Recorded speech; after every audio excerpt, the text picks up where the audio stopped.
Reminder that you can support me through Stream Elements. It is completely optional, but your support allows me to keep making content such as buying new games and more. I love pussy! Just got reminded of this.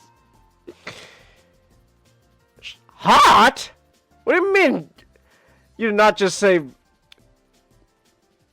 Okay. Sure, Chelsea. Alright. Okay. I guess, I don't know, that's the first time I've ever seen anyone say Hillary Clinton was hot, so... Oh my gosh. Girl, what are you doing? What are you doing? 200 minutes left, go! Yes! Yes! Red ace. Oh, okay, is that good? I guess that's good. There we go! Yeah! Let's go! Woo! She's crazy as fuck. That's why Jaden Smith is like the way he is. Man, the whole Smith family. I feel pretty bad for Will. First place, there we go! That's what I like to see, Scarlett. That's what I like to see. Boy, mate, you have a license for that hat? We got. Whoa! What are these? Whoa! Hold on. That iPad. And the bad news. Khaled Assad, you are crunchy as hell. That iPad. Wowzers! Oh, oh yes. I'm all for this. Man, Trish. Fat sex is the best thing to ever happen to us. I don't know if I was grabbing your boob or mine. Oh, I'm grabbing your boobs or my boobs. Although, to be honest, I was just joking about fat sex. The plump flesh. To be honest, the plump fleshy fatness of it's for telling me that I did just get my hands on her behind. This is not Uncle Chuck. Oh wait, that's Sally. You did it! He's waking up! Well, look at Uncle Chuck there in the Cerebro chair, Nick! Cerebro, tap into the mind of Sonic. I want to see what's going on in that noggin of his. It's just a milk carton. Yep, that makes sense. Right. That seems about right. Alright. Oh! Holy shit! That guy jumped on me like fucking like a mile away! Oh my gosh! Whoa! Okay,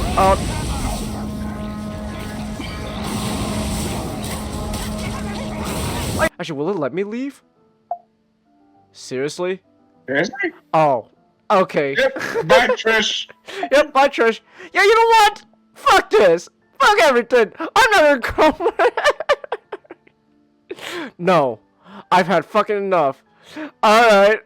Wait, oh shit, are we actually leaving her? We're fucking done here. No words are said.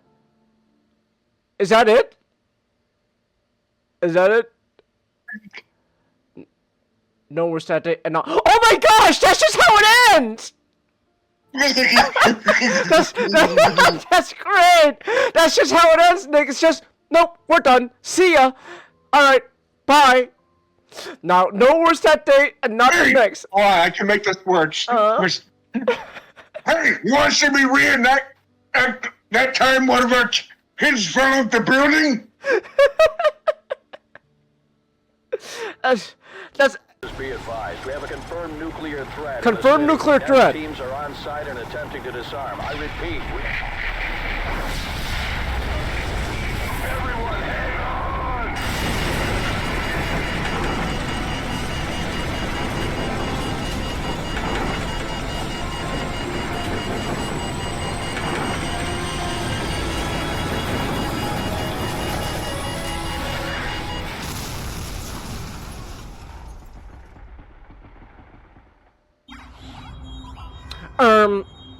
Well, that happened. I'm gonna kill myself for saying that. Oh.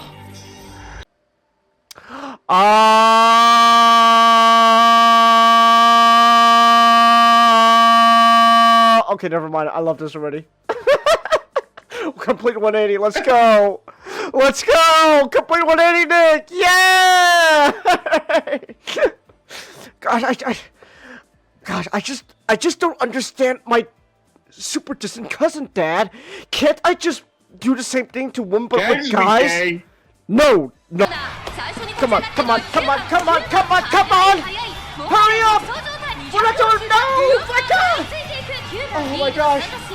Oh my gosh! You're gonna lose to that bitch! No! We're second place! Ah! Oh my gosh! Ah! We're second place. It's fine. It's fine. It's not fine, but whatever. Whatever. It is what it is. It's not fine, but whatever. Stop us! We're the Uber's right! Kruber's right! Hush, Marcus! Now! We're the Uber's right 5, and we'll stop you! I guess we just jump? Yeah, alright. Alright, here they come. I like the hammer. I like the flail. Oh, whoa! Why is that guy just flying? What? Wait. Imagine. Oh, okay. Oh, we're doing weird. I don't know. The only mark she left on permanent left me was this. What should I call it? Insecurity? I was exactly. Oh my gosh! So it just ends, and we literally just end being a bitch, Nick. That's so sad. Like, we just abandon each other, and then Anna just reverts to being a little bitch.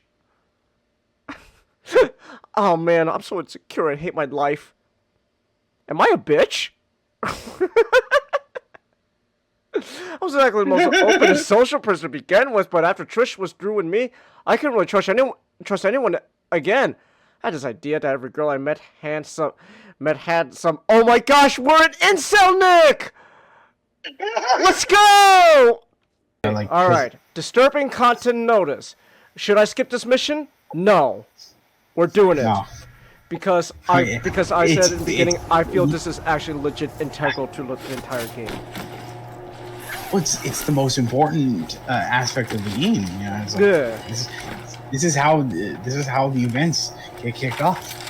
Arguably the most important part of the next 2 games. That's true. Yeah, it's true. All right, here we go.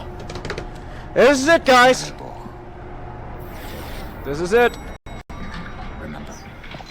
Exactly, SGT. Yeah, I know his name sounds really familiar to SGD. All right. No, Yeah, I'm sorry, we're gonna have to get a copyright claim. That name is too close to SGB. These bastards. Oh, these bastards. They won't let me do friendly fire on Makarov. Oh, yes, You Jason. really underestimate how powerful these Sonic characters are, man. Oh no! What? Are you saying even fucking Cream, the bunny's gonna be able to kick Jason's ass? Actually, yeah, probably. What? Yeah. How? She's just a kid. Yeah, her first adventure was Sonic Advance 3, where she was literally the most powerful character in that game. What? Yeah. Are you saying my goat Jason is washed? In the Sonic universe? Yes. Okay then. In the Sonic universe, this man is watched. 7th place? No! Fuck up, please! No, go! You can't do this to me! You can't do this to me! You can't do this to me, go! Please! Oh! Oh! Velocity went up? No! It didn't do much! Wait! Yes! Yes, girl! Yes! Yes! There we go! We got the #1 victory royale! Oh! Yes! We got the #1 victory royale! That's my vodka! Ah! 検察は DV の前科を持つ被告人の証言にさえ聞く耳を持っています。 That is irrelevant! That is irrelevant! What is this? This is kangaroo court not! It's like a kangaroo court. Yes, he has a history of domestic abuse. That is not relevant to the current case. Well, it's not relevant, but he's just trying to paint This is no longer based off the the facts. This is all just attack on character. This is a kangaroo court. The penis gun only works. Is only viable. Called my other pistol the penis gun. Well, yeah, Ching is Desert Eagles are called the penis gun. Why do people call it this? Oh, let's go! Yeah! There we go. Oh yeah! Oh, and the shell shock when you stand too close to a tank. Yeah! This is what it means by like set pieces, man. They made some really good set pieces for this game.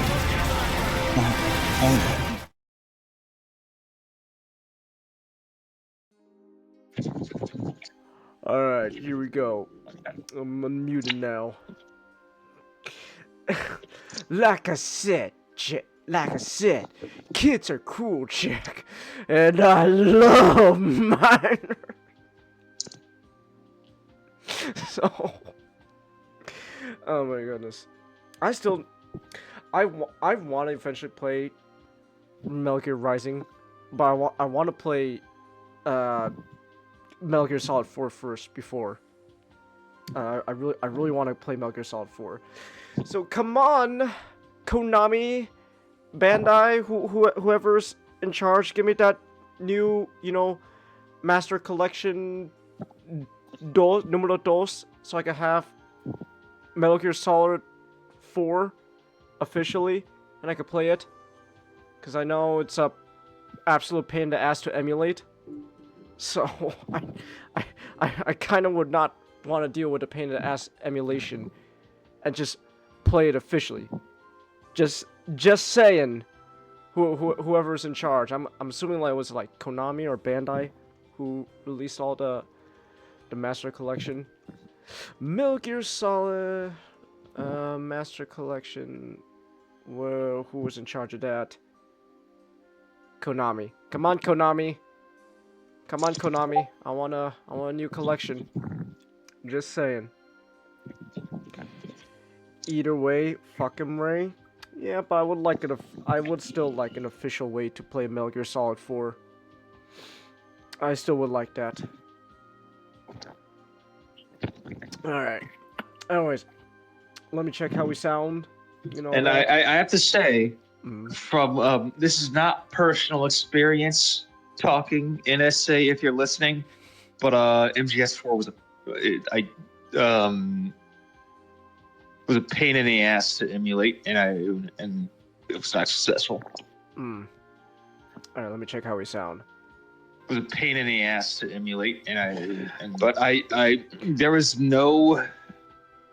I mean, I wouldn't. I would not be open. I would be open for trying it again. I mean, I would try to pay for it if I could, but there's no way for me to fucking do it. There is no legal way for me to put money into Konami's pocket to be able to play MGS4. So I have to pirate it. We got no choice. So yeah. Alright, we sound pretty good. Let's get this party rolling. Now, just a quick reminder that you can support me through Stream Elements. It is completely optional, but your support allows me to keep making content such as buying new games and more. I love Wiener. Alright, what are you sending me? Okay, hold on. I didn't realize it was something you wanted me to watch. Okay, what am I witnessing here? What am I bearing witness to, Nicholas?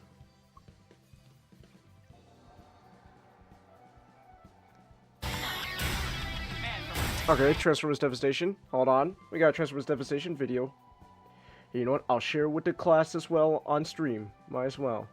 Here you go. You get to see yourself, class.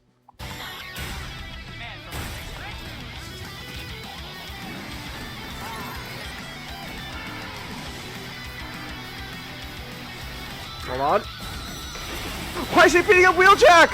What did he do to you, Bumblebee? Bumblebee! I don't know. I think it's part of some sort of battle royale thing.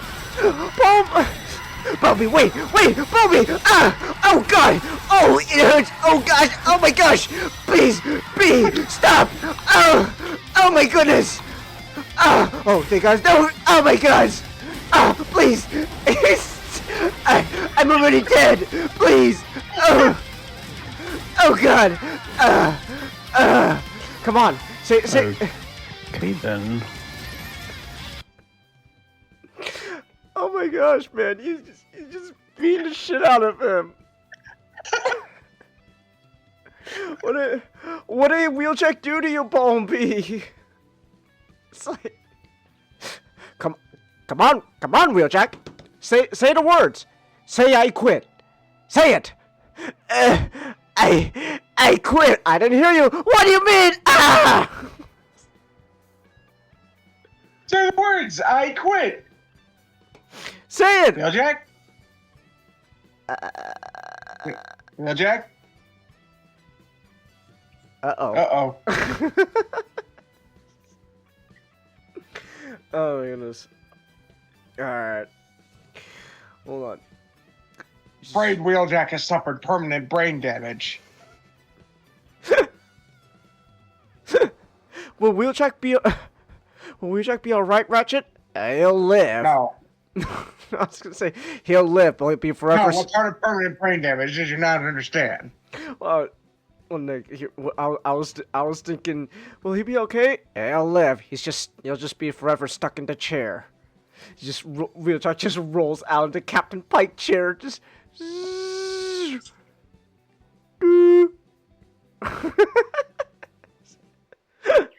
It's like, remember, Wheeljack, 1 beep for yes, 2 beeps for no. Alright. Oh my gosh, Wheeljack. Well, now we have no idea what the hell he's talking about. Wheeljack, are you okay? What does that mean? I don't know.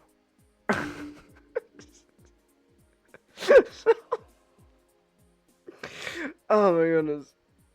Ah. Alright. Man, I want to play. I still want to play Transformers Devastation. I need a means to get the game, and unfortunately, it is no longer available officially because Activision sucks. I hate you, Activision. Fuck you. And also Hasbro, I guess. Man, Activision sucks. Wait, they gave us 3 good Transformers games, and then it all went downhill. So yeah. Why? I don't know. I guess because Activision sucks. Was it like High Moon Studios died? So there's that. I guess that's technically Deadpool's fault. How do you feel about that, Nick? Deadpool killed Transformers games. Great. Not great. Wait, Deadpool killed Transformers games? Deadpool's the reason, like one of the reasons why High Moon Studios doesn't exist anymore. So, thanks, Deadpool. Very cool. Deadpool, the game? Deadpool? Yeah. The Deadpool game. It's wasn't really received that well, Comet. Just saying, wasn't exactly something that people were praising, so. Yeah. It's SGD! Yes. SGD emergency. How do you do?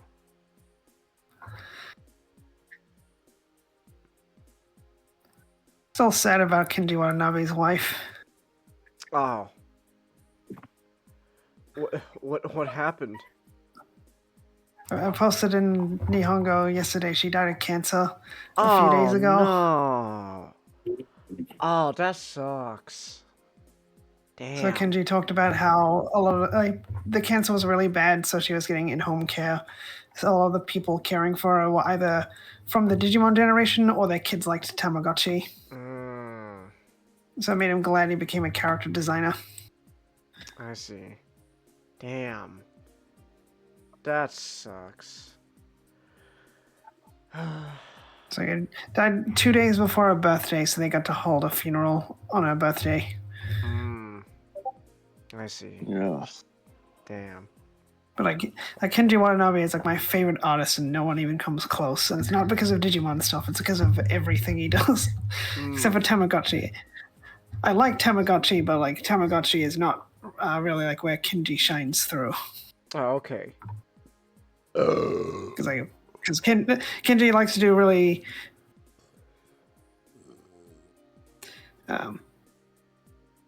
wacky designs, I guess, like a lot of random details and things. But Tamagotchi is really really simple. I see. All right then. I'll take a sip of tea. I mean, not tea. I'm drinking ginger ale. I mean, I have a thermos of tea as well next to me, but I'm also drinking ginger ale. So, yeah.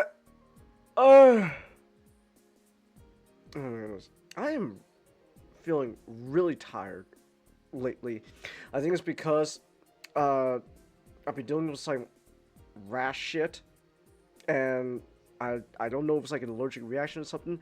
So I've just been fucking downing Benadryl, like allergy pills.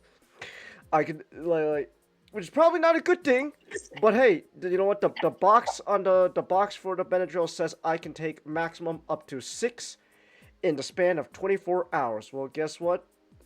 Nah, 24 hours hasn't been. It's been more than 24 hours, and I've only taken one like 4, so I'm pretty sure I could take at least like 2 more.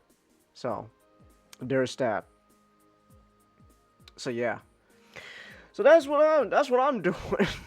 Maybe that's why I'm so tired. So, and probably, and you know, now that I realize that maybe talking a lot is not gonna help either when it comes to not feeling tired. So yeah, that's probably it's probably not a good thing.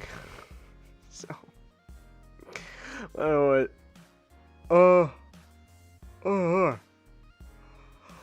I'm drowning again. There goes my. There I go. Oh boy, there I go again. Thinking about so. But anyways, I don't think we're gonna have too much to say tonight. I mean, I guess Digimon's probably gonna be the longest topic, anyways. So there's that. I guess maybe I could have just added on Transformers Earthspark as a 5th topic. Yes. Why are we not doing that? I guess cause I forgot. I'm gonna be honest, Nick. I am really like I've been super scatterbrained today. I woke up like I woke up just probably from the Benadryl and stuff. I was just out of it. I've been really scatterbrained today. So I don't know. I think, guys, hear me out. I think popping 4 Benadryls in the span of about 24 hours is not a good thing. I'm just saying, it's probably not a good thing. So yeah. So I'm tired. So yeah. So I'll you know what we could do if we go through our topics quick enough, and if there's time, I suppose we can slide in a fifth topic where we just rant about a terrible Transformers show. It'll be great. It'll be wonderful. I love it. I love you, Hasbro. I love you, Hasbro. Ooh, Hasbro. You really know how to treat me well. Ooh. Ooh. I don't know what I'm saying anymore. Anyways, so yeah, so that's probably what we're gonna do. We're gonna just we're gonna see how quickly we can get through these, and then if we have time, we could talk about Transformers. Cause yeah. So yeah, that's the plan for tonight. I am so scatterbrained today. Oh my goodness. Anyways, how are you guys doing so far? How are your days been before we start talking to each other? What you guys been up to? Or is this the highlight of our days? Which in that case, damn. I got the Lambo twins in Sea Spray. That is true. You did. You did. How much were Sideswipe and Sunstreaker? Normal deluxe prices. Normal deluxe prices? Like, was this, you know, like 25. Oh, so they're not charging 28 yet? Not yet. Okay. I only got 28 with you know, taxes and stuff like that. I see. But still 25. Sea Spray, on the other hand, is a full-on 30. Yeah! Let's go! Yeah, Nick. Hell yeah. I love it. I love it, Nick. We got $30. Woo! I got Kiramon's Evolution, and people just went like, I thought it'd be this. Like, well, I thought it was going to be something that would surprise me, and I was surprised, so I win. You win. Yeah, it's like some, like, robot. I feel like it's kind of like a Batman from something. Yeah. So, I guess he's got, like, sound powers coming out of his hands. So... But hey, Yeah, I think he's got a little bit of Georgia sound beat powers. Alabama. It looks cool though. He also got like blades for wings. So. It's a big bladed boomerang. Oh, okay then. So, yeah, that was pretty cool to see, man. Yeah, that was pretty cool. Wait, I'm sorry, what'd you say about Alabama though, Mashtik? Georgia beat Alabama. Did it? 28-7. Huh.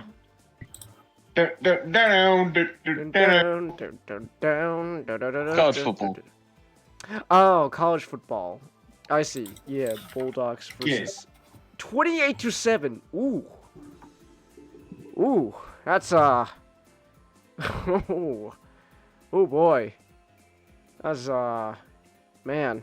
Right now, Georgia is the best team in college football right now. Nice, man. Let's go. Oh yeah, speaking of football, the Bears vs Packer game's tomorrow. Oh my gosh. That it is.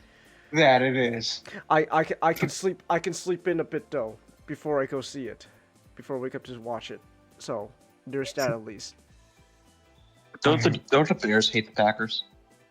Yeah, because they're rival teams. So Legend, So like you get- we're the oldest rival team. yeah, like Bears have been The around. rivalry is legendary. Bears have been around since like pretty much the start of the NFL. Yeah. So yeah, it's an old ass rivalry. Our previous owner, Virginia McCaskey, before she passed, she was the daughter of one of the founding members of the NFL. Yeah. So and when she passed, the McCaskey curse spread like a wildfire throughout the whole league. Nepotism. When I was gonna say, I was it was like urinating tree. It was like her curse is just spread to all the other teams now. That's why everyone's just doing so weirdly this season. So, but hey, but hey though, just saying, 9-3, Nick. Yeah. 9-3, still number 1 in the NFC North.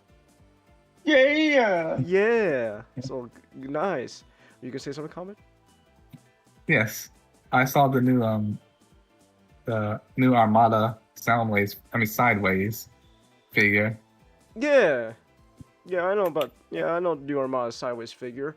I don't know why they don't advertise the Headmaster gimmick. Because apparently you can do that. Yeah, but I'm not feeling.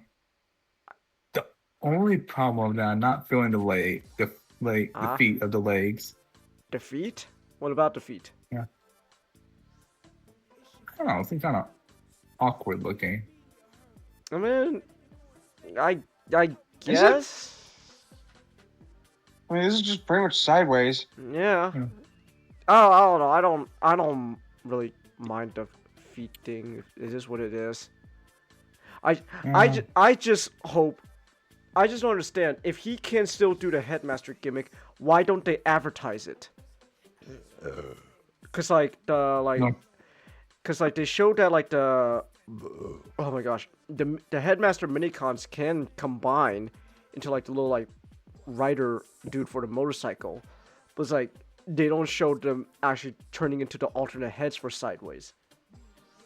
It's like why not do that?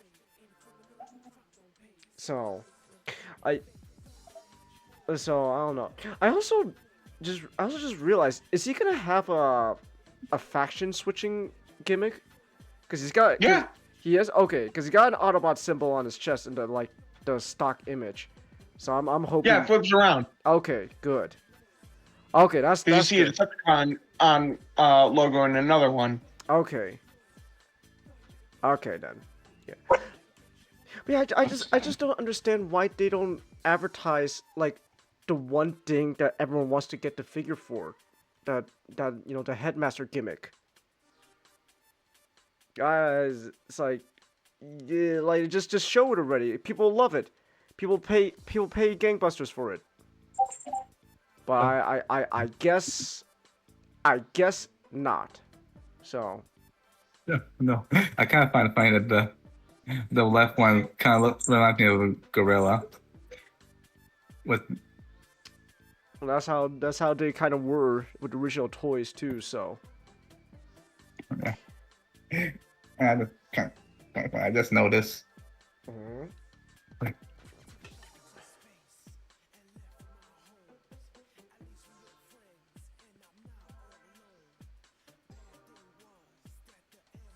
Okay, hold on. I'm reading the TF wiki just to make sure. Yeah. But yeah, I know. I see the Headmaster boys. They're kind of goofy, but that's kind of why I like them. Yeah, honestly, they could be. You can with a little retool. You can make it into like Gurren Lagann mecha. Yeah.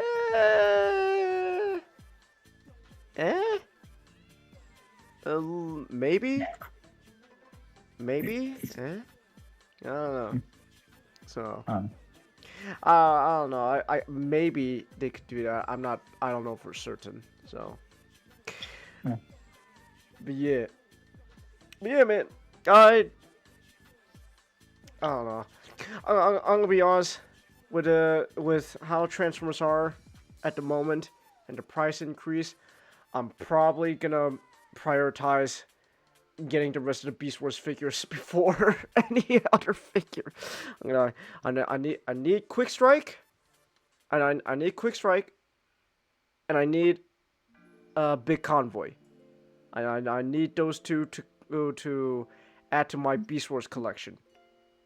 So yeah, so I'm prioritizing those first, and then I'm probably but I also want Soundwave though, and I still need Megatron, and I still need And I admittedly want to do secret mode because I don't have a G1 Thundercracker. I hate Transformers. That's not true. I love Transformers, but Transformers doesn't like love me back. You don't hate Transformers. You don't like Hasbro. I'm not a fan of Hasbro for certain at the moment. I have a lot of things to say about that company. Nothing too pretty at the moment. I think corporations, multi-billion-dollar corporations probably don't have our best interests in mind. Just saying. Speaking of multi-billion-dollar corporations, fucking, Netflix, man, is fucking buying out Warner Brothers. It's like, what the fuck? So, that's the thing, and already I hate every word that comes out of the Netflix CEO's mouth makes me mad, because he's going around saying pretty much, yeah, so with this, like merger and all that, we're gonna make sure that movies are shorter and they stay in theaters shorter. It's like he's straight up just going like, your movie theaters are dead.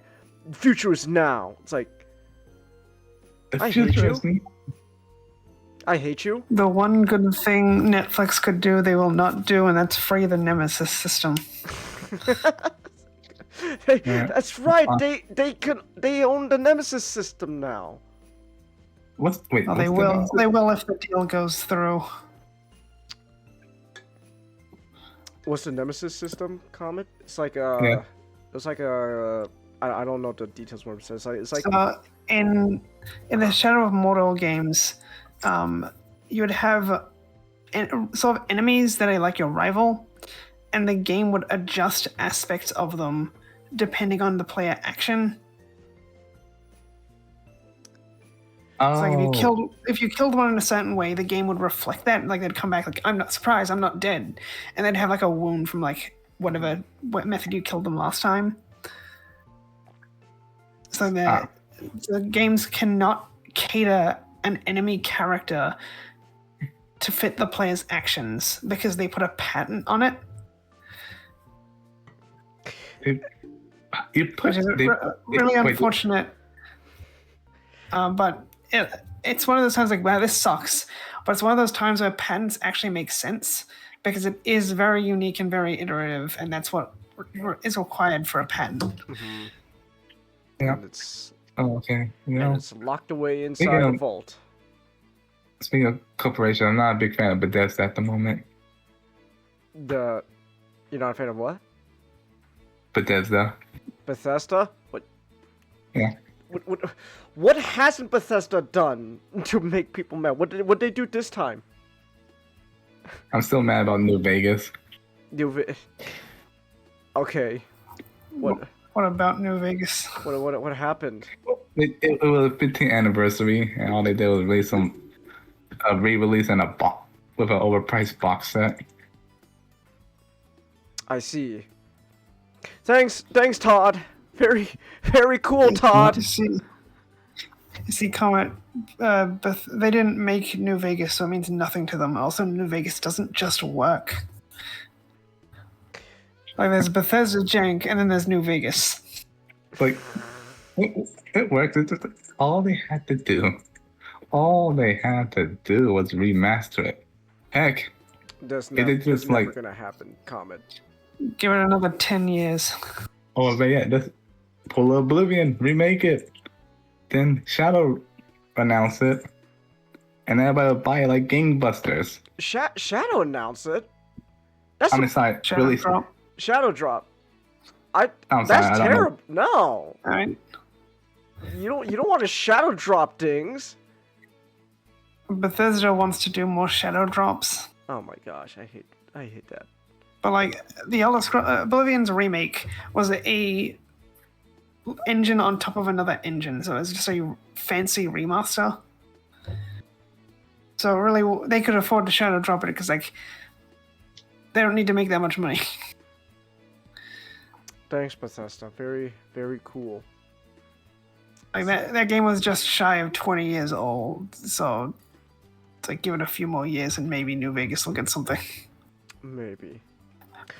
Bethesda also kind of hates Fallout, so probably not. Oh, you know, speaking of Fallout, I should check. I should double check. When is the second season? Fallout Season 2. Chase, do you have Earthrise Sunstreaker? No. I have the Studio Series concept Sunstreaker though, based off, you know, the concept art from the Bumblebee movie. So there's that. Why does the sociopath get good figures? He's not always a sociopath. No, he just has tendencies. I don't think he was that much of a sociopath in, like, the cartoon. So. Well, that's because I wouldn't let him. What episode was all about Sunstreaker? But ooh, Fallout Season 2 of Fallout's gonna be December 17th. So, in like 2 weeks, new season of Fallout's gonna be premiering. I really like the Fallout show. I really like that. I still haven't played the games, but I like the show. We gotta change that. So I really like the show. So there's that. Well, we gotta change that, Chinggis. I know. There's a bunch of stuff I still gotta play. So. Yeah. Also, SGD, you got that song stuck in my head now. It just works. It just works. Yeah. Don't you want your games to just work? Can we have a good game? We got a game that works. Then you boot it up and it crashes five minutes in. As soon as you press the start button. That's great. Can we have a game that's not super buggy, just regular buggy? Well, you guys didn't like Starfield. You guys didn't like Starfield. I feel like Starfield's not as buggy as other Bethesda games, but that means it lacks the lovable Bethesda jank. Like, wait, what do you mean? You can't... Well, what do you mean you don't want a multiplayer MMO? I'm sorry, MMO built on an engine that meant for single player. That's held together by duct tape and spit. To be fair on Fallout 76, that was pushed by the parent company because they were trying to fatten up Bethesda to sell them. You know what? You know what? Hold on. You know what? Real quick, can we? Is it okay, Mashik, if we like switch things up a bit? Because we're kind of harping on Fallout a lot right now. This is probably a good segue into comments topic. You mind if we switch things up a little bit, the order of things? All right, cool. Because we're really harping on Fallout at the moment. But well, huh? No, say go on. No, I was just saying, man. I was just saying. Thank you, Todd. Very, very cool, Mr. Todd. You truly are the game developer that we need.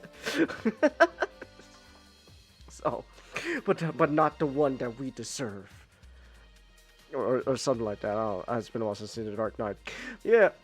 Hey, you know what? Fallout though.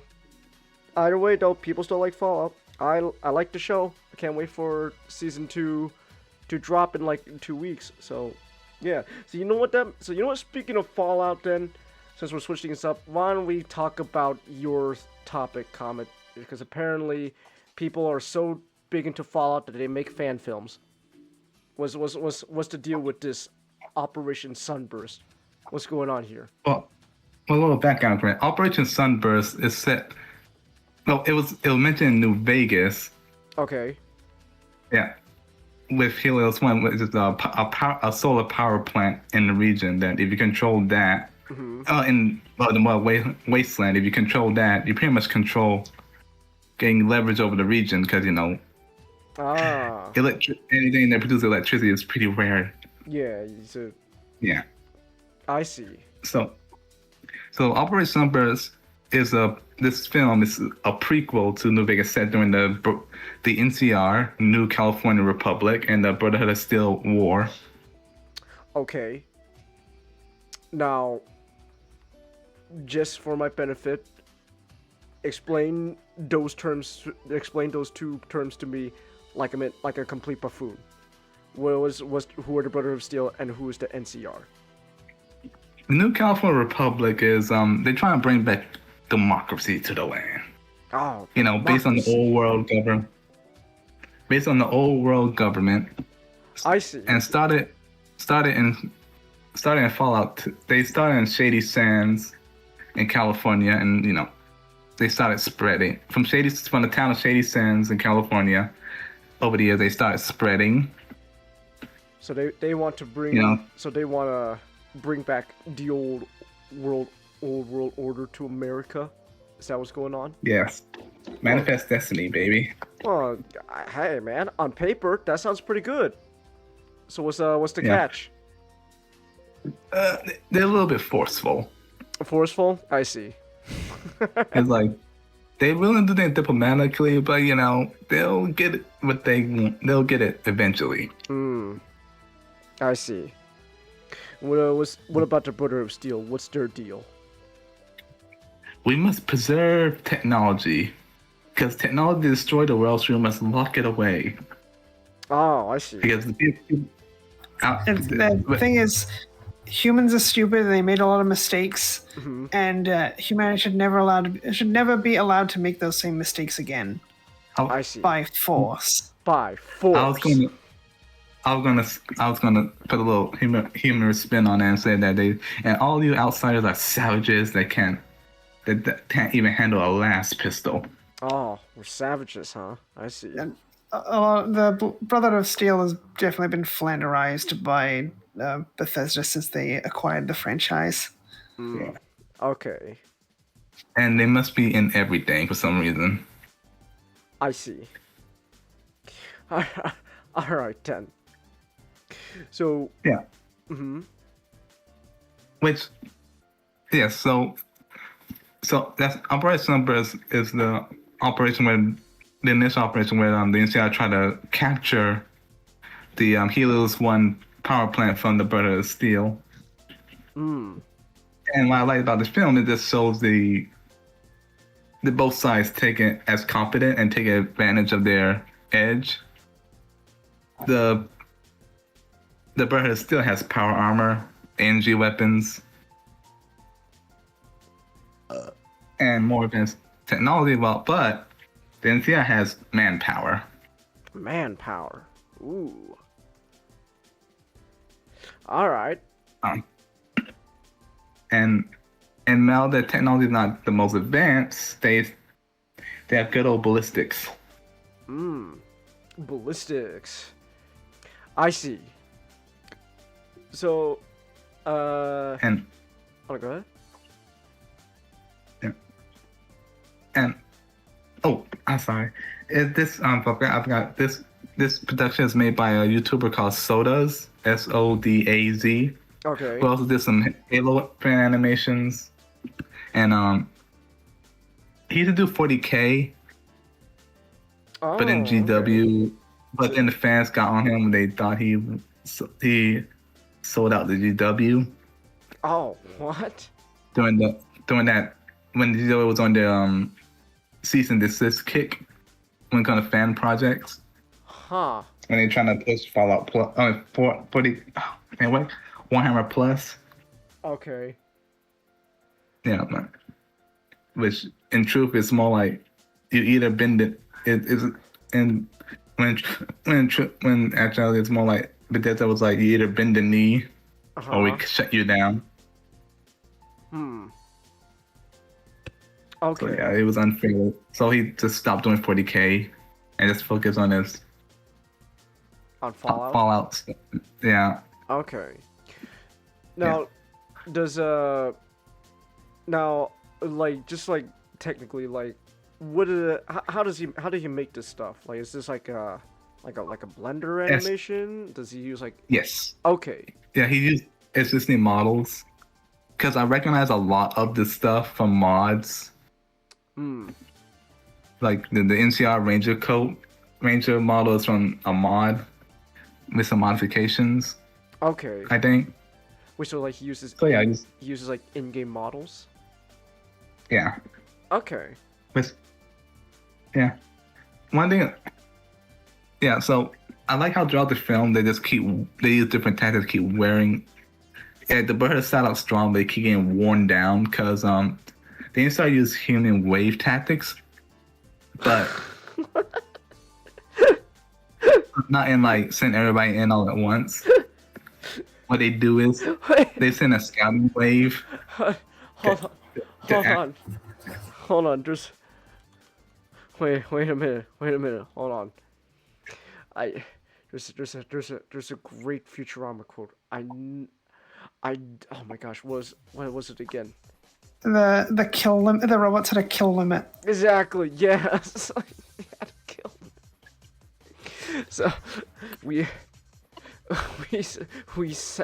I sent wave after knowing their weakness, I sent wave after wave of my own men at them until they reached their limit and shut down. It's like that's what it sounds like you're describing, Comet. We're gonna send wave after wave of our men onto them until they give up. Actually, they run out of ammo. Until they run out of ammo. Okay. Like they send when the inside does, they send scouting wave. They send a scouting wave before the assault to like check their defenses and find like good sniping points while they're distracted. They find good sniping points. Okay. And during the main charge, they send first recon at those scouting points while the Brotherhood are distracted by the front assault. First recon snipes there like because when the minigun power armor troops are resupplied by drums by guys. Drones. I see. Not drones. Drums. Sorry, by guys carrying drums on carts, okay. like, and the snipers like sniped them and cut off their supply line and harassed their supply line. Okay. Which forced the Brotherhood to split up their forces to focus on that, while the front assault pushed harder. And all this was to draw out the power and to draw them out. To draw out the power armors. Yes, and out from cover. Okay. So the anti-tank team sappers can take care of them. Oh, I see. Also, my favorite part when they like, all right, sit in the shock troops, and it's like a bunch of guys in like World War I style lobster armor with a pistol and a hatchet. Oh, okay. And they took NCR's got trench warfare going on. And gave them a bunch of psycho. Psycho? It was created during the Great War. So there's a bunch of things called chems, which are drugs. Okay. And Psycho is basically roid rage in an inhaler. I see. Okay. All right. Oh, I got the clip. If you don't mind, I'll share the clip. Oh, dang it. You got Yes. a clip. Yeah, like let's see. Here it is.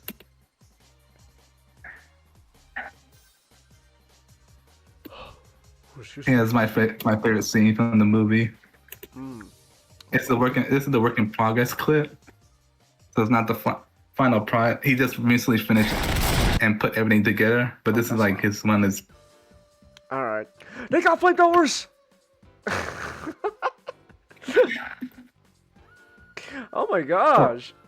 That's what they got to go up against guys with fucking flamethrowers, man. Dude. Oh my gosh. Does the NCR suck? Oh my gosh, they're just injecting. They're literally injecting themselves with like drugs. Yeah. Let's go. Oh, okay. You know what? I know how like like post-apocalyptic stories and stuff. Like good, quote unquote, good sides are rare. So I guess I have to ask, who's the less shitty side? That I should be rooting NCR. for? The NCR. They're the less shitty. Oh yeah. Okay. They should have problems with like nepotism, but they're generally good. Oh man, they really are just trying to be the old world order. Nepotism as well. Damn. Yeah. Okay. Yeah, like one thing I really like, also like what they did with power armor, because power armor feel like heavy. Like got weight behind it. Like when one power guy got backhand another unfortunate person, it just turned into a splatter. That's pretty cool. That's pretty neat, man. And let's see this.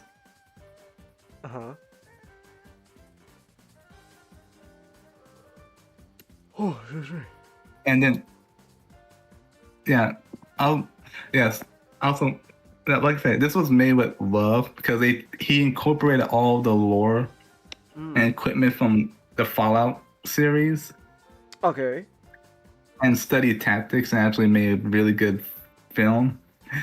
And he didn't make anyone to jobbers, which I really appreciate. So when the elite units come out, you appreciate it. Oh dang! I like my like jobbers, when though. They're fun. Yeah, when they finally bring in like the NCR Rangers. I see.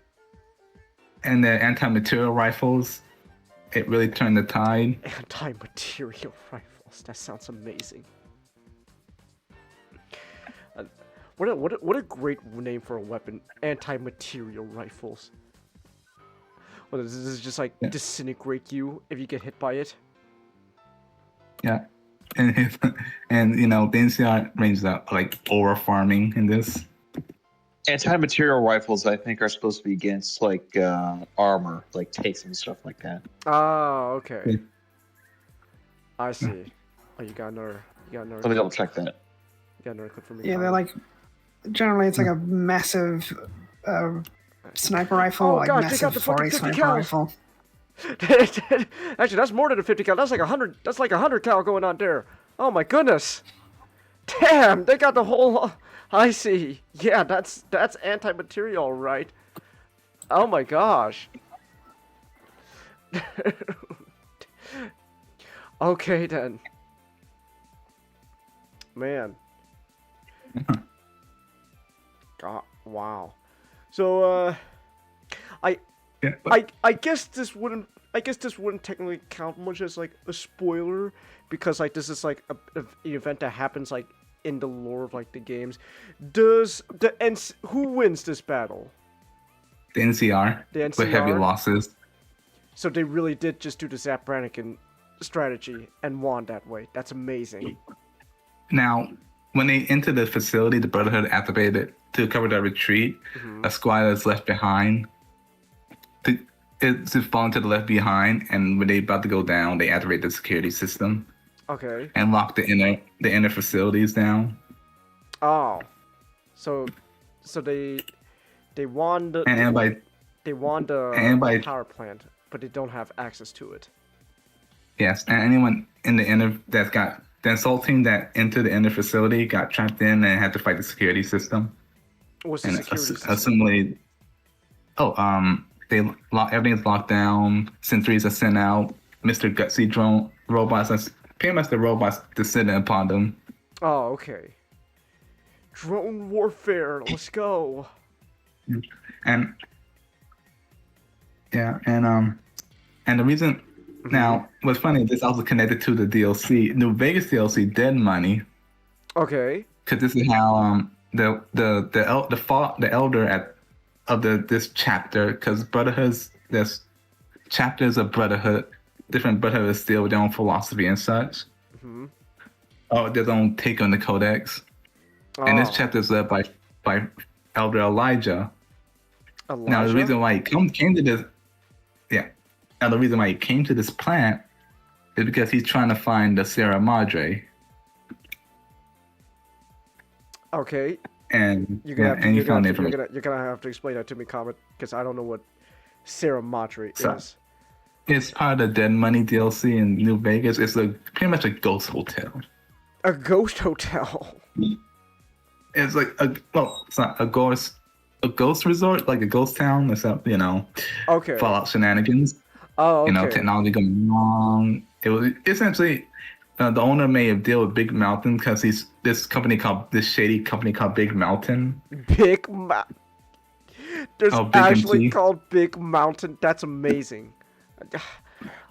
And essentially, he saw the war coming. He saw the end of the world coming. So he's like, I need all this technology to create like a safe space. With the vaults? Unfortunately. Wait, that's funny, Chengus. You think the vaults are safe? Well, no, the vaults are not safe. It's all just a bunch of experiment. Hold on. So because you have to comment. You have to know like a lot of my knowledge on Fallout lore is like whatever bits and pieces I can like hear here and there, and pretty much anything I saw in the show. Were there more than one company that were making vaults? Oh no, it wasn't a vault. It's more like it's like the city that's set in a location that it won't be affected by the nukes? As much. Okay. And so he pretty much built this place to be self-sufficient, at least for a time. Okay, I see. With essentially mana generation vending machines and stuff like that. Unfortunately, there was some problems. He made deals with making deals with sketchy construction companies, and essentially it just fell apart because he inadvertently signed up to be used as a guinea pig. Oh damn. To test new technologies. I see. Okay then. So. Yeah. Well, damn. That kind of sucks. Damn. Oh, you have no idea what other things went down. Yeah, but yeah. Guys, I'm starting to think that the companies in Fallout don't have people's best interests in mind. Just saying. Yeah. It's a little sneaking suspicion of mine. I don't think they got our best interests in mind. Just saying, guys. So. Yeah, but. Yeah. Like I said, this animation had a lot of love put into it. And look, it's fully on YouTube. Fallout Operation Sunburst. It just got, like I said, it just got completed after like a year or so of development. Oh, did it just get completed like this year? Yeah, this week. Oh, this week! Oh, wow! Oh, that's impressive. After months of development and like showing previews of clips. Okay, I didn't realize this week. Damn. Well, okay then. Yeah. Mhm. Like I said, it's go watch it. It's really good and give support to Sodas. He did a very good job with this. Yep. You were gonna say something? Yeah. I also kind of like that. Also, the inside. I like how the inside brought back Calvaries. They brought back Calvaries to go up against power armors. That's funny.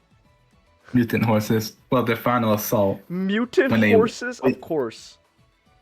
Well, and motorcycles with the machine gun sidecar. Animations in that sidecar. Yeah, they did it at the last moment when everyone's weekend when the brother is down using like stolen 50 cal and low on ammo. They send in motorcycles. That's fun. Yeah. That's fun. I love post-apocalyptic settings. They're so goofy. You can have such goofy time with it. It's amazing. I mean, they are using drugged up shock troopers. Exactly, they're using drugged up shock troopers. Like, damn. Well, Germany did World War One. We did do the same thing in World War One. Well, Germany, at least I know. A lot of countries probably used drugged up shock troopers since like antiquity. Yeah, meth chocolate. Hey man, drugged up soldiers, hell, they can do a lot, man. Change the tide of the battle. I'm reminded of the Fat Electrician video they did on the guy who ate the special operation guy that ate an entire lump of methamphetamine. Oh my gosh. Killed off. It was a frozen lump. Oh my goodness, damn. That's hardcore. Yeah. He hallucinated the entire time. Of course he was hallucinating. He followed Wolverine one time with his fun fact, he followed Wolverine with his watch. He fought a Wolverine. And compass. Oh my goodness. Then it turns out it was just a log. That's funny. That's funny. Drugged up. Dankler made a video about him. Oh, Yeah. you did? Oh, okay. I haven't seen that video yet. I haven't seen much of Dankula's stuff yet in a while. I should. Yeah. But Operation Sunburst, like I said, it's like love put into it and make it like I want a game like this. But Isn't that New Vegas? Yeah, but I just want a game set in this time period, based on Operation Sun, based on this time period.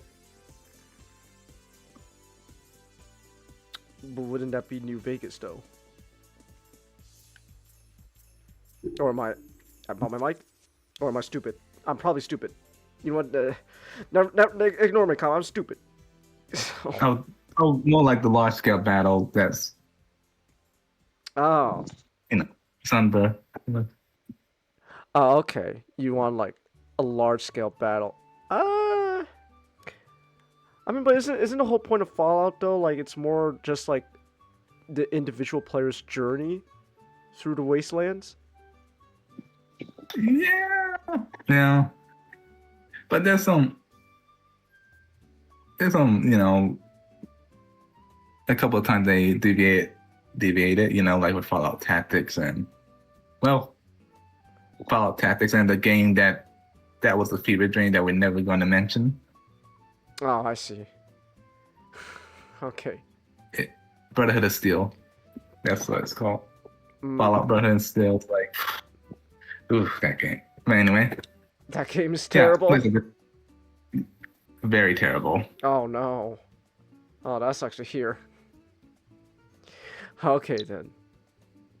Yeah, but like I said, that's not about it. It's like 47 minutes long. So relatively short watch. It's like a 47 minutes. So it's like a TV movie. Like it's pretty short. Okay. I could get behind that. Yeah, watch it. You'll enjoy it. And if I don't enjoy it, then I know who to blame. No, it's good. It's really good. And like they also got some anime voice actor in this too, which I did not know. Oh, they got like dub actors? Oh, at least one I recognize who played. She plays Cassandra Moore, one of the characters that appeared in New Vegas. Huh. Okay. Nifty. Yeah. All right then. Hey, that sounds pretty cool. And you said it's on YouTube, so hey, you know what? Anyone watching, if this sounds like up your jam, you could go on YouTube and you can look up Fallout Operation Sunburst. Should be fun. And check out Soda's other videos as well. So yeah, you even put a link in the back room. I could just drop it Oh, in the yes. chat. I can just drop it in chat. There we go. Bam. You can check it out there. So yeah, that sounds pretty cool, Comet. Not gonna lie. All right. Oh, what's this? Oh, that's the guy's YouTube channel. All right. All right, then. Very cool.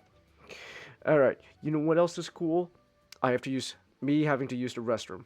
I have to use the restroom. So here's what I'm gonna do. I'm gonna go take a quick pee-pee. Go take a real quick pee-pee. I'll be right back. In the meantime, Mr. Matchstick, why don't you get us started on explaining what the deal is with this new Marvel game that came out? No. Okay, then you can wait your turn then.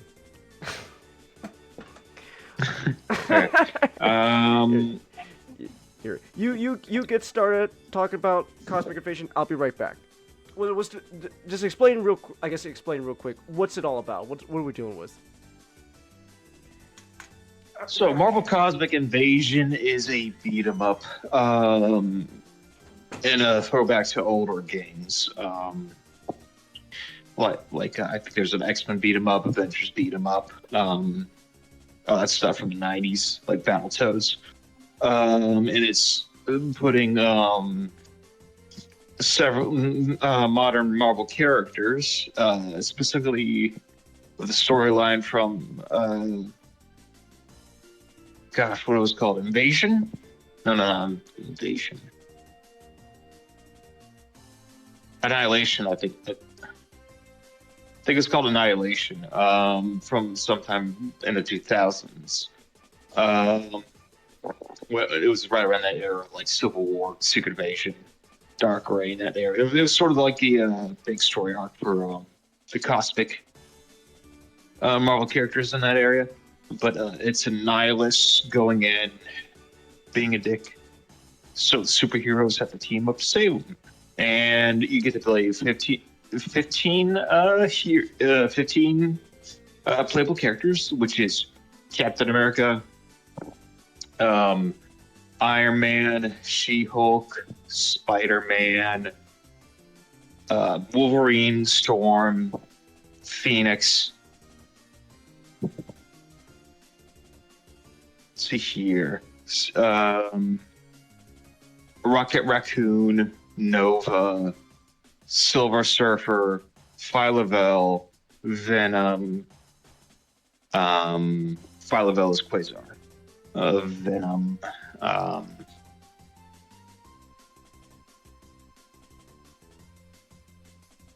Shit, I played all these characters. Cosmic Ghost Rider, Black Panther, and She-Hulk. And each of them are all they got. It's a beat 'em up, so they're they got the base of what you do is going to be the same, but in an application, they have different skills and stuff like that. Some are faster, some have grappling. They all got neat ultimate moves, and you're fighting against continuous waves of different Marvel villains and their mooks. So you got like Annihilus, you got Sentinels, you got AIM, and we got a whole hodgepodge of around, I think it's like 15 different missions. I'll be fighting different villains from all across the Marvel, from standard New York to Savage Lands to the Kree, the blue side of the moon, to Asgard, to the Kree home world, to and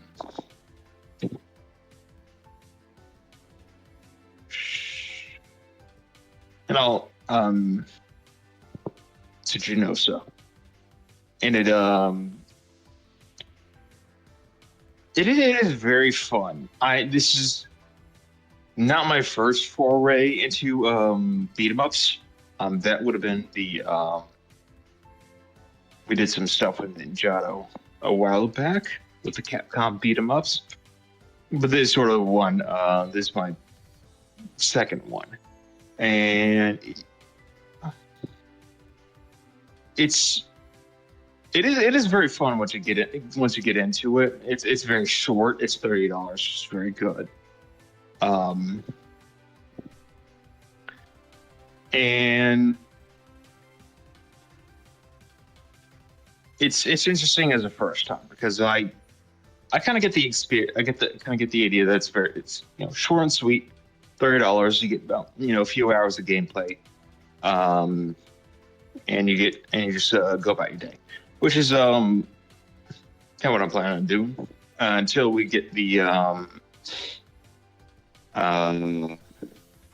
get with the guys to play a full 4-player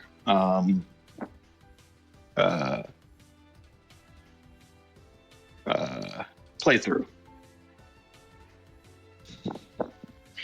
But all in all, Cosmic Invasion, a lot of fun. It's solid. It sets out what it wants to do. I'm afraid I'm not as experienced in the realm of beat 'em ups, so I can't. So it's hard to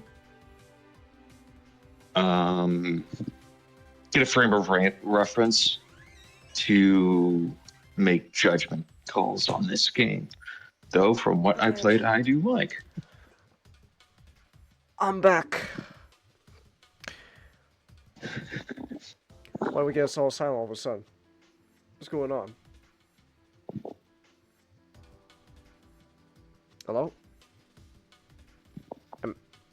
Can you guys hear me? No. Yes. Yeah. Oh, okay. Did you finish talking already? That was quick. Yeah. Ah, damn. Okay then. Damn. Damn. That was real. Okay, yeah, we're definitely gonna have time for a 5th topic tonight then. Ah, damn. My gosh. Wow. Okay then. Well, all right. I guess real quick. Are you having fun with it so far? Oh, I finished it. At least the man campaign. Yeah, it's a lot of fun. Okay then. All right then. It's a short, pick up, play it, put it down. But it does what it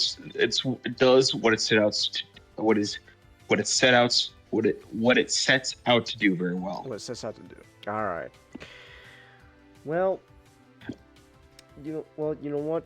I told you it was like yesterday. I already paid $60 to a pointless urgent care visit, but you know what? I'm willing to drop an extra 30 for the game. Why not? Why not? We should try to play it next week. Yeah, we'll try to play it next week. But yeah, you know what? Why not? I'll drop an extra $30 for the game. Why not? So, all right then. Actually, you know what? Give me one sec. Give me a hot minute. You know what? I'm gonna do it right now. I'm gonna buy it right now. Extra $30 for the game. Why not? It's already in my Steam cart. I'm gonna buy it right now. I messed up something real quick. There we go. Yeah, use PayPal. Sure, why not? Alright. I agree to the terms. Of course I agree. $26.99. So it's actually a little cheaper than $30, but still. Cosmic Invasion. Why not? Purchase. There we go. Alright. I just coughed up $26.99 just now for Marvel Cosmic Invasion. Hot damn! 478.91 megabytes? Hell yeah! Small ass game. Fuck yeah. Oh yeah. That's a big positive. It's Fuck really yes. low. I love it. Small ass game. Let's go. Yeah. Especially everything's so They're big now. I don't know. It's just really small in general. Like even compared to Did you outside stuff. Did you hear recently that there was like a mod someone made to like compress the size of Helldivers for PC, and apparently it's because what contributed a lot to Helldivers' big size on PC was because so many files are duplicated. Like there's so many files on the PC for Helldivers duplicated. The mod just gets rid of it. Game plays perfectly fine without those duplicated files. So the huge size is because they fucking bloated it for no good reason. Yeah, a lot of games have like duplicate files for no reason, and no one goes through and just gets rid of them. It's such Like, bullshit. I think the Halo Wars remaster, which is pretty good. There's like these little faces will pop up in the corner when characters are talking. Those are like duplicated or something. And like, how'd that happen? And for Pokemon games, I don't know if they do in the recent ones, but they probably do. They did it for Gen 7 at least. Every model is duplicated for Pokemon. Oh my gosh. Because they apply the normal texture, and then to the duplicate models, they apply the shiny texture. Oh my gosh. And then These Lily, people need to be. Lily is a regular character. Every instance of Lily is a separate model. Oh my gosh. What the fuck? That's ridiculous. The person who designed that needs to be walked out into public and commit seppuku. Oh my So gosh. you meet Lily, that's one model. You go to Lily in a different area, that's a different model. Holy shit. That's Apparently, that's just terrible. a lot of the Gen 7 was apparently compartmentalized. So I've seen a lot more stuff was duplicated. Oh my gosh. What the fuck? Oh, that is just awful. Oh my goodness. I hate games now. You know what? Video games suck nowadays. Except Marvel Cosmic Invasion. Good for you guys, Marvel Cosmic Invasion, for being a small ass game. Less than a gigabyte. Less than a gigabyte. My gosh. Holy shit. Wow. That is just... You can get 1,000 of these and you won't even make a fraction into like the modern Call of Duty, average Call of Duty. So I'm installing Helldivers right now. It reduced. I found a mod. I slim it down. It reduced it from 134 to 22. Oh my fucking Holy god. shit! What the Jesus. fuck? What the fuck? All right, Oh my Ninjato, come out, explain this. Yeah, explain yourself, Mr. Ninjato. Explain this shit. It's like, Oh my gosh. That's just ridiculous. Ugh. Ninjato, I love you. This blows up your argument. Oh my I have goodness. no excuse. There's This is no- disgusting. There's Like, no I feel excuse. Ew. Oh. Holy shit. Oh my goodness. Oh. Well, good for you, Marvel Cosmic. Game developers are holy shit. They're retards nowadays. Oh my goodness. These are the people that are making our games. Here's a bacon. Here's the, and it's all thanks to the PlayStation PC Port Studio Nixus. Not.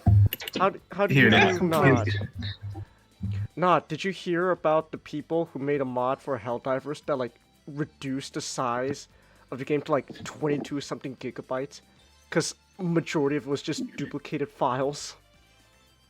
Yeah, it's 1/6. Actually, It's like gigabytes. Actually, It's ridiculous. criminal. Well, Ridiculous. it was made by, and it's all thanks to a PC Port Studio. I'm not PC, a PlayStation Port Studio. Yeah, the people who are supposed to compress their game files these days should be just blacklisted from the industry. I really do believe that going forward, if Xbox is just going to go out of the fight, people stop listening to Sony because a lot of the developers that Sony tries to take on flounder because either you're the No Man's Sky dev, and you're working on something promising, and then Sony tells you, no, we don't have a PR team. You go out and make your own PR. Oh my gosh! And then that's terrible. And then he talks about, all the ideas that he wants to implement. And because this is a poor little nerd who only knows code, he doesn't tell people, oh, this is just things that he wants to help establish as the game goes on. Oh. And then he's forced to release No Man's Sky in the state it was, and that's what killed him. Oh. But eventually, he got to do everything he wanted to do with it. Man. That's just. Ugh. And then you got Helldivers, where it's like, the team looks, is very accomplished, but a lot of their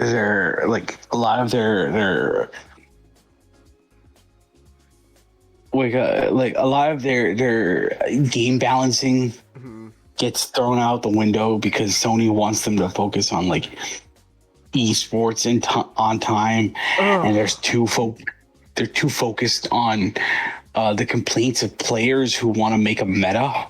Oh my gosh. Yeah. So oh yeah, go ahead. That would kill chivalry. Yeah, that did kill chivalry. You can't just jump in and play the game, because when you jump in as a new guy, you get killed. You get killed by people who probably spend 24/7 playing the game and know every single. Did I ever tell you this? Remember the story when Halo 4 was out? What about? And me and a couple of buddies were playing. Oh, it's this story. I was playing Halo 4 multiplayer with a couple of buddies. As soon as we got into a map, there's the enemy. There's a member of the enemy team around the corner, ready to jump us. Every single time. They knew where the spawn points were. I see. And they that sucks. Yeah, how much time you gotta play to know that? A lot. They added Cosmic Invasion cars to Marvel Snap DJ. Oh, okay. That's neat. Yeah. So yeah, meta players take the fun out of multiplayer games. Meta. Oh my gosh. We gotta follow the meta. I'm sorry, not. Yeah.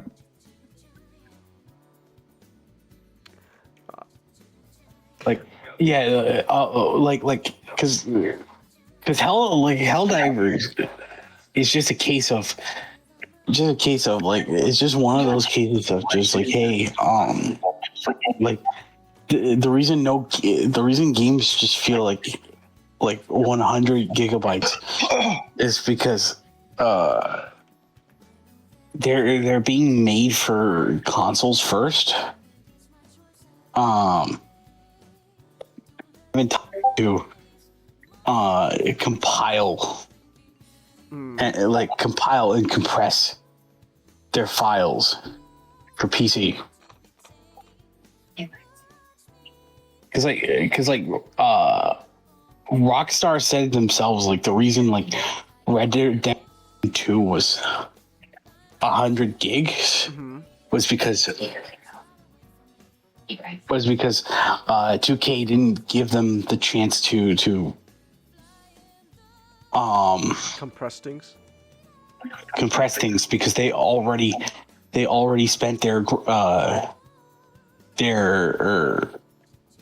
Budget. their not budget. No, they already spent their crunch time, their quote unquote crunch time on trying to make sure like all the narrative points in the game flowed right. I see.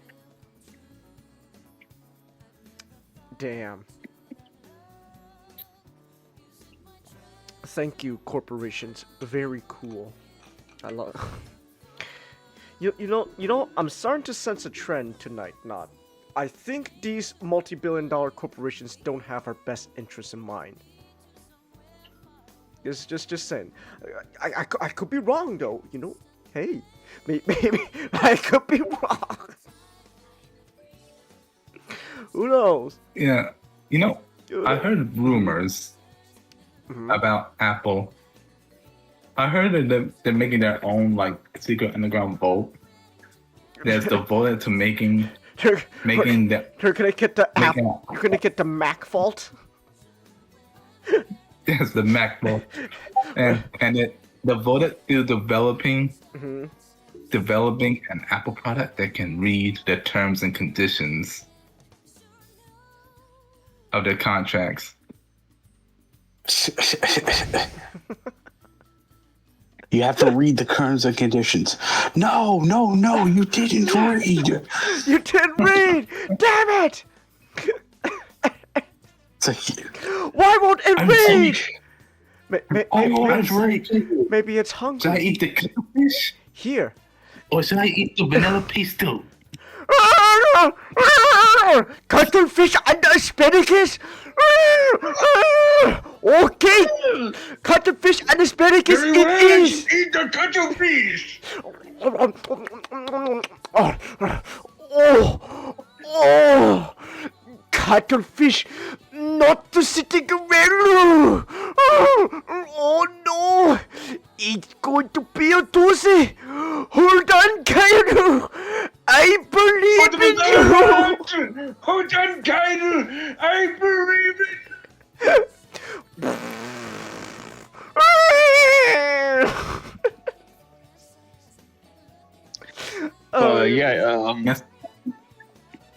Yeah. Marvel Cosmic Invasion was is a I don't have too much frame of reference for other beat 'em ups because I only played like that those few Capcom games that Ninjato showed us.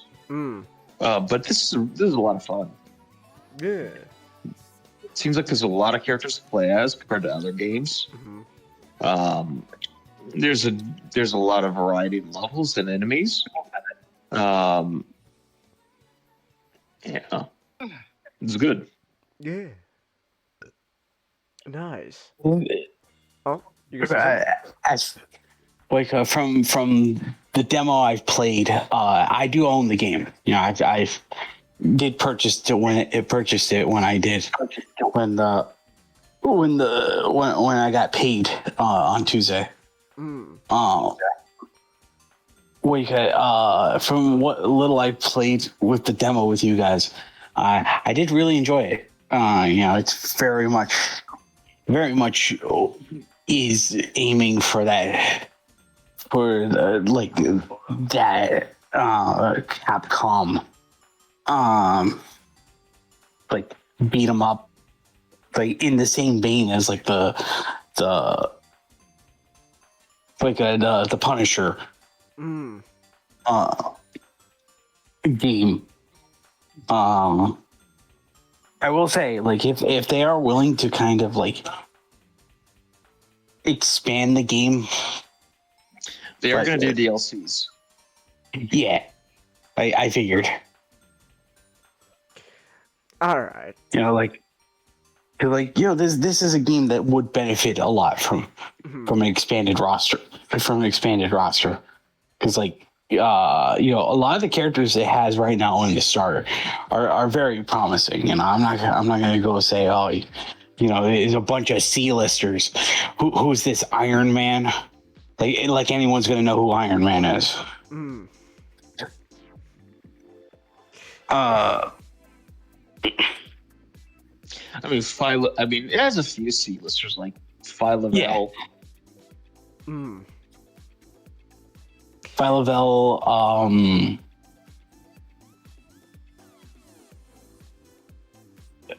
pretty sure there was another, like,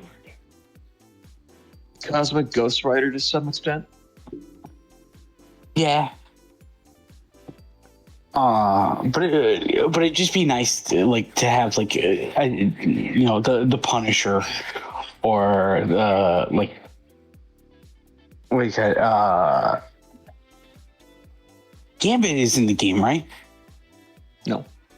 Oh, dang. It's like, yeah, it'd be good to have Gambit in the game. Like, It's Gambit it's Captain America, Iron Man, She-Hulk, Best Girl, Black Panther, Spider-Man, Nova, Wolverine, Storm, Phoenix,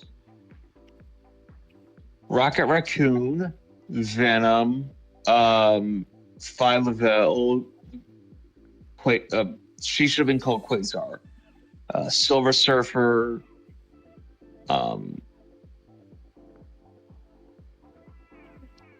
There's two others. Who are you thinking of?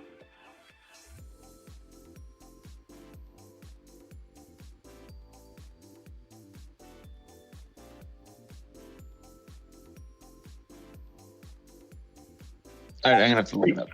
Oh yeah, Beta Ray Bill. Beta Ray. Oh, my boy Beta. Like, yeah, Beta Ray Bill. I was excited to hear is in the game. There's one more. Black Panther.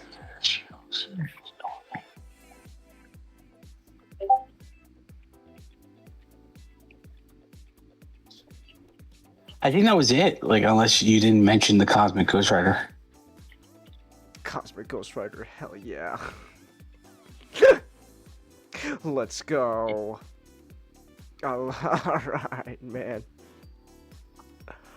Oh, Yeah, I didn't vote. I didn't mention Cosmic Ghost Rider.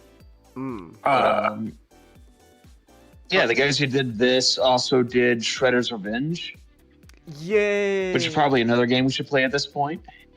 Yeah, I should pick up Shredder's Revenge. Oh. Yeah.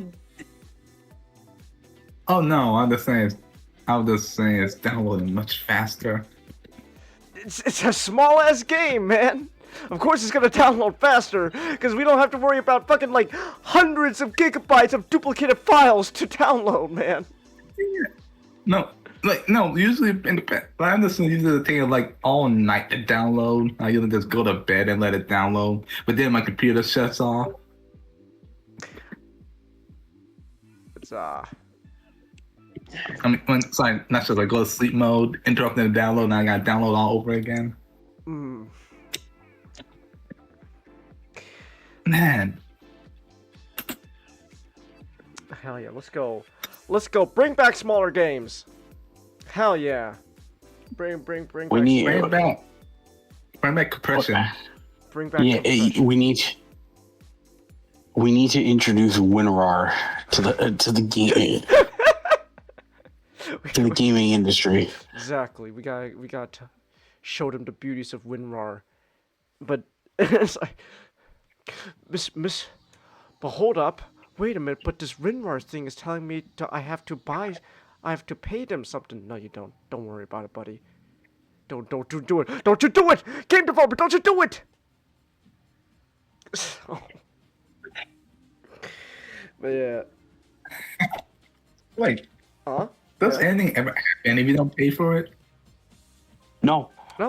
Like it's funny to think like WinRAR is just really chill about the fact that like you don't have to pay for a subscription, you could still get still get most of the basic features available.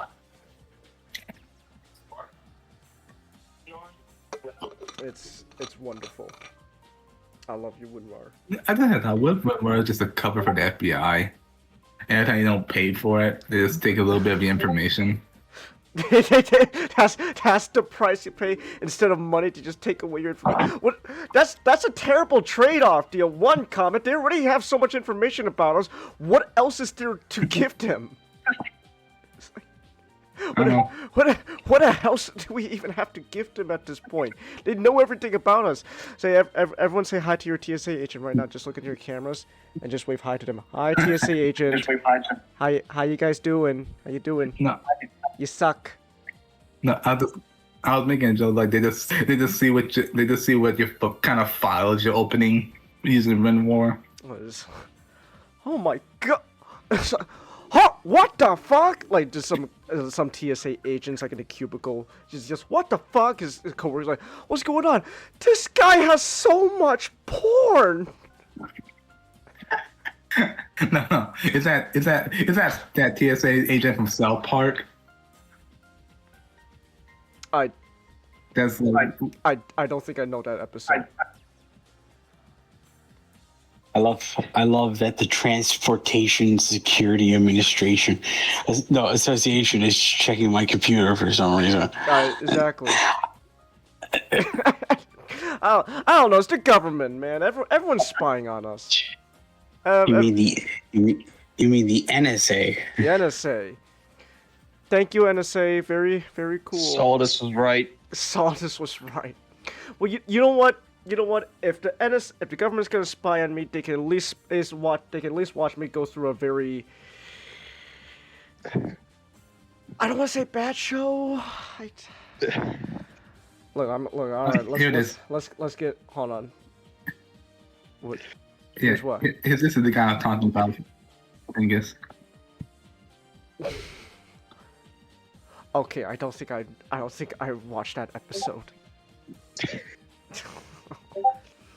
Okay, then. Well, anyways,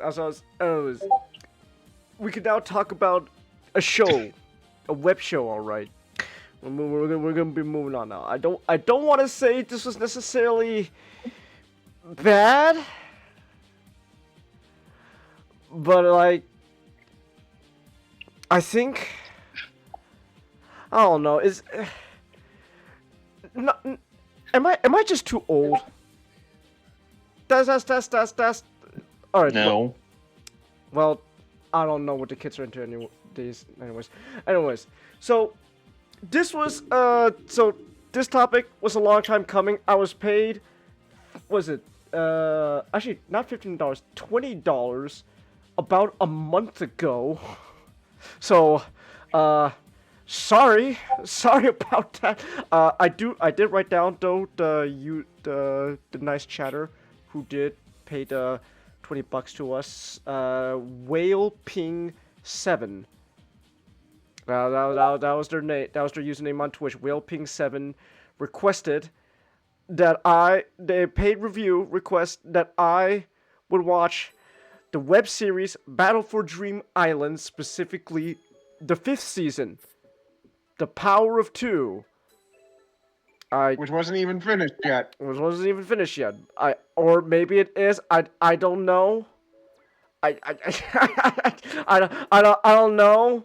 It's like I don't know, man. Dude, the Wikipedia's telling me, Nick, that the 5th season's been in work since 2021. Yeah, So I don't even know when the next episode's gonna be coming out or not. But you know what? I caught up with all of season 5 Battle for Dream Island. I'm gonna tell you right now, is it worth watching like all other 4 seasons and stuff beforehand? Not really, because it doesn't really matter. It doesn't really matter. Just gonna tell you that right now. So yeah, but Except there's stuff that ties in from the other I don't know anymore. I don't know, man. Look, we got paid to watch the 5th season. Well, I got paid to watch the 5th season. You just watched with me because you wanted to. You had you had no obligation at all, Nick, but you chose to do so anyway. Pays for sickness and health. That is the duty of the co-host. I guess. So we end up watching all of season 5. I'm just gonna say this right now. I say I must be getting too old because if this is what the kids are into nowadays, that apparently packs theaters. I don't know, man. I don't fucking know, man. So Battle for Dream. So just real quick. So this is season 5, right, of a web series on YouTube called by twin brothers Kerry and Michael Huang. So you can kind of guess what type of ethnicity they are by their names. Huang. It is a parody game show web series featuring inanimate objects. So like, I guess something like take something like Total Drama Island and inanimate objects.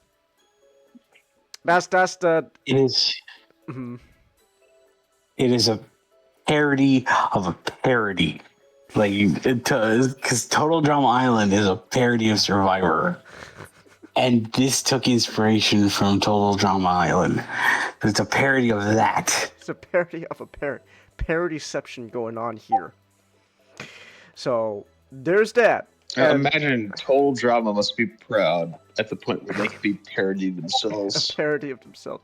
So, the whole web series in general was back in this all started back in 2010, straight like 2010, and yeah, so it's been going on for now more than a decade, for 15 years now, and it's apparently still not finished, I guess. So hey, I guess there's that. Yeah, the second season's not even finished. The second season's not even finished. So there's that, and yeah, so it's been going on for a while now. I'm not gonna even fucking list off how many characters there are. There's so many characters. There's so many. It's kind of ridiculous, and I'm just gonna say it right now. This show was not made for me. It is clearly not made for me. It is meant for much younger people. So I guess because I could kind of give it a little bit of slack, but even then, I'm not gonna lie. It weirdly got interesting near the end. I guess. So look, but to get there, it took a bit. It took a good bit. It was just kind of a slog. Look, so just was it like the 5th season had like 40 plus characters going on. It's like what are we doing? And we slap on even more on top of that. So the fifth season at the very least. The whole point of the 5th season is that the game show parody and all that, right? They're competing and stuff, is being hosted by apparently inanimate numbers. So that episode from the latest season of Futurama, where the professor Farnsworth goes the number world, that. They got numbers now hosting this show. And The Power of Two season 5 is hosted by the number 2, and he's got all sorts of wonderful cosmic magic powers, and he could do all sorts of wacky shenanigans. And then they compete. That's the show. I will say this. I will give credit where it's due. This show is actually pretty well animated. I'm gonna give credit where it's due. The animation is actually pretty good. I'm not gonna lie. It can get actually pretty good, especially towards the end where things all of a sudden just start picking up. Yeah, it could get pretty good. storytelling, right? And like comedy is not meant for me. So because it's It really does have a lot of lol so random humor. and it's just that's not my that's not my style of humor. I don't really vibe with it. I said, I credit where credit's due. There were some points and jokes that were pretty funny. Yeah, there are jokes in there that can be funny, but then at the same time, don't make there's jokes where they are funny, but then they drag it on for too long. It's like, okay, now it's not that funny anymore. Like, this is a show that's just we've kind of reached the era of post comedy, where it's just like, oh, this show. From the little I've seen of it, like there is no jokes being set up. It's just punch character. Yeah, it's just punchline. It's character says something, another character says something. Okay, are you laughing? Are you laughing? All right. Another character says something, and then the other character says something. Are you laughing yet? But not.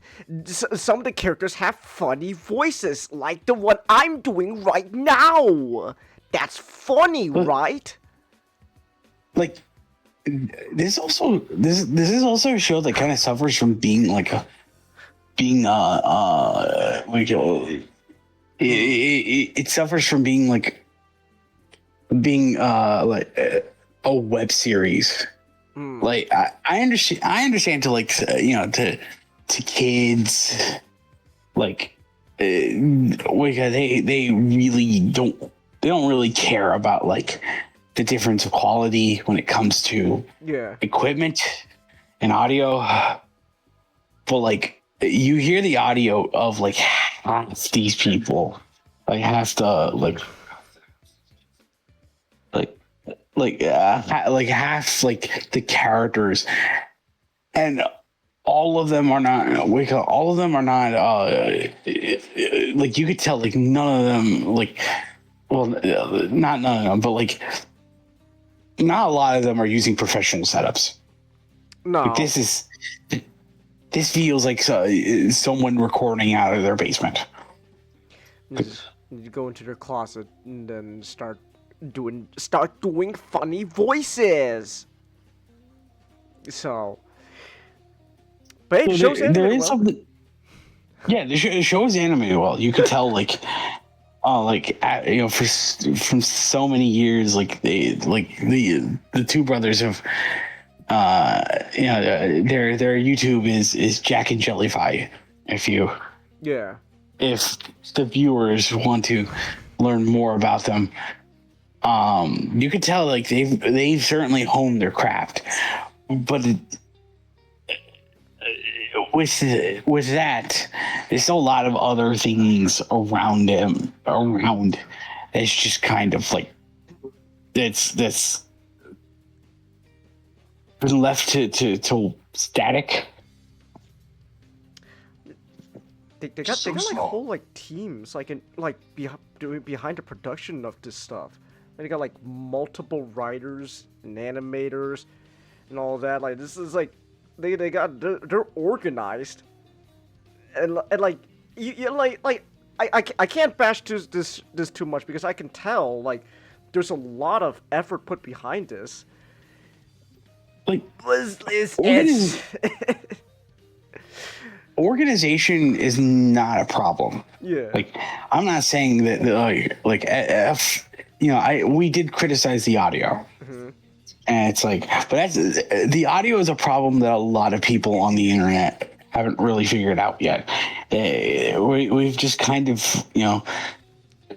to weirdly use this phrase, it's like we've kind of just with the internet we've kind of just suffered from the bigotry of low expectations. Like we accept crappy audio because we've grown up just hearing crappy audio on the internet. So like when something that is made on the internet, we don't think oh, this was made on like $1 billion, and I'm watching it at a TV or the theater or or some else. I'm watching it through my computer.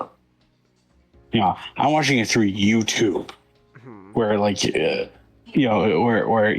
very same website where Doug Walker can yell and look and Doug Walker's a great person. We're a pro Doug Walker. But I'm just using that as a No, I get you. as a comparison point. It's you could tell you have a ton of talented animators. This is a well-oiled machine, but there's no professionalism here. This doesn't seem professional yet, because this feels a bit too amateur. Yeah, I mean, I guess you could argue maybe there's a charm to that amateur feel to it. Yeah. But also at the same time, I feel like now 15 plus years you've been doing this. I don't know, unless the amateurish feeling of the show is the selling point. Which I don't think that's what they're trying to do. So, I don't know. Point being, the end product is, kids will love it. Kids will love it. That's what I'm gonna say. Kids will love it.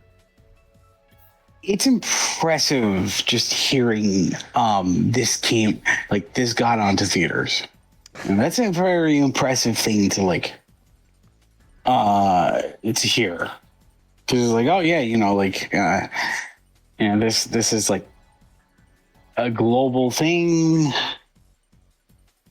Well, not a global thing, but this is something that was allowed the opportunity to be shown in the 20th episode was shown in AMC theaters, and very recently the 25th episode was shown in Regal theaters.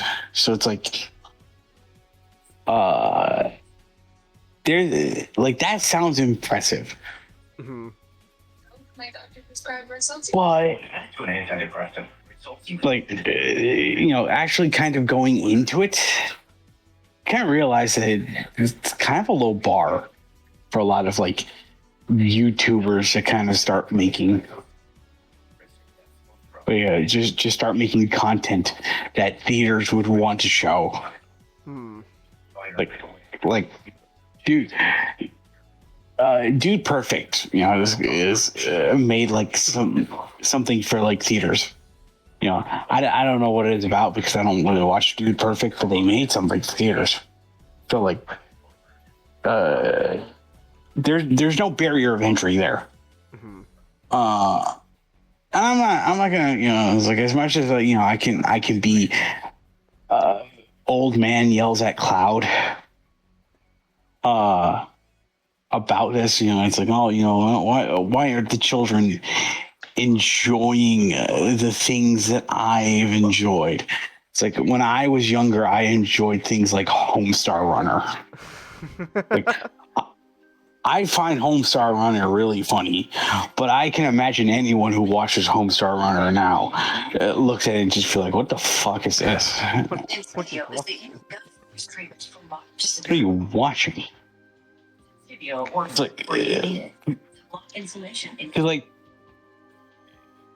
there is just eras to comedy, especially on the internet. Mm-hmm. I was into Annoying Orange. I will not criticize you about. I used to watch Annoying Orange too. Yeah, I used to watch that, and then it got made into a Cartoon Network show. Yeah. But I remember watching Annoying Orange, so I don't know. Is the bar for kids entertainment really that low? Like, is it just really? Is it just really that easy to entertain children? Yes.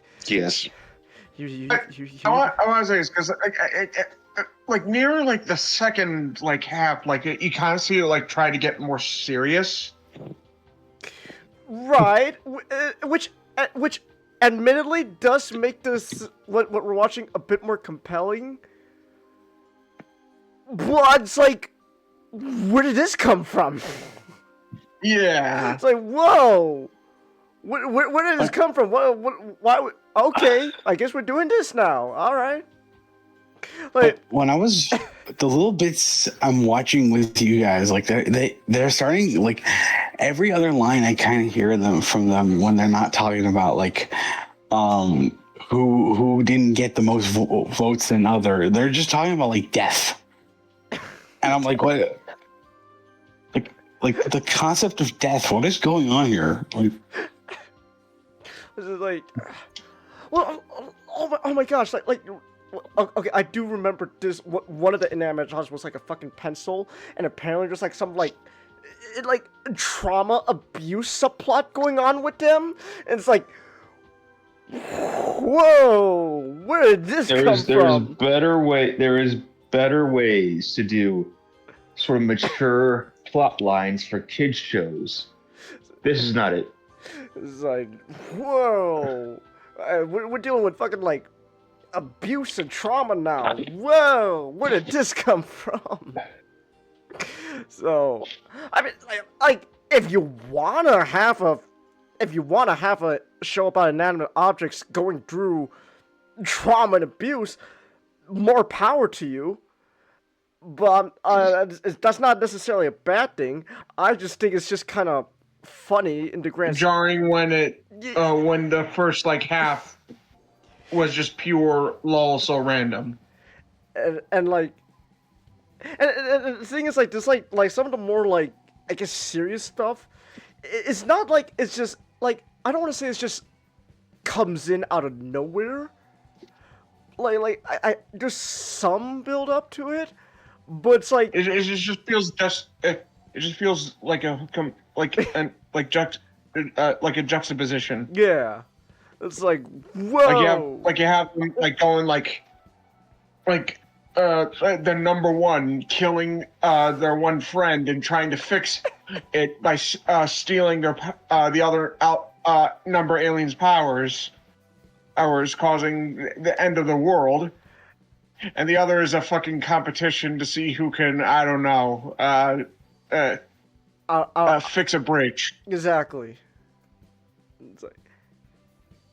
And you know what I think that might be what it, that's what it is. It's like if you want to all of a sudden just make your show turn into like a more serious thing, go ahead. Like other shows have done that before, where all of a sudden all the wacky stuff all of a sudden turns serious. It's like whoa, but you have those like serious like stuff going on at the same time as the wacky competition, guys. Whoa! It's like, oh man, the universe is going to like collapse. Okay, gang, here's today's competition. Whoever stops the universe from collapsing wins immunity. It's like, I think we got more pressing matters at hand. Hey guys, the Decepticons are invading Chicago. Sorry, Nick, but the Megatron's taking over. It was nice knowing you. But, oh man, you know what time it is, though? While the Decepticons are killing everyone in Chicago, it's time for Cake at Stake! Alright, which Autobot's gonna remain on the competition? Alright, Autobots, time for Cake at Stake. Optimus, everyone in Chicago's dead. Now, Bumblebee, You're going to join them if you continue to question me. Because Bumblebee, you got second to the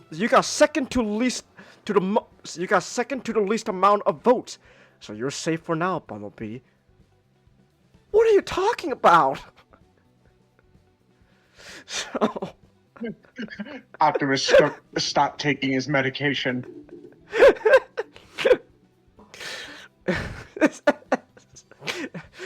He's oh my gosh, he's like the fucking Pyro from TF2, Nick. Like he's just causing mayhem and damage everywhere, but like in his reality, it's like a game show competition. It's like Optimus, please, it's Sideswipe, please, watch out! Ah! Oh man, seems like Sideswipe got eliminated for having the least amount of votes. Darn. Well, better luck next time. So. Anyways, point being, I don't think I got too much else to say about this. Point being, should you, I guess, watch Battle for Dreamland Power of 2? I mean, if you want to, I guess your kids will love it. Kids will love it, but like if you're like a grown adult who got paid to watch this, I mean, maybe I'll have better luck than me. maybe I'll have better luck than me. So, either way though. There we go. So yeah. So once again, just I wrote down the user's name. WhalePing7. That was their username on Twitch. Who tipped us $20 through the stream elements to pay to watch and review The Power of 2. Thank you very much. I guess you're gonna have to pay me more if you want me to continue The Power of 2. If more stuff comes out, you're gonna probably have to pay me more. Cause I'm not in a rush to go back and go, oh my gosh, Nick, the next episode of Power 2 is out. We have to watch it. I'm too busy watching Slop for free. Like the latest episodes of Transformers Earthspark. I did that shit for free. I'm sorry, I'm sorry. Like I won't be watching, I won't be watching, your well produced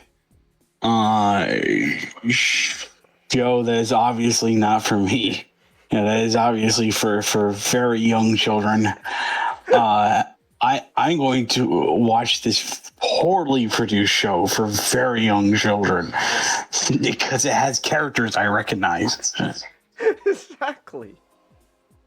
It has Optimus Prime. I know who he is. So yeah. Anyways, that's the paid review. That's all I have to say for The Power 2. So, yeah. All right. Real quick, I'm gonna go use the restroom again. Grab something more to drink so I could go use the restroom again after that. And then when we come back, well, I guess I hope SGD had better luck with Digimon this time than before. So, there's that. All right, speaking of changes, I'm gonna go to sleep. You guys have a good night. All right, have a good night, Mastic. Have a good night. All right then. I will. Hold on, real quick. Let me just make sure I got the thingy pulled up. Whoop. There we go. All right. I'm gonna be. Yeah, so we're gonna go use the restroom. I will be right back. Now, just a quick reminder that you can support me through Stream Elements. It is completely optional, but your support allows me to keep making content such as buying new games and more. I love Wiener. Check this out. Wait for it. Hold on. Wait, Nick. Check this out. Look at that. This is the Asian voice. Okay. Nick, Rick, Rook, I'm an American. I think I gotta use my credit card. Is there anything non-dairy? Anything gluten-free?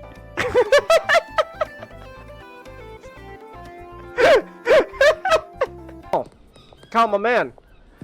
Oh, Kyle? Oh! Did you see that shit? Kyle just teleported! What the fuck? Kyle just teleported out of thin air! Kyle, I'm here to deal you your drugs. You just teleported out of thin air. Where'd you go, bro? Oh, there he is. Oh my gosh. Dude, Kyle learned instant transmission. What the fuck? Alright, you get 6 times the thick monkey. You can. You didn't really sound sarcastic.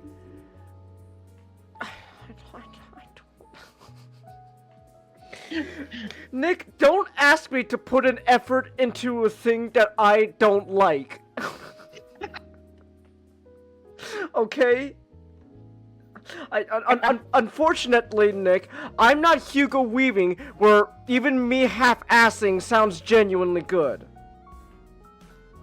Alright? I can't be Why aren't you? Because I'm not Hugo Weaving. Alright? I'm not... Why can't you be? Cause I'm not Hugo Weaving! I'm not Megatron, okay? Oh, why can't you be? Cause I'm not! Cause I don't want to! Cause I don't want to, Nick! I don't want to give effort for this! I don't want to!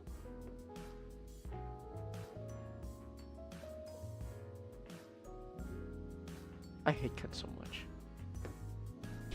Oh! Kaito! Oh, let's go, Kaito! Oh, yeah! Oh, Kaito's a bro. Oh, Kaito's a bro, man. Oh my gosh, he's a bro. Oh. Yeah, Kaito.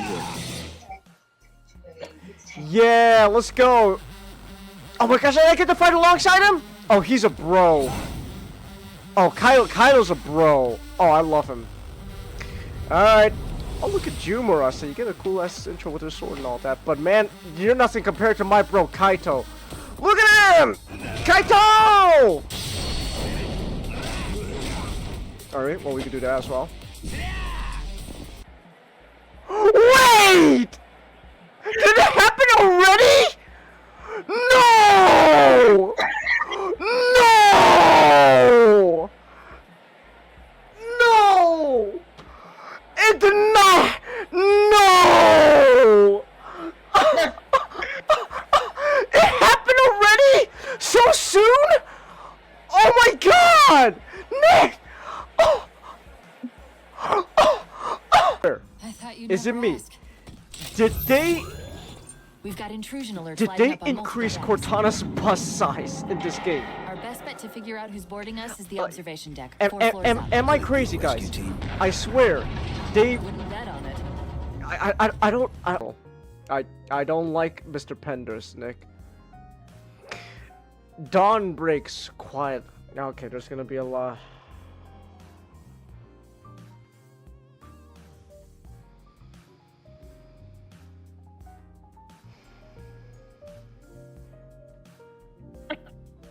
I'm gonna go grab a drink of water real quick. I'll be back. I'll be back, guys. I'm gonna grab some water. Oh my gosh.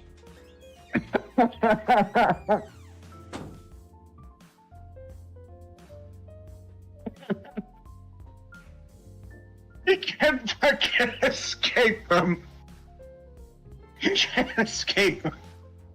Oh, it's fucking great.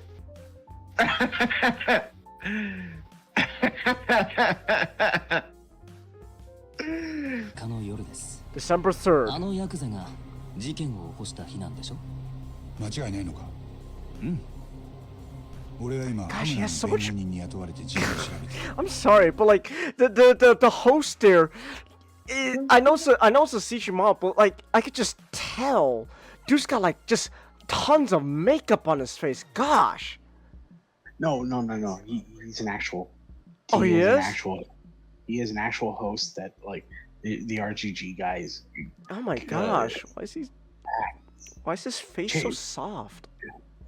Jenkins, that's just what host looks like.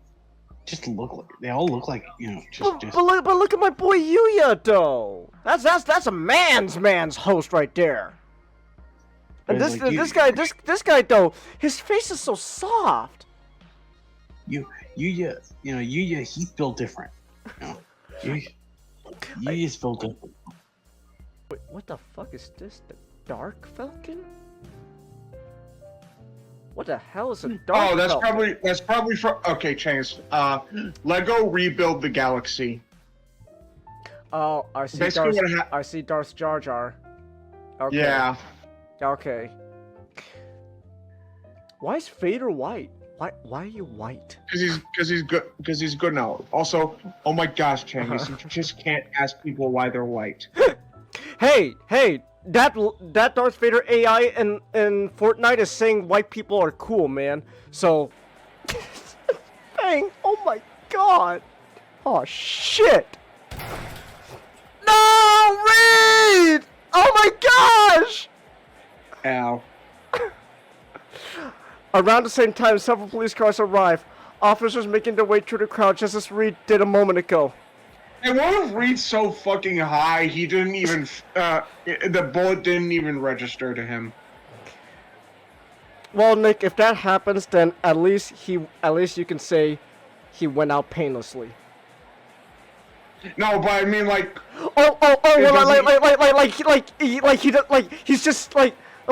He just comes out afterwards like, oh my gosh, Reed, you have a bullet hole like in the middle of your chest.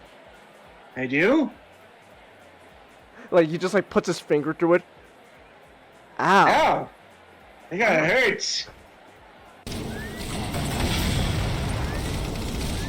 Hold on. Oh wait, no, that's friendly. That was a Spartan.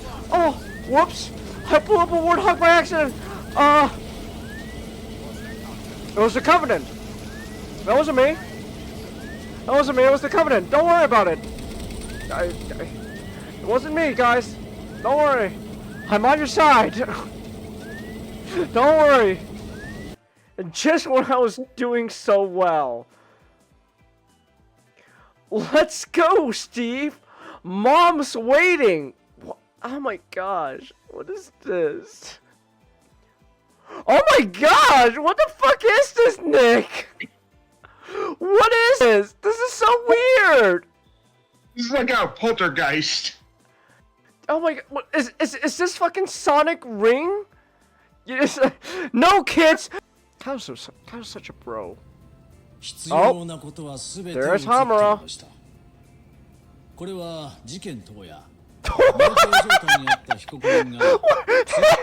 That's so funny! Wait a minute! That was so unprovoked! Hamura's just like he just slapped him and just sent him flying to the ground. That's so funny! Oh my gosh! I'm gonna walk away. Yeah, you just sock someone and it just walks away. That's so funny! Not like they were arguing about it. It's just hard. It's just that. It was literally just unprovoked violence. Oh my gosh! I love Hamura. He's such an asshole.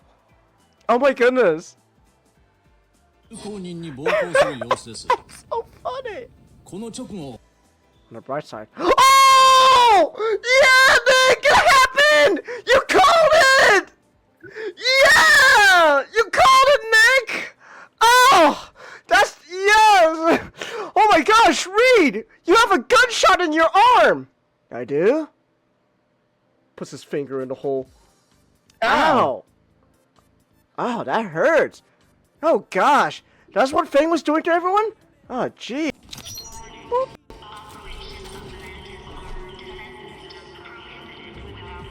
Mantis Armor Defense System. That sounds cool. There's mechs! What? There's mechs in Halo now? What? Access to the maintenance causeway is Oh my gosh! Let's do something about it. Holy shit! There's... Wait, guys! We got a fucking Metal Gear! Thinking... There's more! It doesn't end! I'm gonna fucking... Okay, you know what? Just...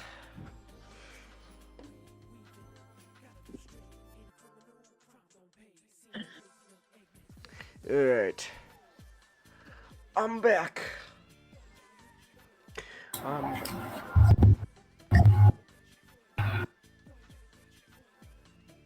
Oh, I just realized not Avatar is now hooked up all the way close to me. It's fine. I'll change afterwards. Alright then. So I'm back, and we are what? A little under 2.5 hours into the stream, so not bad. It's probably gonna go a lot longer though, cause I'm sure SGD's got quite a bit to say, and if there's enough time afterwards, I'll have quite a bit to say. so there's that. But yeah, so that's what we're gonna be doing. So SGD, so far, your track record with the Digimon stuff you've been, like watching and all that has been pretty good. Oh no, we lost Not. Oh damn, he's back. Oh my gosh, Not, we thought the Digimon got to you.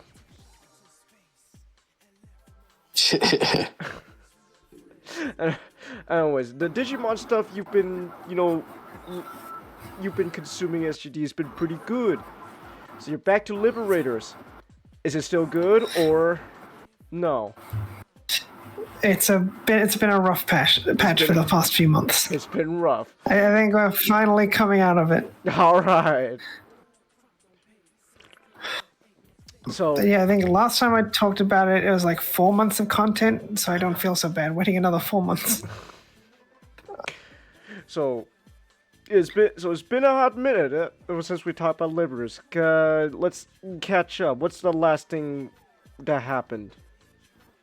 So the last thing that happened was kind of the start of year 2, where Unchained started her master plan, releasing a massive amount of Machinamon across Lacuna to infect NPCs and force them to fight players so players could partake in the endgame event, which she is pretending the whole thing is.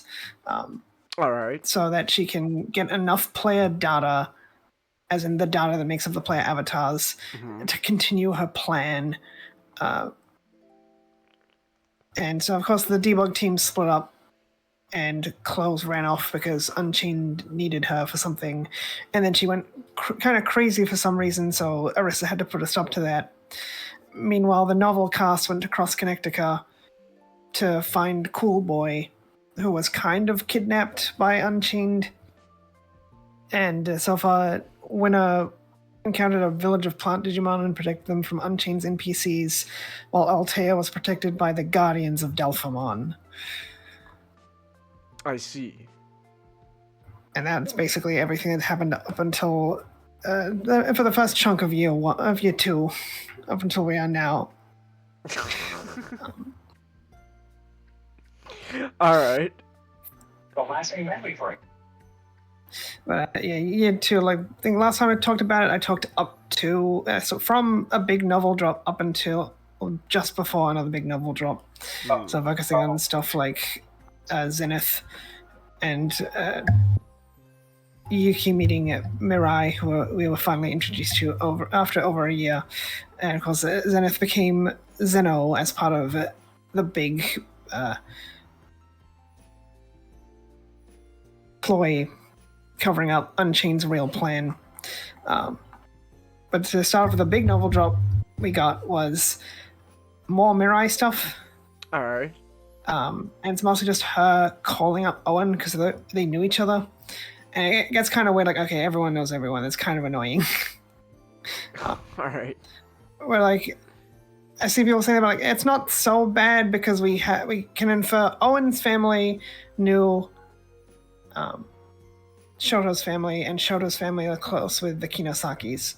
So the Dreadnoughts and the Kinosakis knowing each other doesn't seem that weird.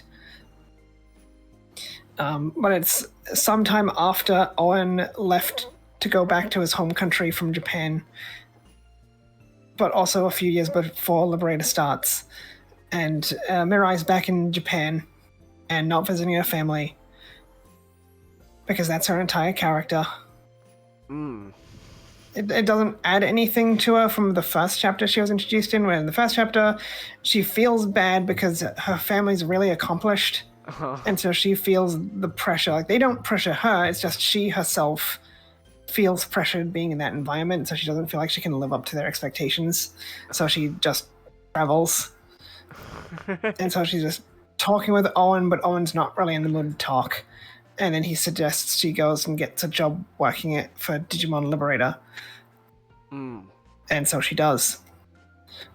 Which is incongruent with the character stuff, which the characters, bits and pieces are incongruent with themselves and each other. Because the character chart says that she got a job from Suzune specifically. Suzune offered her a job. It's like, I guess you could make it work, but saying she applied for a job and saying someone offered her a job aren't really congruent. But then, like, the latter half of it is her meeting Honeyman. Like, she doesn't have a deck, according to Yao, which I really hate. Like, I really end up hating this character, but, like, in a unique way. It's like, why is this character? If you're just going to treat her this way, why is she? But Honeyman is funny. Even though it doesn't really match with the Honeyman we saw in the last couple comic chapters.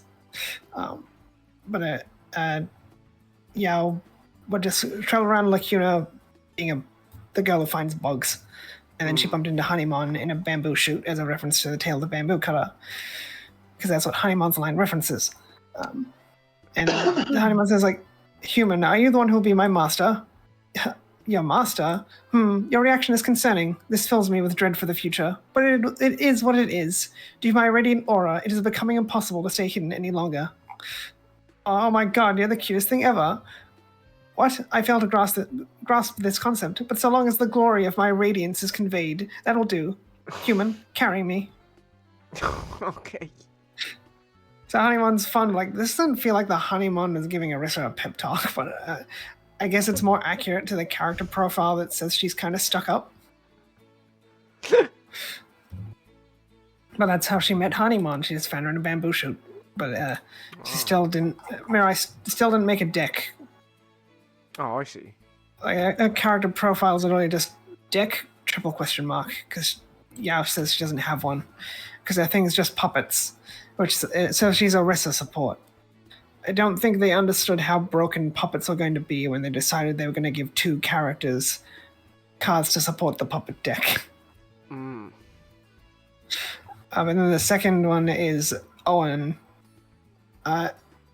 Shortly before the events of Liberator, where he meets Elizamon, and Elizamon is a tsundere.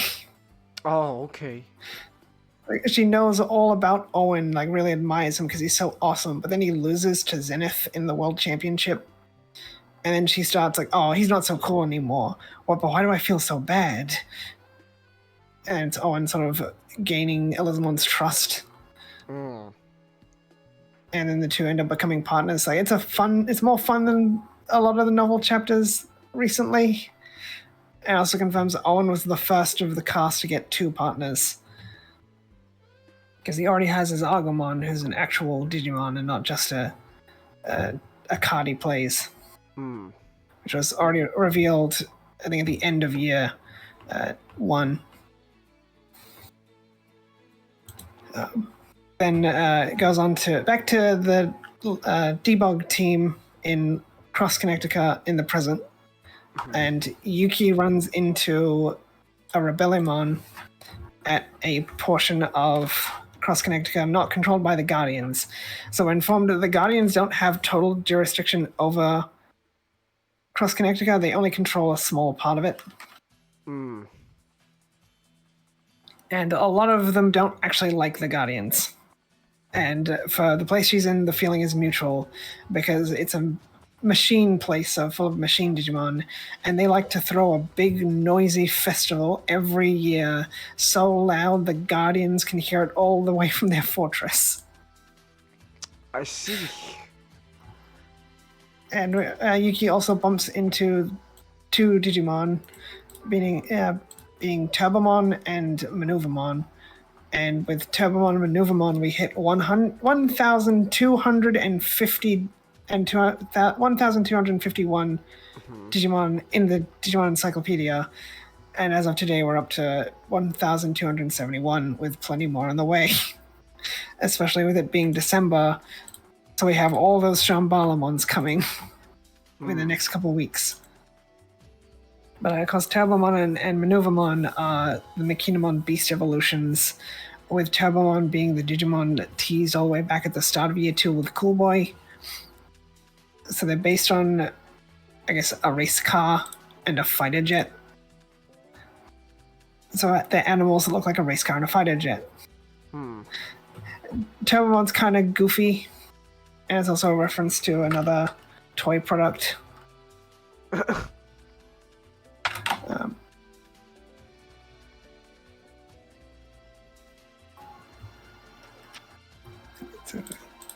Crush Gear Turbo. Which is an old anime by Studio Sunrise. Oh. Okay. So it's attack references like Turbomon and Crush Gear Spin. And then Maneuvermon's just a fighter jet. And it looks disgusting. Like, I love it. It looks disgusting. It has these bulges on the back of its neck, and you can sit inside them like it's a fighter jet, but you have to climb through its mouth first. Okay. I mean, I don't. But the actual I don't think that's really disgusting. It kind of reminds me of Jetstorm from Transformers. The actual chapters are fine, I guess. It's like Yuki decides to help pump up the festival so she can draw the attention of the other debug team members who are scattered by the Guardian's initial attack. It's like, yeah, it's a read. Like, you have Impmon evolving through his stages. Like, I'm not feeling it. But then they move on to Ryutaro, who is in a desert part of Cross Connecticut and runs into another group not affiliated with the Guardians, and they want to kill him. I see. They just straight up want to kill him so they can take his D-storage, so they can dethrone the Guardians as Dalphamon's preferred protectors. So Ryutaro has to throw hands with a Dino-Humon.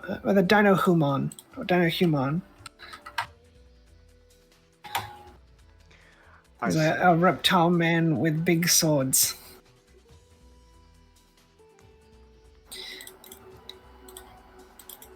And there are also other Digimon, but because they're in a confined space, Tyrannomon can't evolve.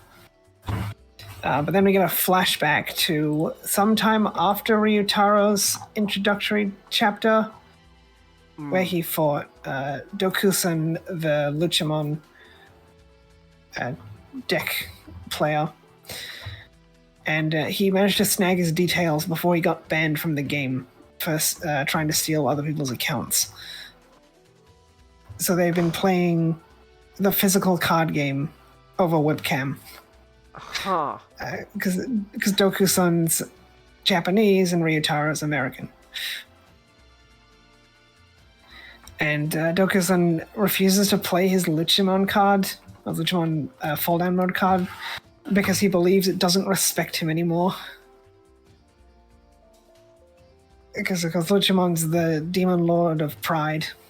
So he needs to earn the respect of his Luchamon card back before he can start playing it again.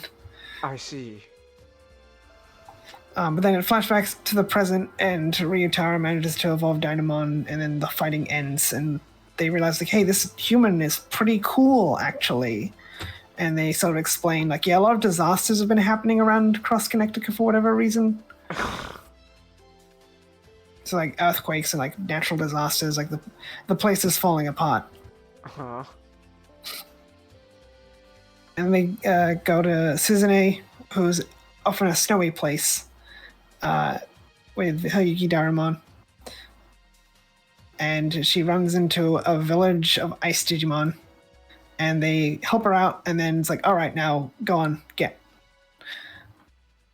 I see. Because the Guardians are on their way to collect tribute. So she decides to leave. Even though Yukidarumon's like, we should help them. And she's like, no, it's not our place to disturb the natural way of things. So they leave. And the Guardians start attacking the village anyway. Because the Hyogamon in charge is like, hey, where's the little extra for us? You know, like there's the tribute, and then there's the extra for the people gathering the tribute. So he starts smashing up the village. And then Suzume goes in and helps them. Even though she, at first, doesn't want to. She changes her mind. And they drive them back and put a big ice dome over the village to keep it safe. I think I meant to talk about it last time, but I forgot. When they first introduced Suzume, they introduced the concept of a blank black card. Okay. That was Unchained was implied to be behind that scheme. I'm just wondering whatever happened to that. It's like, are they gonna come back around to that? Is like I can see how they'll use it again soon, but it's like they kind of just dropped that plot point. Oh. Kind of like how they dropped Blukomon. Like, where's Blukomon? Like, Suzume had Blukomon and Yukidarumon. Like, they mentioned Blukomon had like, Blukomon was with Suzume and they ran into Shoto, and Blukomon was still a bit heated about that time he got beat by Terramon in Terramon's debut fight with Shoto, because the Frozen Knight was possessed by Blukomon, then Suzume captured Blukomon after it was defeated. I see. But like, no, where's Blukomon? Where'd he go? What happened? Especially since the Blukomon cards were half of Suzume's deck. But then we finally go back to Cool Boy, who is on his way to meet the goddess of Cross Connectica, Dalphamon. But Dalphamon is speaking to him telepathically and tells him the world is dying. As in, it's going to fall apart soon. And she wants to let it happen. Okay. Because then everyone in it will die, including her. That sounds exhausting. Because she'd rather everyone die because she doesn't trust Cool Boy to be able to look after her people. Because like she thinks Cool Boy's done a pretty bad job at it so far. Oh, okay. I see. So like, yeah, it's like I can risk them suffering horrible fate, or they can die. Or they can die. Wow. Truly, big brain move there. And she explains that Unchained wishes to capture her as because ages ago when we were introduced to Altea fought a Chimeramon deck so he could study composite Digimon. And every composite Digimon is a composite of different Digimon species until Makinemon, where he thinks, I don't think Makinemon is a composite of different species, despite Makinemon later being revealed to be a composite species. So you look at any canonically composite species, because there's some that are composite for the card game. Like Shademon is a composite, not because it is a composite, but because it's part of the Millenniumon deck. Because of the Cross Wars. It was a component of Millenniumon in the Cross Wars manga, where it became Millenniumon. But Shademon is not a composite. Chimeramon is a composite because it's Greymon, Carboterimon, Skullgreymon, Kawagamon, etc. Deltamon is a combination of 3 unspecified Digimon species. Marine Chimeramon is a bunch of water Digimon, and so on and so forth. And they established Makinemon. Altea is correct. Makinemon is a composite, but it is not a composite of 2 different Digimon species. Because the theory was there's Dalphamon and Dalphamon's counterpart were then combined to create Makinemon in an unsuccessful attempt. Like, no. Makinemon evolves into both Turbomon and Mealmon. And what Dalphamon says is she's from the Beast line, and the other Digimon that Unchained has is from the Machine line, and they are diverging branches. And Unchained's goal is to reconnect the diverging branches of evolution, which I've been theorizing since my Kinemon was first introduced. They were going to combine, which was confirmed a while ago through the character profiles, but that jar of me being correct is getting very full. I see. I predicted this over a year ago. But then the debug team all reunite thanks to Yuki's big concert, and they discuss their plan of what they're going to do. Itmon and Yuki talk about what everyone else is up to.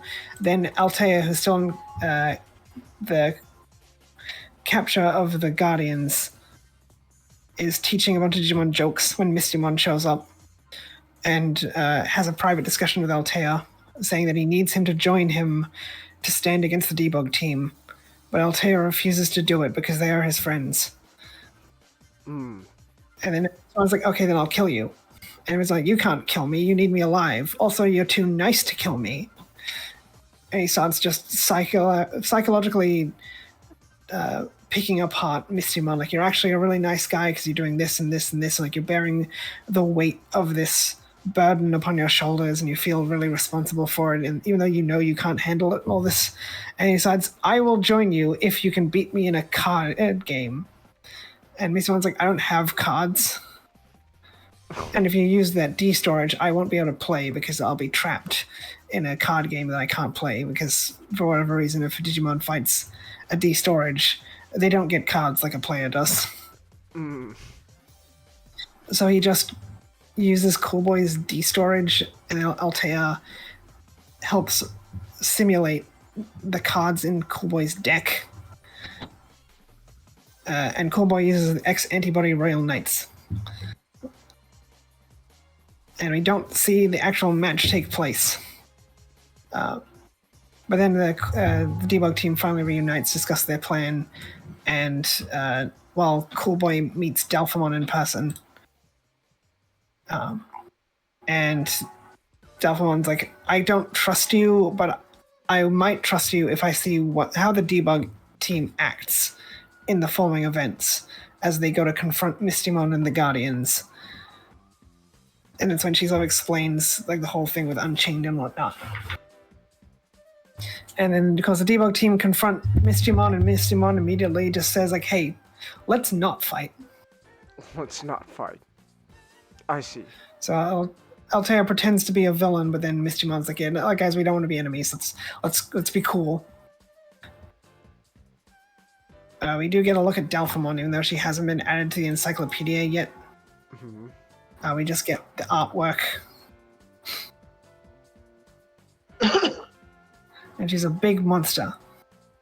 With a halo made of bone. I mean, that's kind of cool. Talk about her soon. But that's where the big novel drop left off. So we'll probably get another one in a few months, and I'm expecting over the next few months, Unchained will spring her plan. Yes, this is all according to Keikaku. You got close to Delphamon for me. So he's playing the big game, the long game. Ooh. Yeah, but then onto the comic where we left off. Arisa beat Close in a match, and it was an annoying match because a lot going on wasn't explained. I was really confused. I read it twice. What's happening? And then someone pointed out the new Shumon card gives blocker on play and on delete. Oh, of course, that's why that card got the blocker from. But they don't say that in the comic, which is really annoying. And I talked about last time, the recap column is maybe Sunnarizumon was being controlled by the Shademon. Well, it turns out Sunnarizumon wasn't even there. Sunnarizumon was with Unchained the whole time. Also, Honeymon is still around for some reason. I thought she left with Mirai, and Mirai was rocketing off on Kaguyamon, but if she was rocketing off on Kaguyamon and Honeymon's still there, then what's going on? It's just forgetting things. But of course, as Cinerizamon is Close's partner, she has to go confront Unchained and get her Cinerizamon back. Fortunately, Cinerizamon's not far away, as they're in the Obsidian Desert, and there's a big machine placed in the Obsidian Desert. And Orisa and Violet don't go. Close, it's too dangerous. But then Close no, I need to do this. So she goes to confront the goddess Eliotrope. I've been watching Wakfu season 4 since the last Liberator stuff. Pretty good. Up until season 3. Shame there's only 3 seasons. It could have been real. Imagine it would have been really weird if they made a season 4 and just flanderize all the characters and just split them up and not one of them doing anything. And here's this character, but we're gonna ignore these characters exist. Man, a season 4 would have been terrible. I see. But the goddess Eliotrope is finally introduced in season 4, and I think this is where Unchained got her halo from. The character designer must have watched some Wakfu. So when I first saw Unchained, before we even knew Unchained was Unchained, I was it's gotta be a God from the Machine kind of thing, right? But then no, I guess it's also a reference to Eliotrope. It's very similar, not gonna lie. But I joke about Goddess Eliotrope because Unchained stole Close's identity, which is the second time she's committed identity theft in a day, because all of this is taking place over a couple hours. So, she can't keep getting away with it. I see. Also, for some reason, she's blonde now. Blonde? So Unchained has silver hair, Close has silver hair, but when Unchained takes on Close's appearance, she's blonde. Why?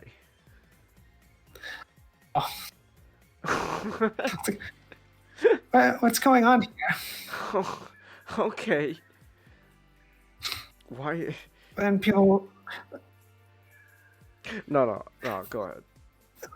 People are being really weird about it because Unchained has the form of a little child.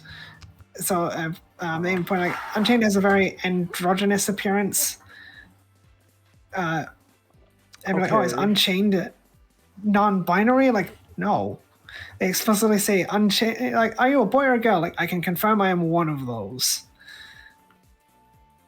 And people are making some very problematic comparisons. Is this an analogy for transgender? No, this is an analogy for realizing gender ambiguity sucks. Because Unchained is I thought it was stupid to care about being a boy or a girl form, but it's actually way better as a girl. So it's a girl realizing, a girl embracing her femininity. I guess then, I guess you could say, man, maybe being non-binary is not a really good thing. I want to be a woman. That's obviously not what they're doing, but I think it'd be funny. Yeah, people reading into it that's what you guys are implying without it. If you want to read into this more than you should, that's the only reading you can get out of this. But you're not supposed to read into it anymore. It's just Unchained being provocative because she's trying to piss off Close because she's an asshole and abusive, I guess. Unchained is stated to have an androgynous appearance because she was made from earlier data, while Close has a more feminine appearance because she was made from more human data had been absorbed by the system. And the Japanese side strongly implies Unchained is a girl. But a lot of people use very Western perspectives. Gender ambiguity's always been a thing the Japanese like to play with, and not in a Western way. It's they might be a boy or they might be a girl. They're definitely one of those. but I'll never tell. Ooh, cheeky. Like, that's how the Japanese play with gender ambiguity. But of course, they have a fight, and it's definitely better than Orissa's, which is better than Yao's. So, we're working our way back up from that really bad Yao fight. But Unchained is only doing it to distract Clothes because she needs to analyze all her data. Because she needs she needs her data because she's like a black box, as they established earlier. And she also needs the override powers from every member of the comic cast, which is how they can create cards that don't exist. Because it's all part of Unchained's plan that was established in early year 1, where she's going to turn the Lacuna into an arc. Alright. So, to save all the Digimon from dying. Except that's not really her plan. Her plan is #Yggdrasil didn't go far enough. Oh, I see.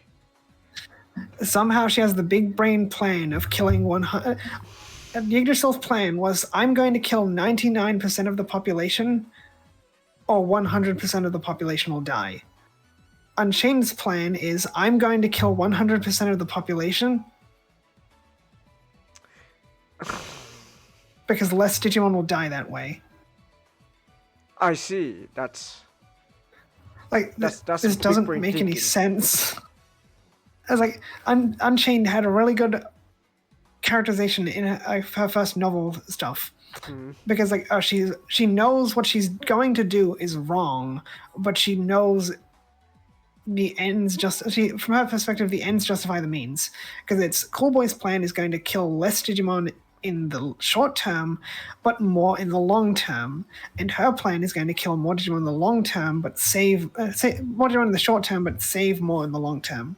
But then it's revealed, like, I turned all the Digimon in the garden into Makinamon, and now I'm going to kill everything. I see. It's like, what happened? Like, what's the point of turning Lacuna into an arc if you're not transporting anything? If everything's dead, who are you saving? Who are you saving?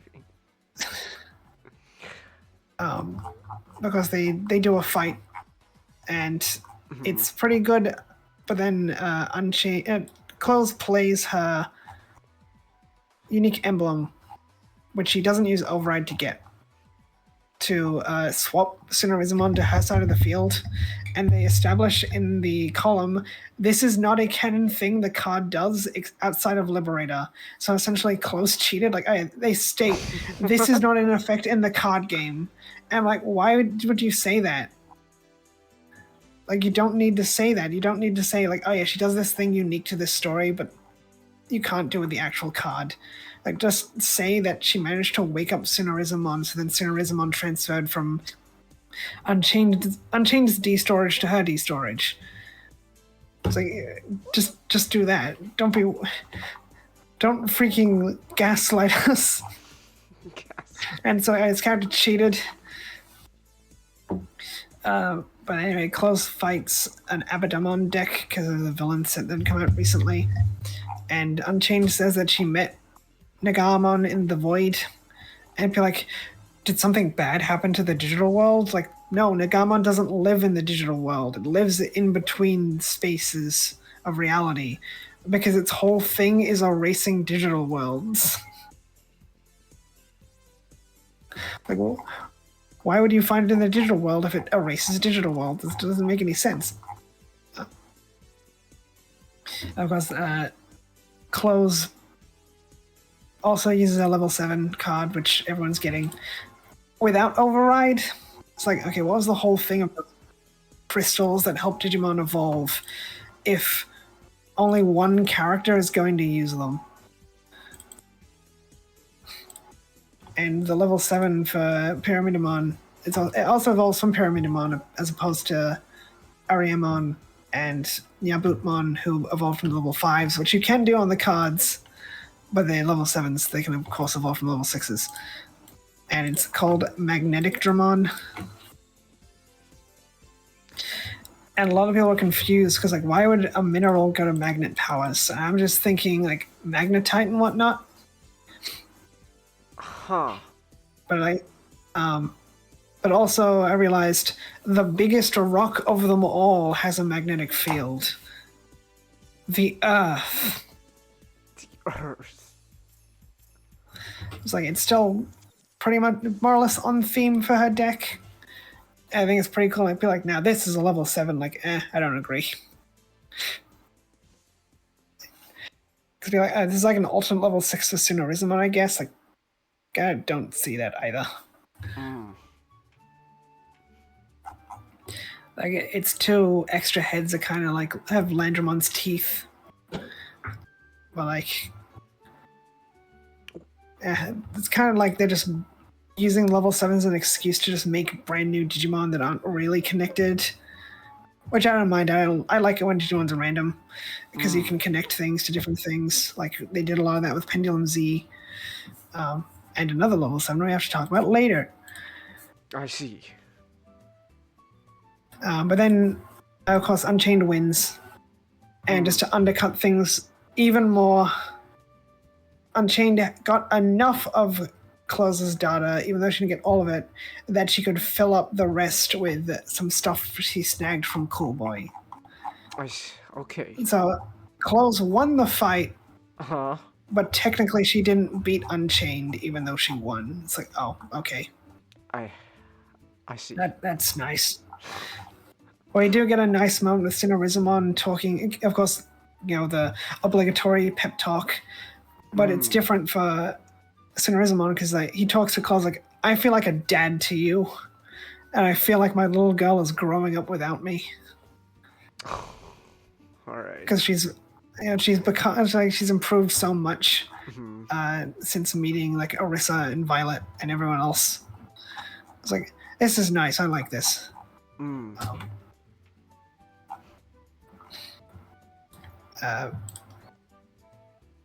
then we get to the Violet match, where Violet and Orisa just hanging out immediately after Close left, and Violet's like, let's have a fight.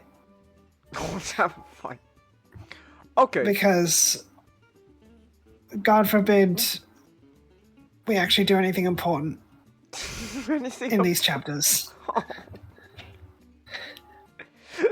I was like, I'm just wondering, what's going on with Shoto? Like Shoto, like, no one's been fighting NPCs for the sake of fighting Zeno. That was the reason they split up and split stuck in pairs, so they could go and fight NPCs in case one of the NPCs starts winning. The other person can jump in and save the day. I see. And like, I would think, like, is it because they don't have a lot of cards to show off? And then I remembered, like, no, they did Wind Guardians, so they didn't really have an excuse to make Orisa and Violet fight because they have cards they could still show. And I liked Violet, and then these chapters came out. They talk about like how Violet had no friends, and then Orisa was the first person to approach her, and they both liked Digimon, so that's how they formed a close friendship. So like Violet started admitting Orisa as a friend off screen, I guess, between year 1-2. She stopped being a tsundere. Oh, I see. And like, she became a collector because she was just wanted to beat Orisa one time, which they imply she has been Orisa, but then other stuff implies she hasn't been Orisa, and is just kind of confused. And of course, we skip all the way to the last turn of the match. Oh, so we don't even because they keep skipping. Yeah, they keep skipping over like into like the end parts of fights, but this is literally the last turn. Okay. And it's like, oh yeah, Violet has like one or no security left or something, and Orisa has a bunch. So Violet has to win it in one turn, or she loses. And she said she decided if she loses to Orisa, she's quitting the game.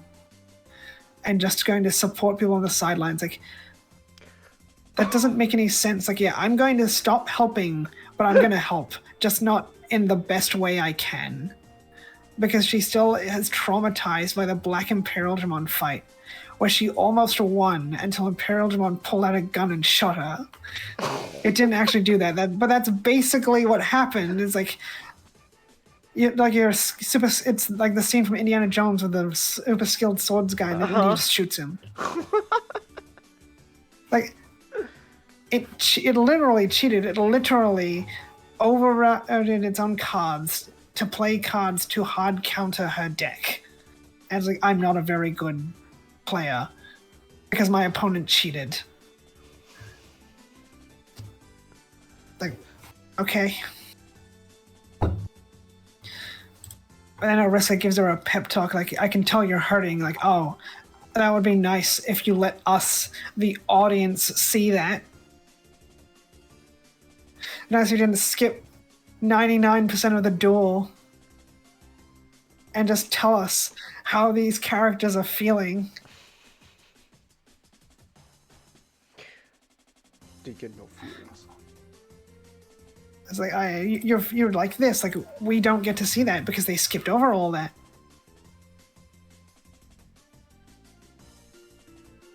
And like, Orisa's hurting because Violet's hurting, and then Violet regains her passion and pulls out Shine Greymon Ruin mode. Alright. One of Shine Greymon Ruin mode's effects is everyone hates you now. What? Yeah, Shine Greymon Ruin mode is a really broken card. So it does massive a negative DP, then deletes itself and hatches another egg. And but then that's a card which hard counters the Puppet deck because Puppet uses tokens, and tokens have very low DP. But like Shine Greymon Ruin does like negative 7,000 DP, which will delete most Digimon, and you can't stop it because it's deleted by a game rule. Oh my gosh. So if you do like, I use this effect to prevent its deletion, then the game will check again, like, you still have 0 DP, die. Oh my goodness. And I'm like, oh, Violet can't win because it's even if you evolve it, it's still a high cost card. Uh-huh.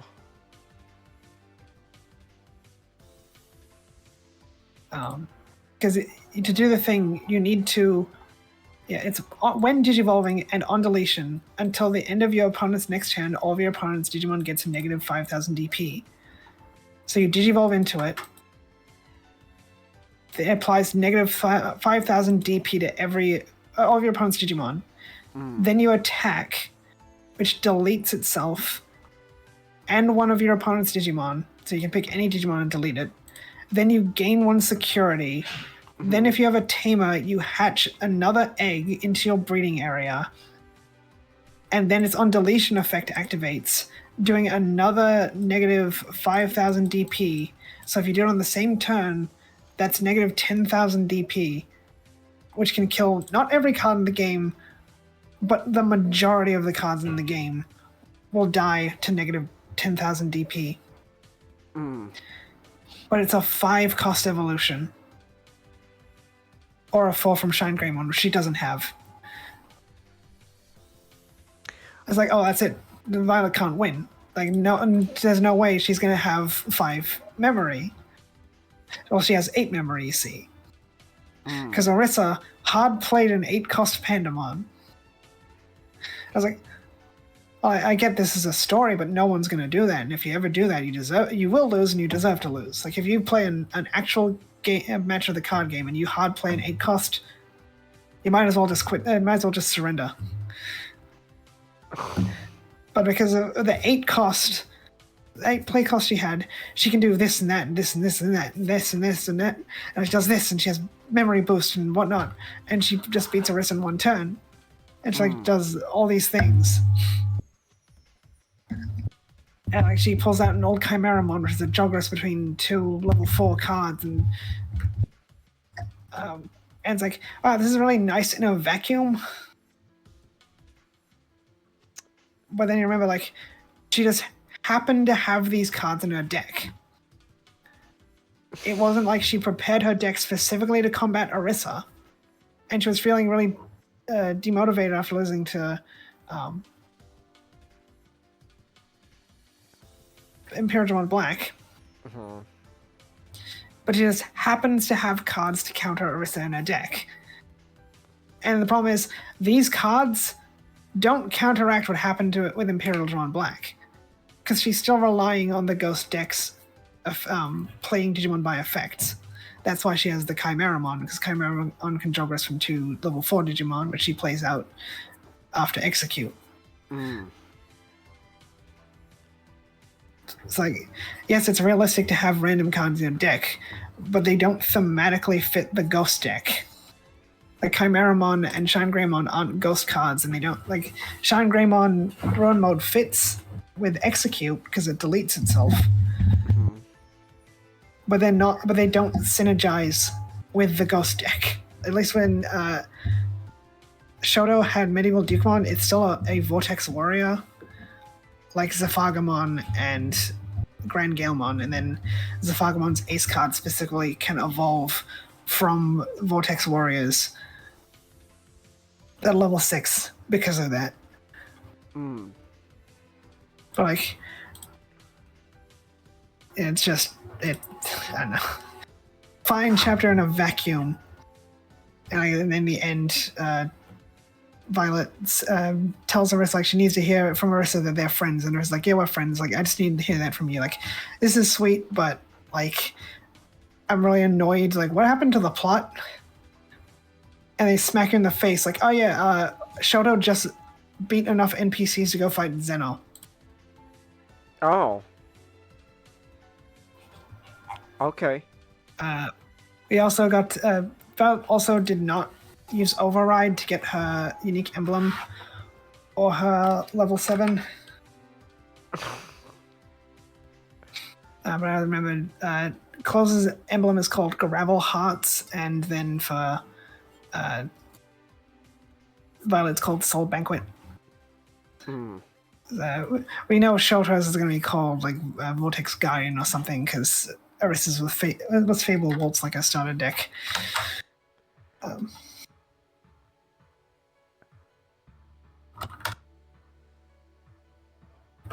And then the level 7 is called Dullahamon,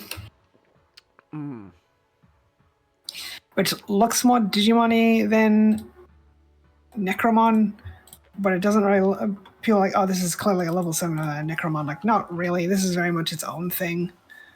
Like, I like it for the most part, but like, I wish they would have made the greens blue so that it still ties back to Ghostmon. But it kind of just makes Ghostmon doesn't really help Ghostmon improve from being, in my opinion, the worst line in Liberator. It does have so the red banners match the pattern on Necromon, but they also match the pattern on Daemon. So Daemon had it a long time ago, then Necromon had it, and now Dullahamon has it. So it's kind of just a sign of really evil Digimon. I do like how, because Headless Horseman, the head is like a flail with an axe. I see. But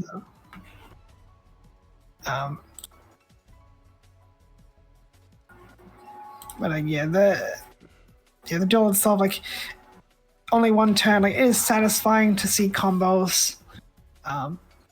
I say this being a relinquished and Diaboromon deck player for Yu-Gi-Oh! And Digimon respectively, which are not even close to being meta decks, but I do enjoy them. But like, probably the most like out of place duel, I guess, in Liberator because of the whole. We broke away from the theme of the deck to make a really contrived one-turn kill. Like, Close's thing is one-turn kills, and her deck is specifically catered to allow for one-turn kills. but they had to kind of break the deck for Violet to do a one-turn kill. And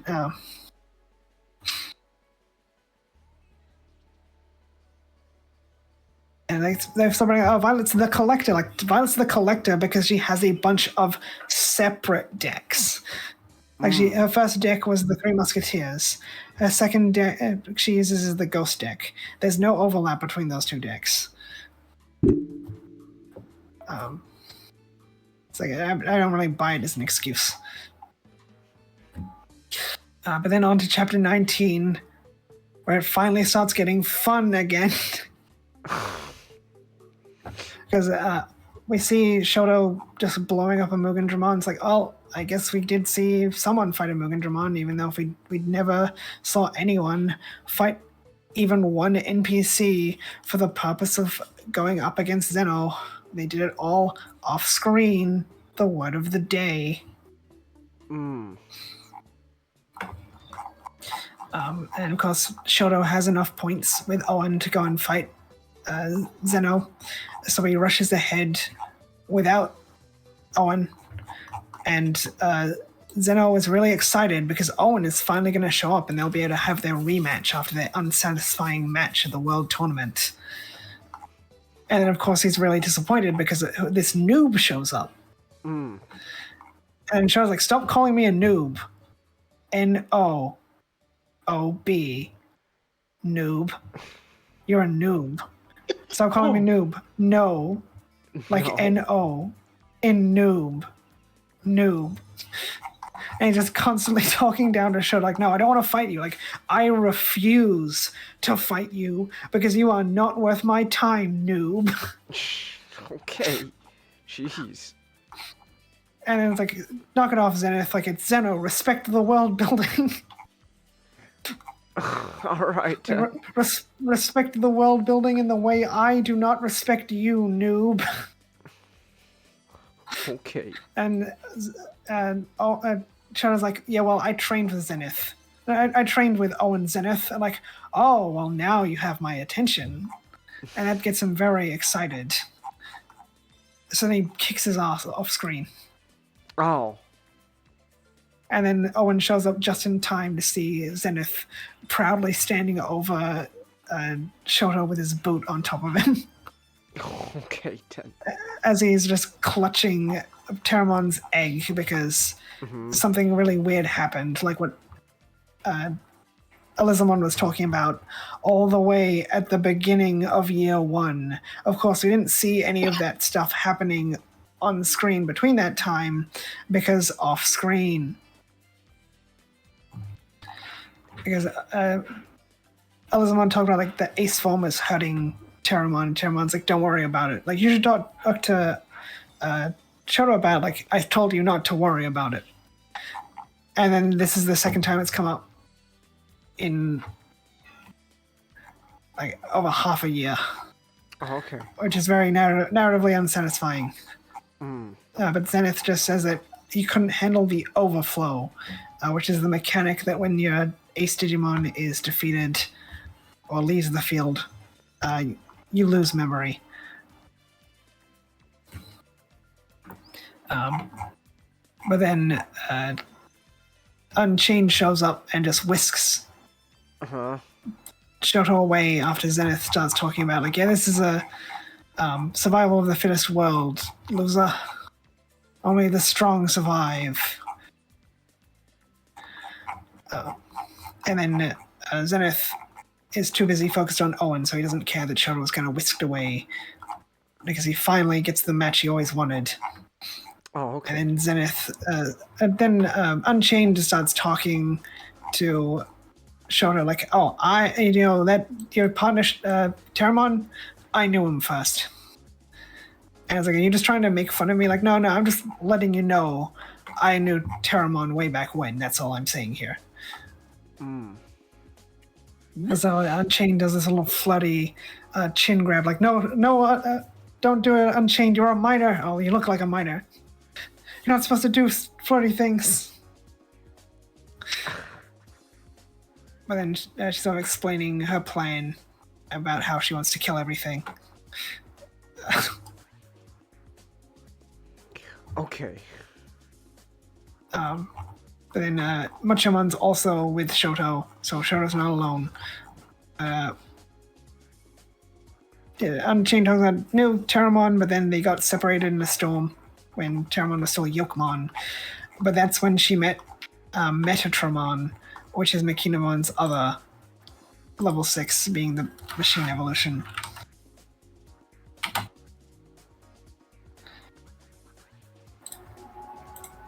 It was teased all the way back when Unchained beat her, but they didn't get a name until now. And it looks like an angel, but it's not an angel. Huh. And be like, why isn't it listed as an angel Digimon? Like, it's explicitly is stated that it is not an angel Digimon. The lack of reading comprehension. Because, Metatramon and Delphamon kind of ditched the theming for the Makinomon line, where the machine line looked like animals with their machines, and the beast line looked like vehicles with their beasts. Instead, going for a machine that looks like an angel but isn't an angel, to a beast that looks like a beast that looks like a beast but is actually an angel, I guess. We don't know for certain yet because she had, as I said before, Delphamon hasn't been added to the encyclopedia yet.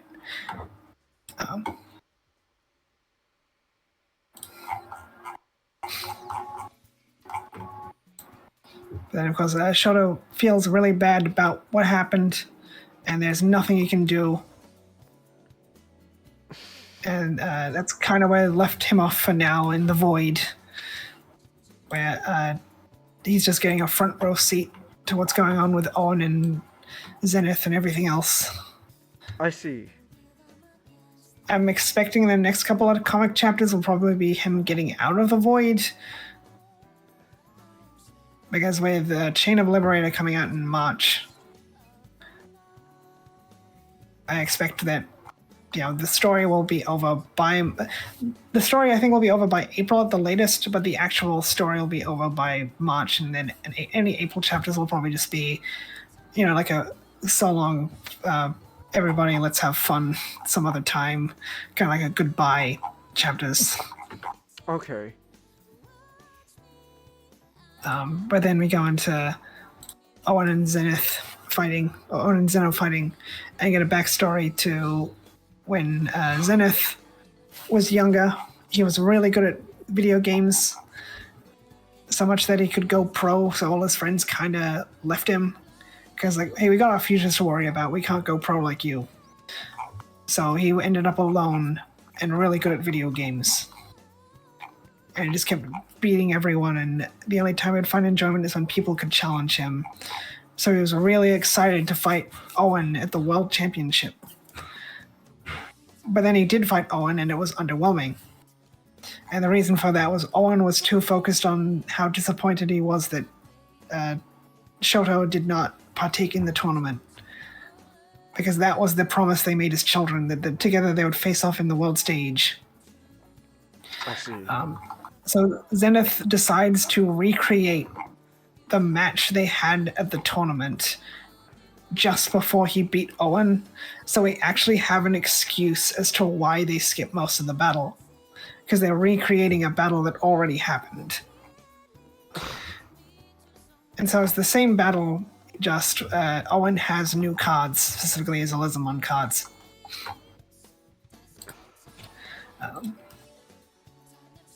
And so back and forth, Zenith talking about how strong he is. Owen talks about how strong he is with the friends, while Zenith insists, friends make you weak. But then, thanks to the powerful effects Elizamon has, they managed to beat Zenith pretty quickly. And again, we don't see the character using Override. They kind of made Yao go off and do stuff for no reason. But because Owen's unique emblem is called Blazing Conductor. And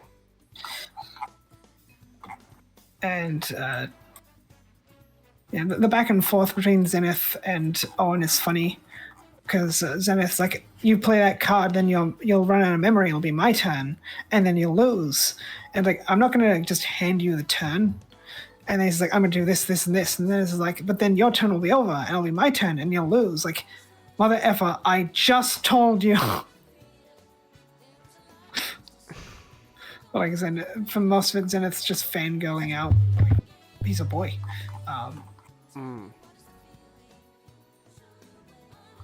But he gets really frustrated at the whole talk of friendships because his friends abandoned him.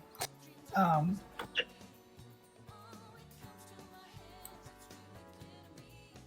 then, of course, Owen talks about how he will defeat Zenith and he will meet Shoto on the world stage one day. Without actually saying Shoto. But he plays Medieval Dukemon from Shoto's deck, which Shoto gave him the card. Like, Shoto's like, hey, Owen, I think this card would go really great in your deck. And people are memeing it like, yeah, it's a really splashable card. Which I can complain about Violet using cards that don't fit her deck. But Dukemon still fits with the deck, more or less, because of its tie to the, to Dukemon, which comes from the Gilmon line. So it's not completely out of place, and also thematically, it's about it represents the friendship between Shoto and Owen, and also it's a red card. And not just, I just happen to have this card that can beat you. It's,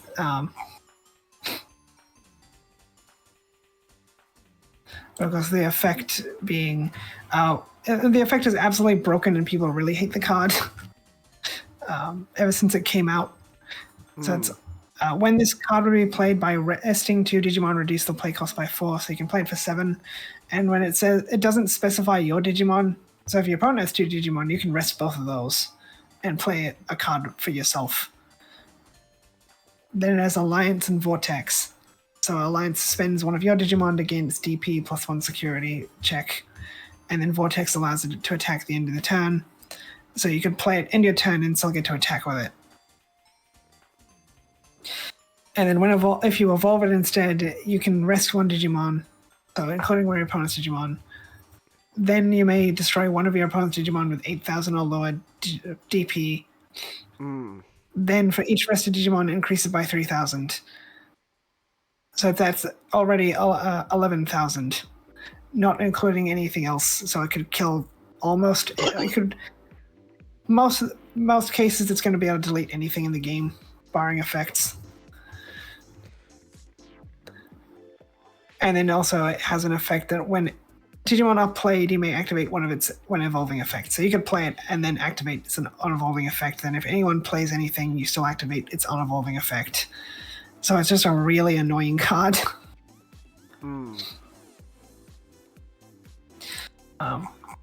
Because, yeah. Also, we see the level 7 for Elizamon, which is pretty controversial.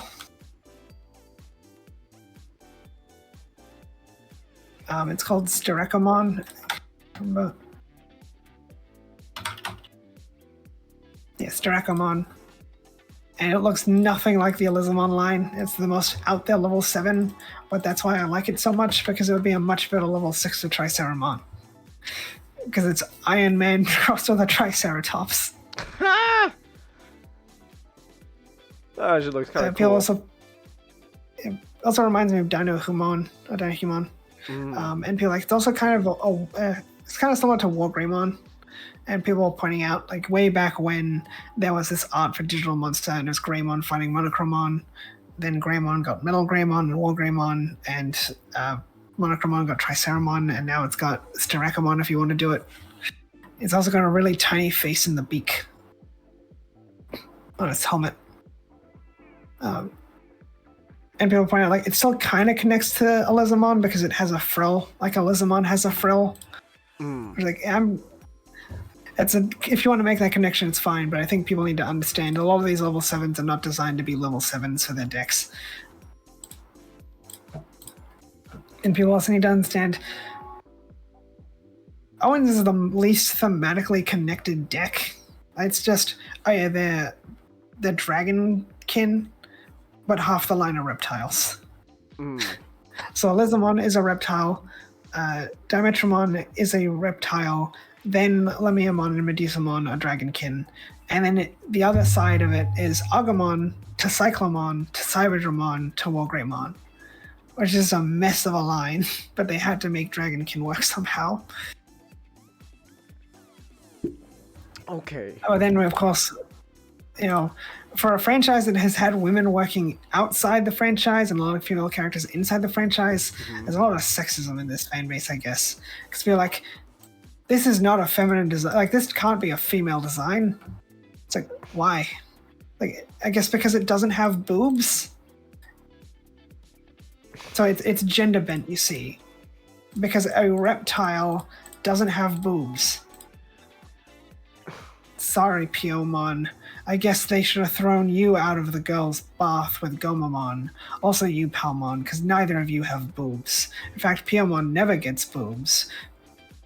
Palmon had to wait until a level 5, and then it's really a flat chest. Like, Garudamon has a man's chest, and people are like, that's fine because she's a bird. But a big armored reptile doesn't have boobs, so it can't be a girl. It's like, okay. It's like, they've had designs which are like more like Taumon is very masculine in appearance, but it's pretty commonly depicted as female. They've had Digimon be both male and female. Piomon's been male and female. Female in most depictions, like Adventure, but then also male in Savers and Time Stranger.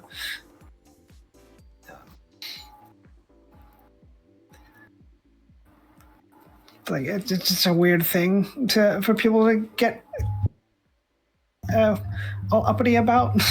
But then, I like how it has this sort of really old toy aesthetic, like something from one of those toy commercial shows from the 90s.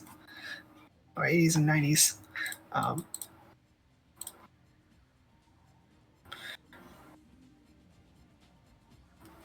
But yeah, I like it. I've been mostly happy with. I think more happy with the level 7 since Diabutmon. It's like Diabutmon's my least favorite. But this I like this. I said before, but especially like when you can connect no Digimon to old Digimon, even though they're not technically designed to be an evolution for it. Like, Manticoremon from Pendulum Z was designed to be an evolution for Gargamon, even though Gargamon doesn't appear on the Pendulum. But then, of course, after Owen beats Zeno, he feels really defeated because he just wanted a satisfying match and he didn't get that because Owen ruined it for him with his talk of friendship and working and using someone else's card. So he wasn't beaten by Owen's strength before using someone else's card. But then Owen tells him, like, well, we're 1 for 1, so I technically haven't beaten you yet. So, like, Zenith won in the World Tournament, and now Owen won in Liberator. So neither of them. So yeah, they still have to do one more fight, and then they can determine who's better. So Zenith still has the opportunity for that fight he wants in the future. And Zenith is like, Owen's like, we can be friends. Just take my hand. But Zenith is afraid to take that hand. Because he thinks back to like his friends who abandoned him, and like how he wanted to get stronger all on his own, but I was like, he didn't understand the game because he kept telling him, like, you don't understand how this game works. It's about getting stronger with other people, but he still can't take that hand because Owen's like, I don't believe I'm stronger than you yet. So instead, Bemon takes both their hands. So Bemon just pops out of the D storage and takes Zenith's hand and Owen's hand. So because hand holding is could give you cooties. So Bemon sacrificed himself to get the cooties.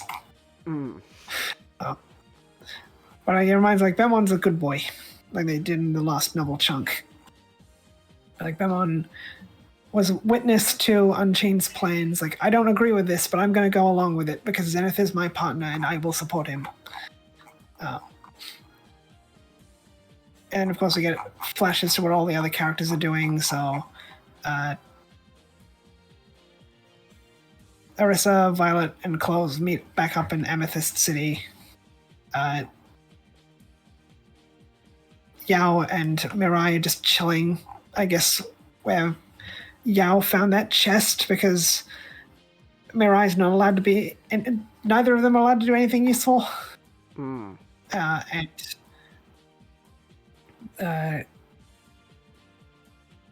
Shoto's just sitting defeated in the void, while Unchained declares that the ending of the game is finally beginning now that Zeno has been defeated.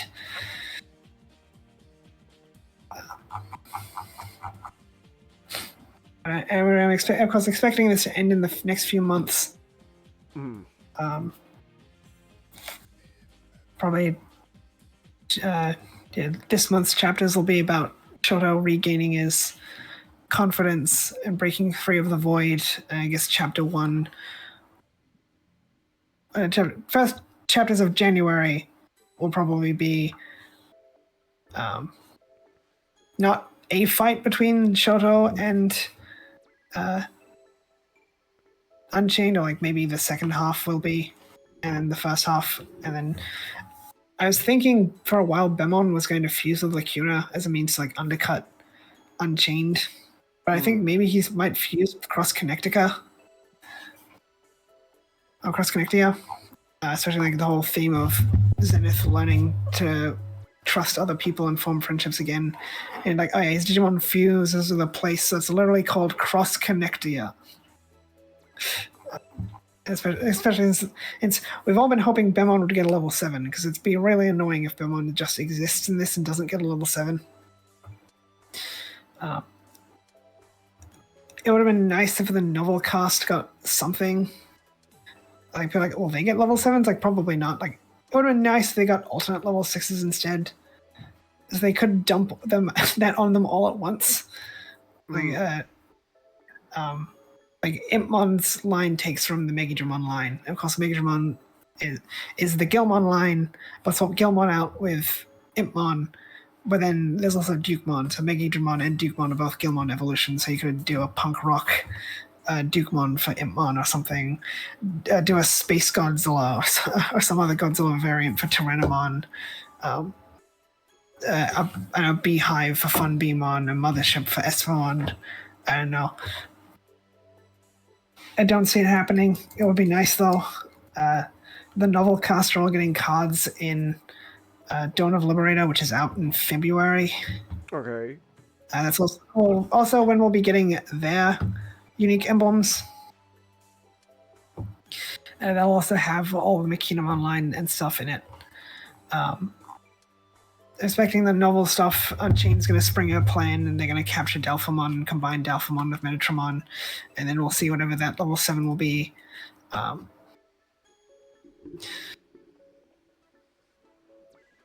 So hopefully they stick the landing after the last few painful months of them really just treading water, because they just trying to kill time until they can get to the ending rather than giving us a satisfying journey there.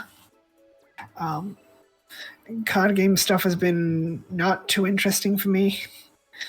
The villain set from a while ago is alright, then they did a Cyber Sleuth set, which was not exciting to me. Then a Hacker's Memory set, which was not exciting to me. Wind Guardians got some support, but they didn't put that in Liberator, because why not? Now we're on a Time Stranger set, which is not that exciting to me. Well, so they're being kind of weird. Like, I will only do half the Time Stranger stuff, and you can get the rest later. But we're also going to do things that want games. Like, I have Bakumon to Garurumon to Garurumon to Mercurymon. Even though Mercurymon was always Mercurymon, we're going to give him a line. It's like, oh, okay. Because Digimon Liberator seems exciting. It's also going to be a larger than normal set. Because I talked about it a while ago, Beat Break starter decks coming up, Saber's starter deck coming up at the same time. Introducing dual cards, which we don't know what that is yet. That'll be boosted at 26. What is it? No, it's at 25. Yeah, boosted at 25. My guess is they're going to be two cards which you can put next to each other, because if you special arts do that, you can put the cards next to each other. Like here's Omegamon fighting Omegamon, so you can have the two cards of Omegamon and Omegamon together, even though you wouldn't actually play them together in a real match, because they're completely different decks. So you'd probably put them together by a mechanic, and that'll do things. Other people think there'll be cards you flip over, which that's, I'd say, more possible than my idea. It's just a lot of people don't want that to be the case, because dual-sided cards are really inconvenient. Because your card doesn't have a card back, so you'd have to take it out of the sleeve and flip it around when you want to flip the card. Or you have to, some people are like, oh, what I do is for Magic the Gathering, I have it in a clear sleeve, but I put it to the side and put a proxy in my deck. So when I play the proxy, I swap it out for the real card. But I don't know how that works in tournament settings. I guess it's okay if the proxy's in a sleeve. So yeah, thinking about it, that's probably what they would do. Like, yeah, this is fine because you can't tell it's a proxy while it's in the sleeve until you flip it over. And as long as you make it clear to the judge, like, yeah, this proxy is this card, and I just swap them out. I think it's the likelihood of them being flip cards is pretty high, because if it's coming in a set with Savers support, well, we have the burst modes. So they could do a Shine Greymon card, and then the other side is burst mode, which would help boost consistency for those kinds of cards. So rather than needing two, you just need one, and you can flip it over by like picking memory or something, or an effect. And yeah, I think that set's called Dual Revolution. So I've got Beat Break support, Saver support, and other things, I imagine. I would hope we see stuff from the DS games, because Digimon Story, when it came out, had Saber's stuff in it, and also the maybe Digimon Next stuff, maybe because the Digimon LR were toys you would put together. But that's me hoping that dual cards are cards you put together like the LNR devices. They've also been doing a lot of Royal Knight support lately. So I don't think Bandai would be upset about them doing a Royal Knight Tamer with Non Mikihara from Digimon Next. Which reminds me, I hope Mekamon gets something and Cool Boy does something in Liberator soon. It'd be really I wasn't happy when they revealed Cool Boy has a Royal Knights deck.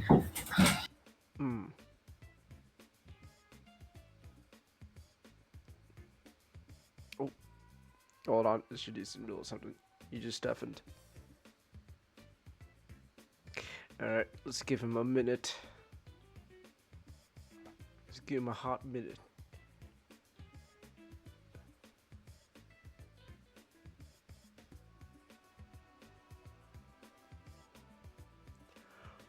What is it? Sorry about that. Do not disturb means please knock any time, apparently. Oh, I know exactly that feeling, man. Oh, don't. Yeah. My dad says I can just not have dinner because I'm busy. So,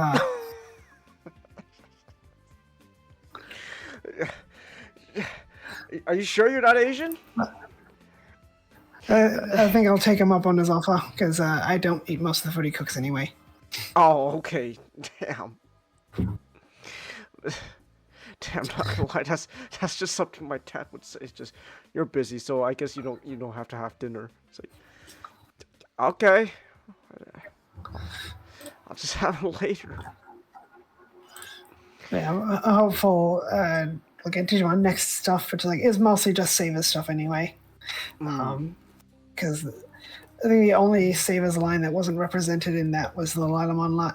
The Lilamon line. But looking at what's going on with Beat Break, they might support it. It looks like Lilamon might be a Beat Break character sooner or later. And then just revealed the other day, Digital Chumbala is going to be an X set following Dawn of Liberator, which will focus on a bunch of pendulum stuff. So the Digital Chumbala VPETs and support for Metal Empire and Nightmare Soldiers. I think Metal Empire, Wind Guardians, and then they'll finally be doing Metal Empire and Virus Busters. So support for Deep Savers, Wind Guardians, and then their debut of Metal Empire and Virus Busters. In the card after so long.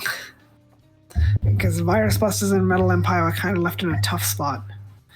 Because Virus Busters' Jogress is Omegamon. Also Mastermon. And feel like, I don't think they want to do another Mastermon Omegamon deck, and Mastermon's only level 6, and the level 7 have to be Omegamon.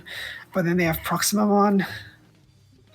But they're also supporting Ghost Game in that set, because it's the 5 years of Ghost Game.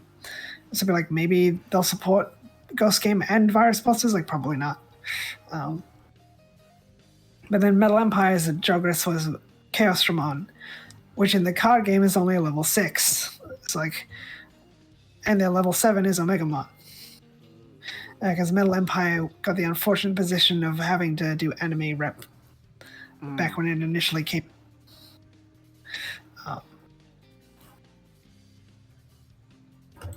But hopefully that'll be more exciting stuff. The latest set finally did Demon X, so that's the 7 Great Demon Lords X Antibody forms in the card game. Now we're just waiting for Slipmon X and Craniumon X to get their cards for the Royal Knights. So then hopefully we'll do a Chronicles X set proper sooner or later. Probably next year. A V-Tamer set would be nice, Bandai. But we have a lot of cards a lot of Digimon that don't have cards yet. Elysian, I imagine, will be coming out early next year to replace Liberator, because it's set in the same universe. People are like, I don't think we'll see Elysian cards. As in, the Digimon from Elysian will not be cards soon. I think they will, because it'll be cross-promotion. They just won't be cards from the Elysian app. Because we've seen those cards, and those cards would never ever be printed in the current product for the physical TCG, because they're supposed to work with older cards. The first 4 sets, I think, are in Elysian in the beta test, so they're cards designed to work in the first 4 sets, so that kind of power level. And one of the cards is called Yukinamon. Yukinamon's effect is literally Iceclad. But the Iceclad keyword wasn't introduced until booster set, between booster sets 17 and 18. So they can't use Iceclad, but we can just do an effect that is literally word for word Iceclad without being called Iceclad. So I'll probably see, here's Gemon, but it's not the Gemon cards from Elysian, it's Gemon cards for the current meta. It's cross-promotion stuff, because Liberator, of course, has cards that you're meant to play in the current meta most of the time. So, and they have said a lot of cards in Elysian will be exclusive to Elysian. But I imagine every other set is probably going to be here's the Gemon line, now here's Renamon's new line now, here's more Harrismon cards because the guy's a Harrismon, and here's another Gemon line.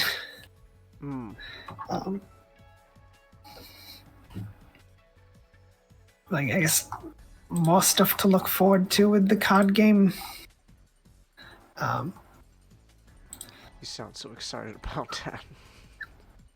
Yeah, there's a lot of it. It's gonna be interesting to see what they do. I'm looking forward to it because I have a list of all the Digimon not in the card game yet. It's like, man, there's a lot. Also, the Cross Wars mons are getting remembered they exist. So that makes me wonder if they're going to be in Dual Revolution. Because Digimon Story stuff was Sabers, but then later Digimon Story stuff was Cross Wars. And then they moved off the DS. And the Royal Knights became the focus because thanks, Habu. Thanks, Habu.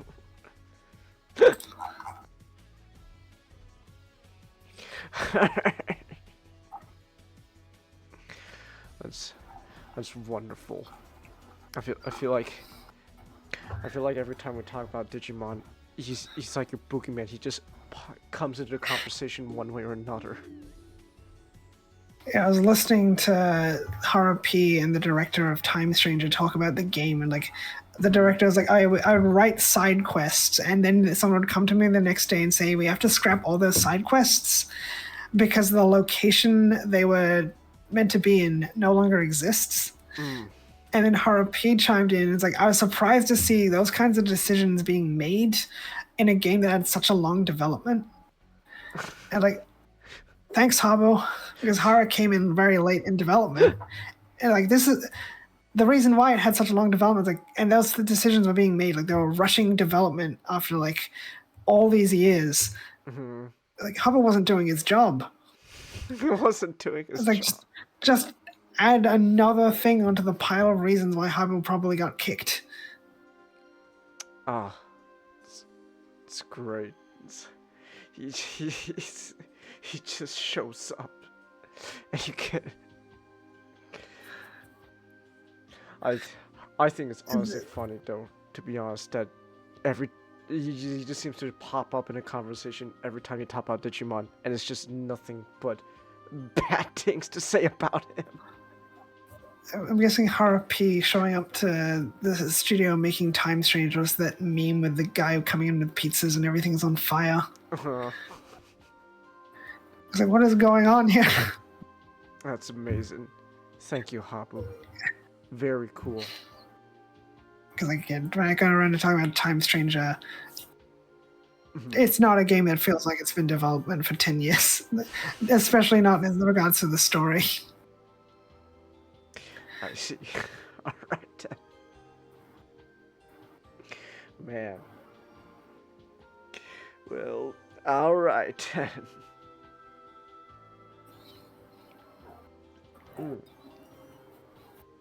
But those are people noting in the card game they've been introducing the timing when moving, which they introduced to the Abidamon, but they've been using it more and more. And be like, wait, is this reverse power creep?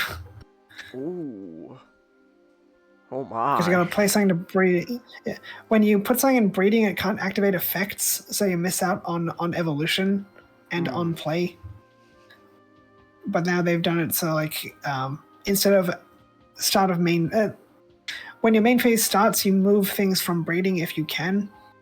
So they're replacing start of main phase with when moving, so you only activate it once when moving, but you also don't miss out on play and on evolution. It's like, wait, this is a reverse power creep, because otherwise start of main phase you do it every turn.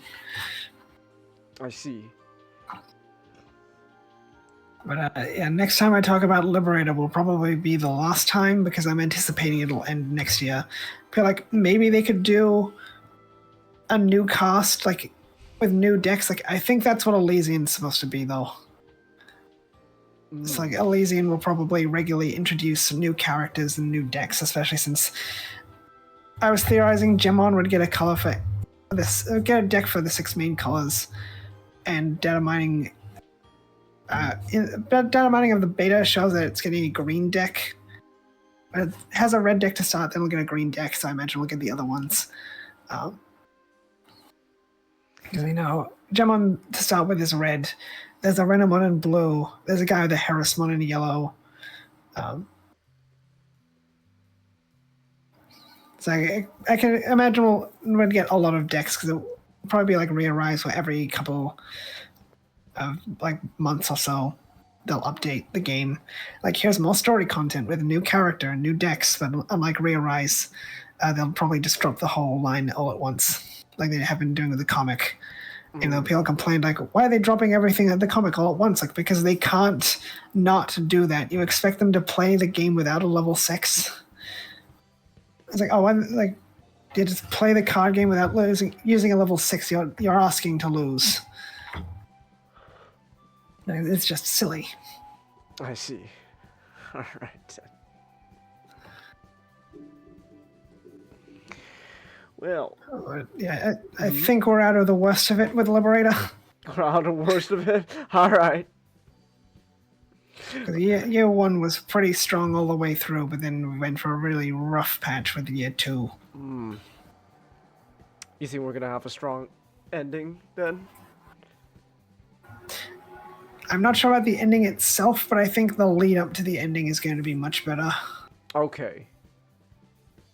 I'm anticipating it'll probably have an ending we've seen in Digimon a couple times before now. Which, you know, the Hacker, Cyber Sleuth and Hacker's Memory ended one way, which they had to because they were the same events from a different perspective. Then Time Stranger ended a certain way, and I'm kind of expecting Liberator will end the same way. Yeah, the same way. Probably. I haven't actually played Hacker's Memory because Cyber Sleuth is so draining. I just can't be bothered. But I know how it ends. So I think it's going to be an ending closer to Hacker's Memory than anything. Like a little bit of Hacker's Memory, a little bit of something else. I see. Well, alright then. That's pretty cool, man. I'm glad Digimon Liberator's probably gonna have a better ending than whatever Transformers fans are doing right now. I'm gonna keep doing this every time you top out Digimon SGD because Bandai likes your property more than Hasbro likes my property, the property I like. I think it's just the people that have been working on Digimon have been working on it for a very long time. All the people working on Transformers aren't exactly veterans of the franchise who were there from its conception. So if they had the people who helped make the series at the start, they'd probably be better in a better place. But they just get new people for different projects. Like, this is just a job to me. Oh man. Wow. Good for you, Digimon fans. Alright, how long have we been going now? Oh man, we've already going almost 4 hours now. Let's go. Alright. Well, you know what? We could go longer. That's what I say. We can go a little longer. Because you know what? Fuck it. I want to talk about Earthspark after all. We can go a little longer. We can go bigger, longer, and uncut. Exactly. What's this? What? No one's watching right now. All the people watching went to sleep, but you know what? I don't care. I want to talk about Earthspark. You know, I didn't even fucking realize not leaving earlier. That's on me. But you know what? I want to talk. Nick, you want to talk about Earthspark? I guess. You guess? Okay. Then you know what? Let me go use the restroom real quick. Alright, so here's what we're gonna do. I'm gonna use the restroom, and then I'll be right back.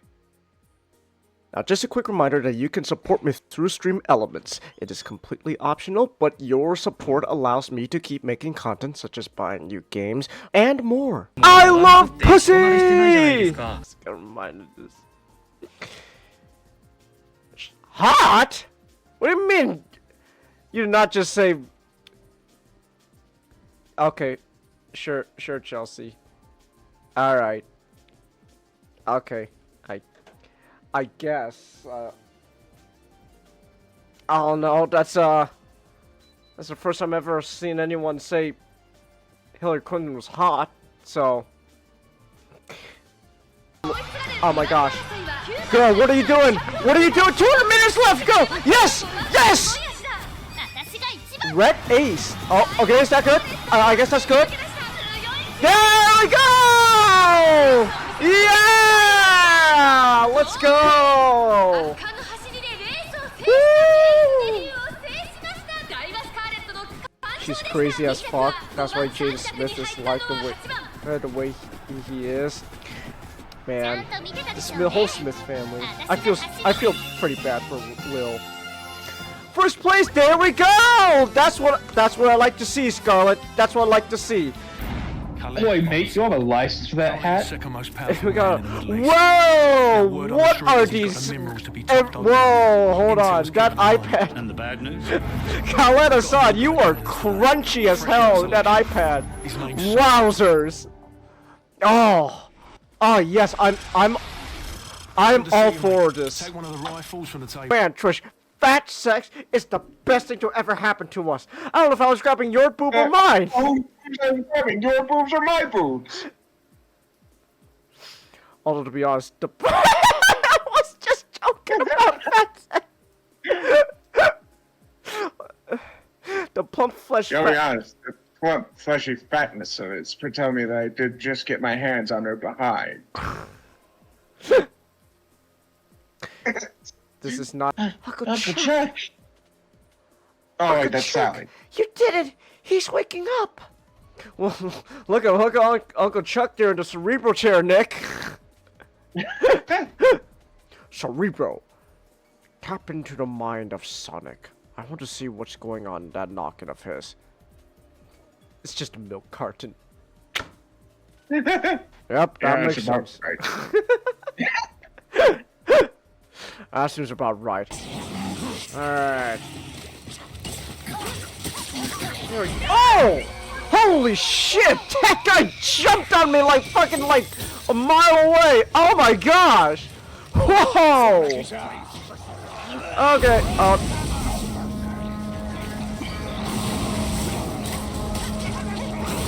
actually, will it let me leave? Seriously? Seriously? Oh.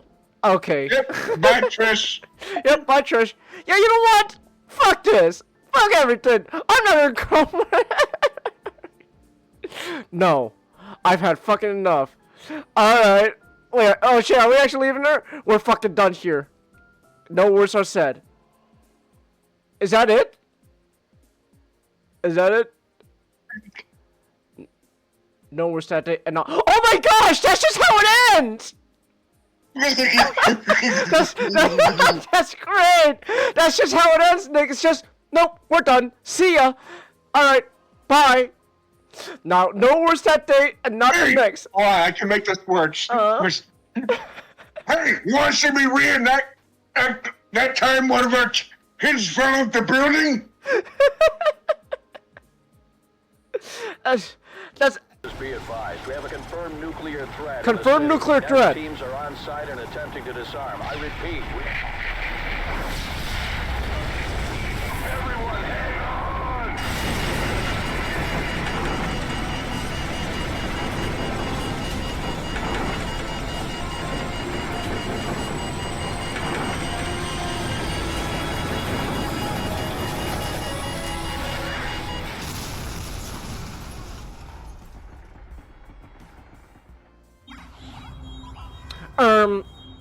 Well, that happened.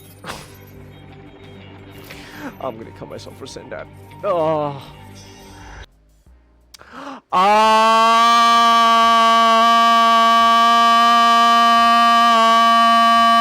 Okay, never mind. I love this already. Complete 180. Let's go. Let's go. Complete 180, Nick. Yeah. Gosh, I just don't understand my super distant cousin, Dad.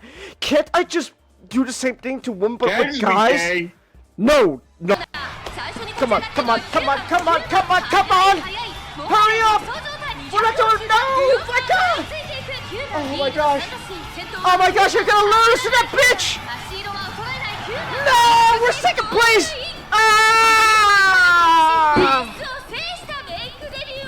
Oh my gosh! Ah!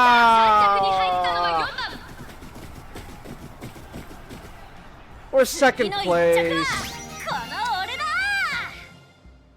It's fine. It's fine. It's not fine, but whatever. Whatever. It is what it is. It's not fine, but whatever. Stop us! We're the Uber's right! Krober's right! Hush, Marcus! Now! We're the Uber's right 5, and we'll stop you! I guess we just jump? Yeah, alright. Alright, here they come. I like the hammer. I like the flail. Oh, oh, whoa! Why is that guy just flying? What? Wait. Imagine. Oh, okay. Oh, we're doing weird. I don't know. The only mark she left on permanent left me was this. What should I call it? Insecurity? I'm back. Oh, wow, look at that. One more person popped in. Let's go. We're not completely viewerless. Hallelujah. Alright. Alright. Genghis, you left right as I was about to ask you something. Oh, I had to use the restroom, man. What you were gonna ask? So I'm messing with Sideswipe. Yeah. Remember how fucking sad his death was in the comic? Oh yeah, In that's IDW? right. They pretty much euthanized him.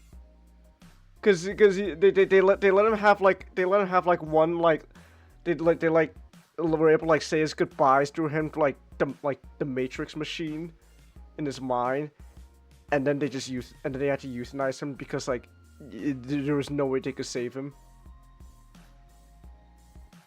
Yeah, that was sad. Why do you bring that up? Just because, you know, messing with Sideswipe. Okay, yeah. And I think I might have an idea for a hangout. Oh, okay. You're gonna put one of the penguins in on life support? Nope, Sideswipe. Nope, Sideswipe's also going back in the fucking tube. Oh my gosh. What does Sideswipe do to you? Nothing. But let's just say there's a ripple effect going on with what happens. Oh my gosh. Man. Alright then. Gosh, that's so mean. Sideswipe in particular. You know what? You know what though, Nick? It's a good thing Sideswipe wasn't part of Earthspark. Yeah. Because you know they would just massacre my boy. They would just massacre my boy. Oh! One viewer left! We're back down to one viewer! Yes! They don't like us talking trash about Sideswipe. We had 2 viewers before, now we're back down to 1. Someone didn't like us talking smack about Sideswipe. No, come back. Sideswipe was cool. Remember Revenge of the Fallen?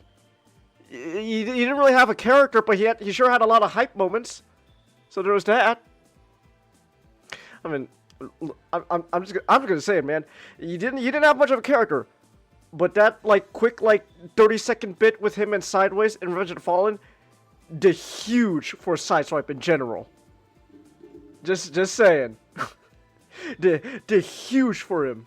I mean, it made people go, whoa. Yeah, I think Sideswipe's pretty cool. Which is funny enough, more than what he did in the actual G1 continuity. So, yeah. But you know what? It's a good thing he didn't do anything in Earthspark. Because he wasn't in it. I think.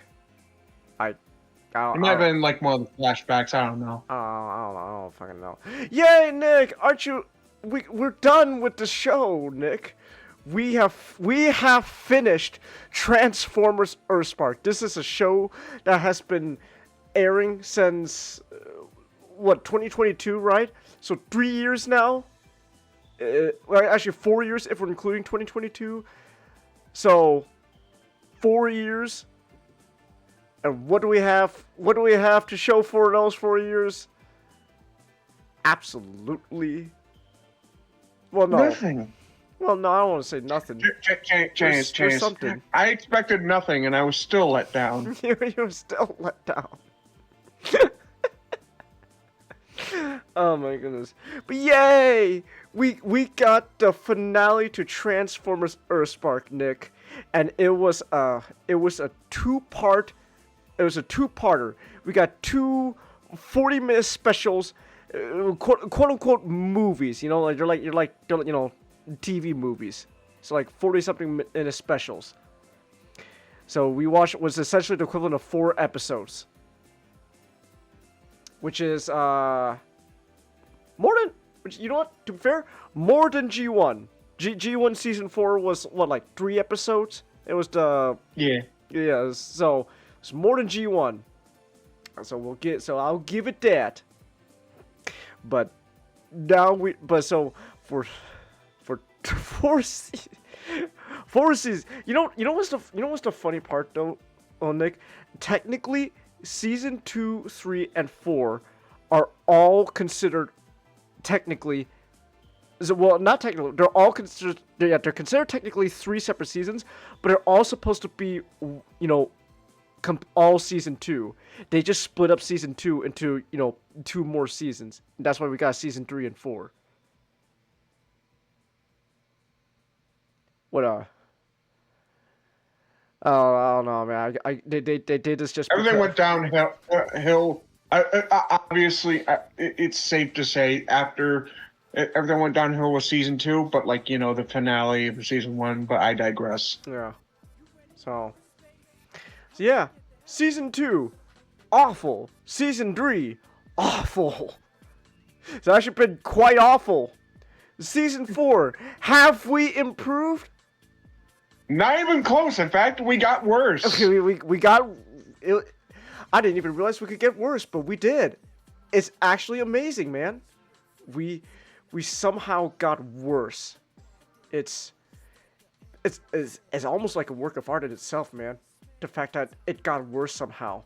I gotta say, we got lovable characters that we just now do not like at all in these two special 40-minute specials. Just did not like them at all. Nope. Boo. This, everything about this is just boo. Well, so I don't know. I guess we might as well just talk about what happened, right? What was it? Last time we left off, right? Season 3 was it there was something to do with the Quintessence, right? And then but they won though. They saved the day. And then I guess we're just gonna ignore that for these 2 40-minute specials. So we got 2 40-minute special episodes, quote unquote movies. Except we can't ignore it because it directly leads to whatever the fuck's going on with Twitch. I don't, Nick. I don't remember fucking so much about season 3, man. So, but in the opening, yeah. Directly say, yeah. Directly. Oh. So we got 2 specials: Hometown Heroes and Legacy of Hope. So Hometown Heroes. The big thing is Twitch. When we talk about Twitch feeling, I guess, really sad and down about her own self-worth after the events of season 3. So there's that. Was it the main kid Robbie, hate him. The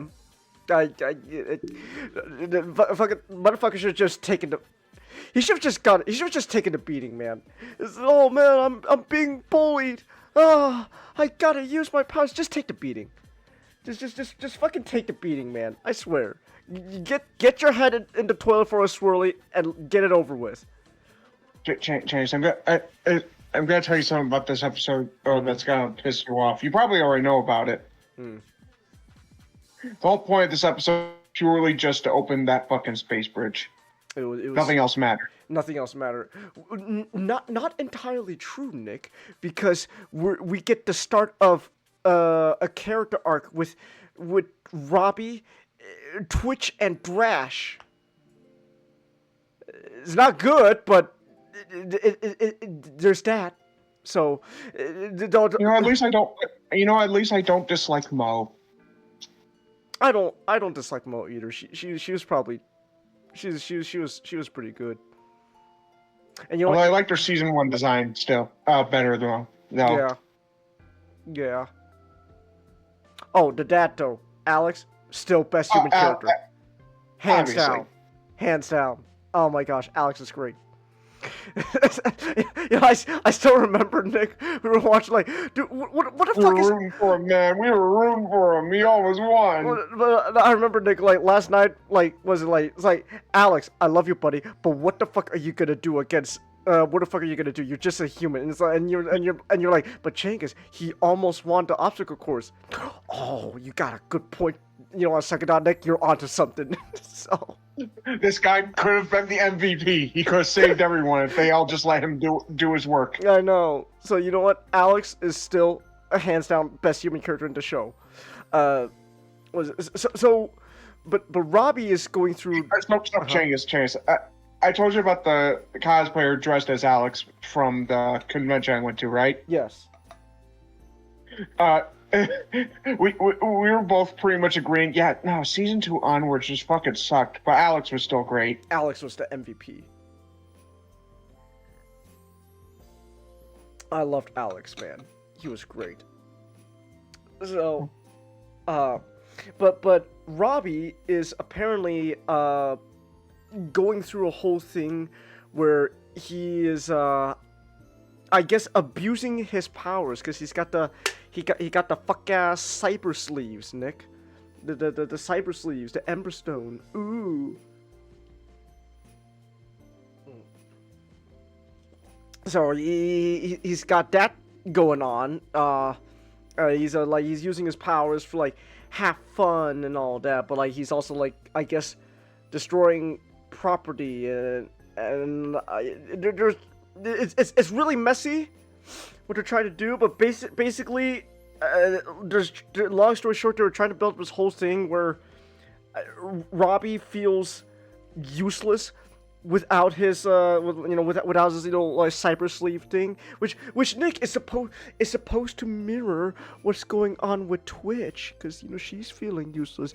Ooh, isn't that good writing? Isn't that good writing? Oh my gosh. But it's not good. But Robbie's abusing his powers or something like that. And then he gets bullied though. Oh no, he gets bullied. He fucking gets bullied by I don't know. There's one kid. But then Olive and Hoagie, because they were sandwich themed. Yeah, Olive and Hoagie. So the guy I don't really care about, but the girl though, turns out she's the daughter of one of the main bad guys from season 1, and her whole thing is she blames Robbie and his family and the Autobots for essentially. James, I'm still fucking laughing at it. You said she was gone. You said she was gone. It's what do you not understand about gone? She's dead. Vaporized. Dust. There's no way she could have lived. The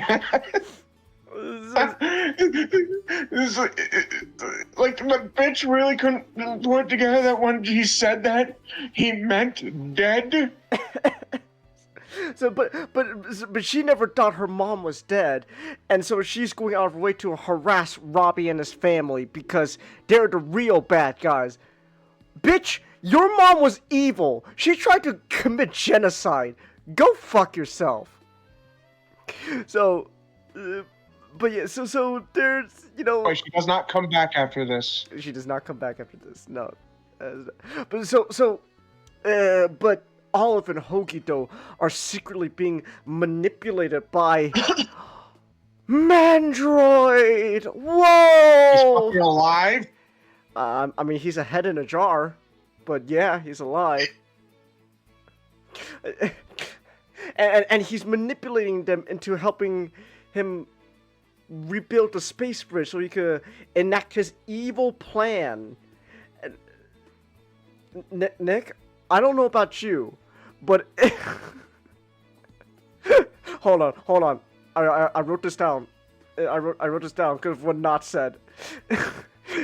And because Not was watching this with us last night. I think the first half with us last night. He's like, if you found Hitler's head in a jar, and he said he could reunite you with someone you knew long ago, would you trust him? No! No! But I guess she... But hey, though, you know, that head in a jar, truly trustworthy immaterial, man. He knows what he's talking about. He manipulates them into freeing him from his prison. He takes over Starscream's body, which again, I keep saying this about Starscream. On one hand, everything they do with Starscream and Earthspark is absolute character assassination, like just utter garbage. Just like Starscream has been reduced now to just a fucking meat puppet for Mandroid. But on the other hand, yeah, that sounds about right. That's Starscream, all right. That is something that would just happen to just any general version of Starscream. Is that would any general version of That Starscream? said, Yeah. this isn't just any general Starscream, and that's No. why people are pissed. No. But at the same time, It's the Starscream we tried to do something with. Never really amounted to something. But at the same time, though, it's kind of funny. It is. What's actually even funnier is also how they completely ruined whatever they were trying to do with Megatron and Starscream in season 1, where Starscream didn't necessarily forgive Megatron, but they're gonna try to move forward and become better people. So it's really funny when it's like Twitch is like when Megatron's going, I will free you, Starscream, even if I have to destroy you. It's like, oh my gosh, Megatron, you don't actually mean that, do you? Eh?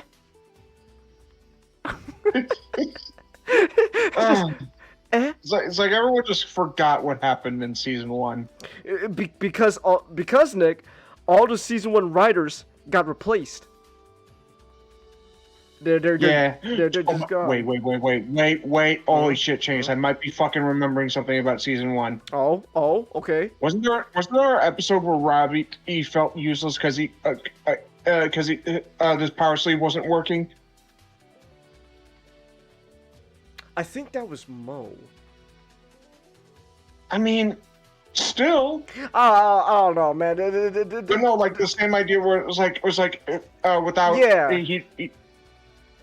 Dude, we're just retreading. We're retreading ground. I mean, dude, Nick, there was a whole like 2-parter episode, Nick, where there was a whole episode, Nick, remember, where the Maltos temporarily lost their cyber sleeves, so they could no longer, be empaths with the Terrans, and that caused, friction and stuff.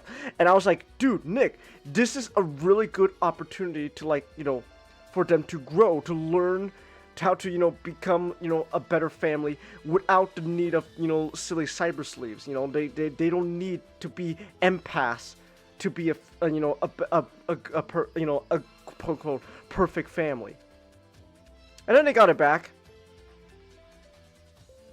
Do you want to know? Time to rub salt in the wound. This is the lesson we'll learn at the very, very end.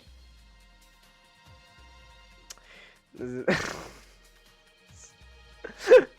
the very end.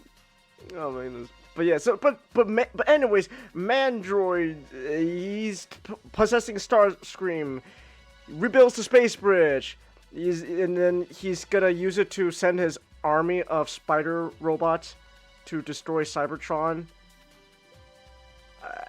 Where did he get the time to build the spider army? I don't know. I guess I can only assume they've been in hiding all this time, Nick. I guess he's just been. I guess this has all just been in hiding. So, hey, there's that. Unless the two goober children he was manipulating and help build the robots for him, which I don't think that's the case. So, but Nick, it's all good though, because the space bridge is a two-way portal. Because while he's trying to go through to Cybertron through it, something from Cybertron comes to Earth, and it's Hot Rod, Nick. Do you remember Hot Rod from the Transformers the movie, 1986? Hot Rod, Nick. Wow, I'm so glad Hot Rod's here. What, Hot Rod, how you doing, buddy? I sound like this. Why? Why? I don't think that's a big flaw. It's just jarring. It's like there's nothing actually wrong with Hot Rod's voice. It's just that's not the voice you would expect to come out of. Not the voice you think for Hot Rod. Yeah. Historically. Except maybe Energon Rodimus, but again, that's but Energon very different. Well, okay, he's a very different character. Maybe Eric Bowser would be good. Like the voice he used here would be good for like Rodimus, but like, this is Hot Rod specifically, and it's like, yeah, that is not the voice I was expecting to come out of Hot Rod. Even his character doesn't really scream Hot Rod. No, not really. But hey, Hot Rod's here. Okay. I feel like this is supposed to be for a different character, but they wanted to keep Hot Rod in there because they want to make Hot Rod one of the main cast again, which I don't have a problem with. I like Hot Rod. I like Hot Rod too, but like, my name's Hot Rod. It's like, it's not the voice I was expecting there, but okay, sure. Also, I'm gonna be honest. Hot Rod's design in Earthspark, no, not really feeling it, man. I'm not gonna lie. I'm not feeling it, man. It's nah. It's somehow both stylized and generic, if that makes sense. No, I get where you're coming from. It's like.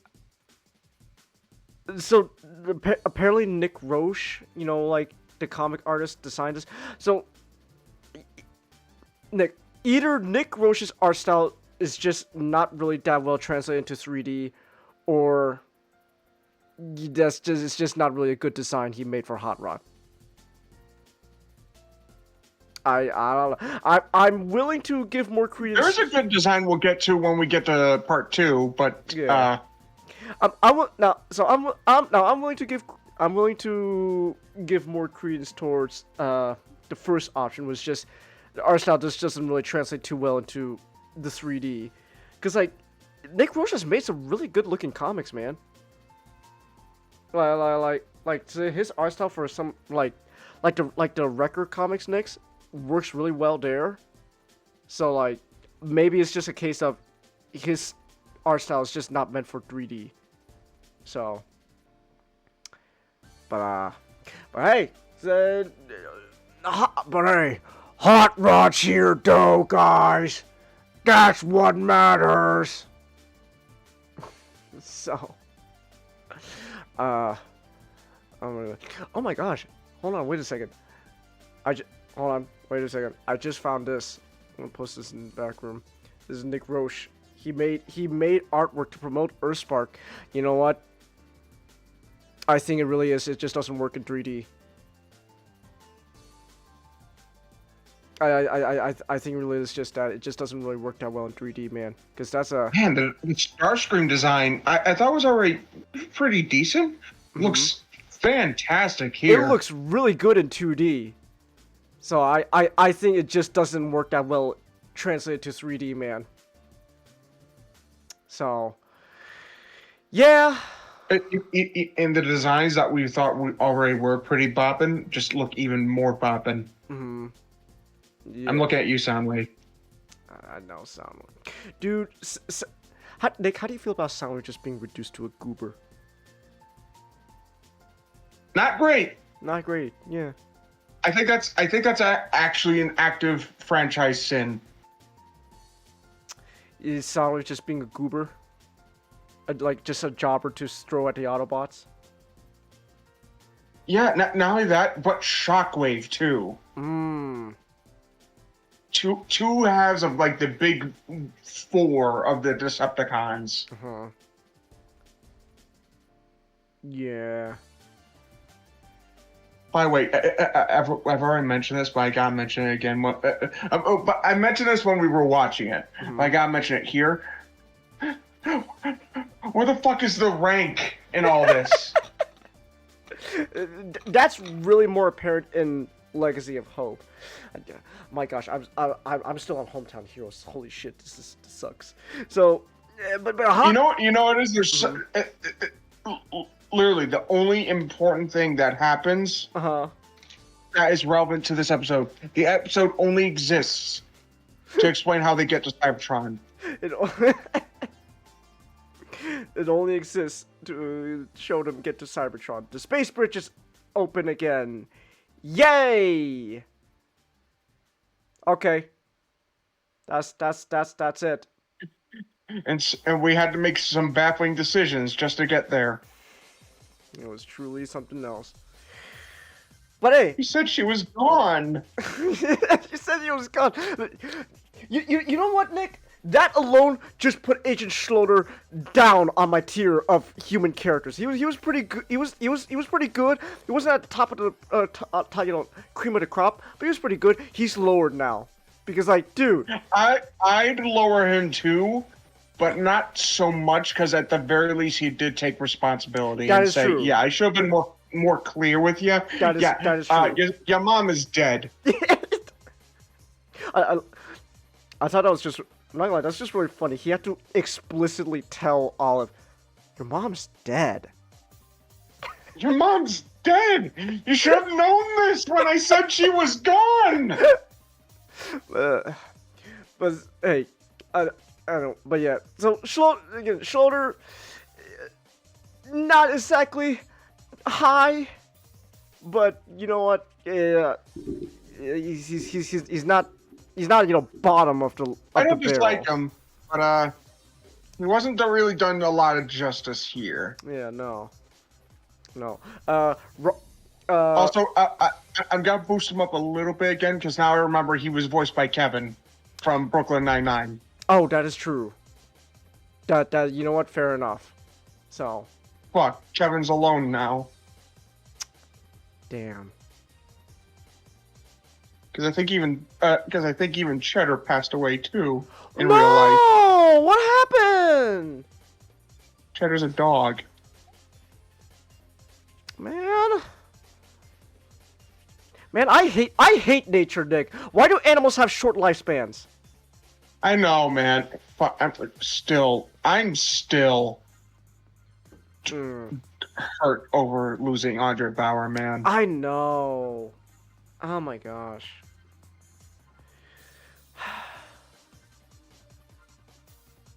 Anyways, I'm gonna make you mad, Robbie.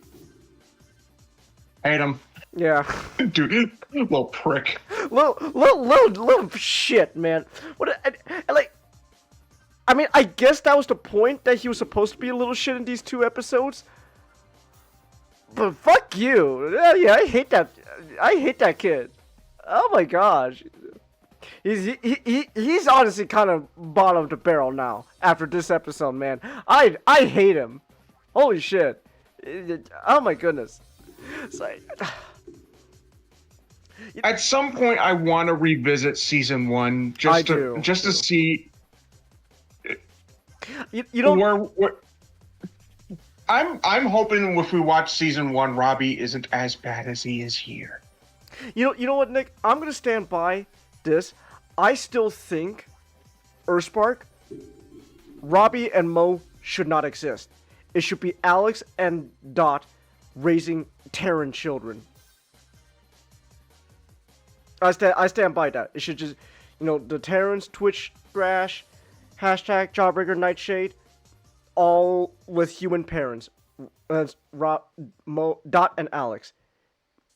I stand by that. I think that would have been interesting. I think,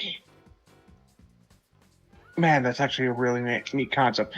If you had to keep Robbie and Mo, I think they really should have just been figured out a way to, yeah. They should have just been, or at the very least, limit their use effectiveness in the field. Mm-hmm. So. You lost me when they got the fucking power armor, man. The power. As soon as you got that, all the other everyone started. It's like Infinity War. That slowly start disintegrating. I mean, they might as well have. We don't see RC or Grimlock or Cosmos anywhere. They just couldn't afford Weird Al and Keith David. Well, you know what it is. To be fair, they don't have the Hasbin Hotel Amazon Prime money for Keith David to stay as Grimlock. Can I just say this though? I think it's honestly funny that we can't keep Keith David as Grimlock for Earthspark, but he's 100% down to just keep being in Hasbin Hotel. I think that's honestly funny. Like this isn't even, I mean, yeah. This isn't even me hating Hasbin Hotel. I just think it's just really funny that he would it's like either it's his choice or just, you know, powers be would rather make him stay there than on Transformers. So I think they're paying him a lot more than Earthspark. Probably. They got that Jeff Bezos Hasbin Hotel money, so there's that. But anyways, and long story short, I completely got off track, right, with this whole tangent. Hometown Heroes. We left off with the Space Bridge Open Hot Rods here. They fucking beat Mandroid's ass. You know, that is what it is. They beat his ass. He's literally sent back into prison. I think it's really funny. Again, this is both a character assassination on Megatron and Starscream's part in this show. But without that context, it's incredibly funny. Where sort of like Starscream's like, "You can't keep me in here forever, Megatron," and Megatron's just going, "I look forward to never seeing you again." And that's the last we see of him. And that's the last we see of Starscream. I think that's honest in a vacuum. That's so funny, Nick. Just the last time Megatron and Starscream ever interact with each other, there's, "You can't keep me in here forever, Megatron." Fuck you. And he just leaves. But it's not over yet, because Hot Rod is apparently saying that there's something wrong with Cybertron, so he needs Optimus and the Autobots to come with him back to Cybertron. And they do that. But then Hot Rod comes back, because apparently he also needs the Ember Stone, which is, you know, the fucking fuck-ass cyber sleeves that the twins have. I hate the sleeves so much, Nick. Me too. I hate the sleeves so much. Oh my gosh. So, but yeah, so he's like, "Oh, I need the sleeves." So he fucking grabs the sleeves off of them. He gets the Ember Stone, and then he just scouts to Cybertron. And then Robbie, being the little shit he is like, "No, I need my Cyber Sleeve power. I need it." So he fucking goes to Cybertron. He goes through the space, through the weird, you know, magic teleportation portal to go to Cybertron. I hate that kid. I hate that kid so much.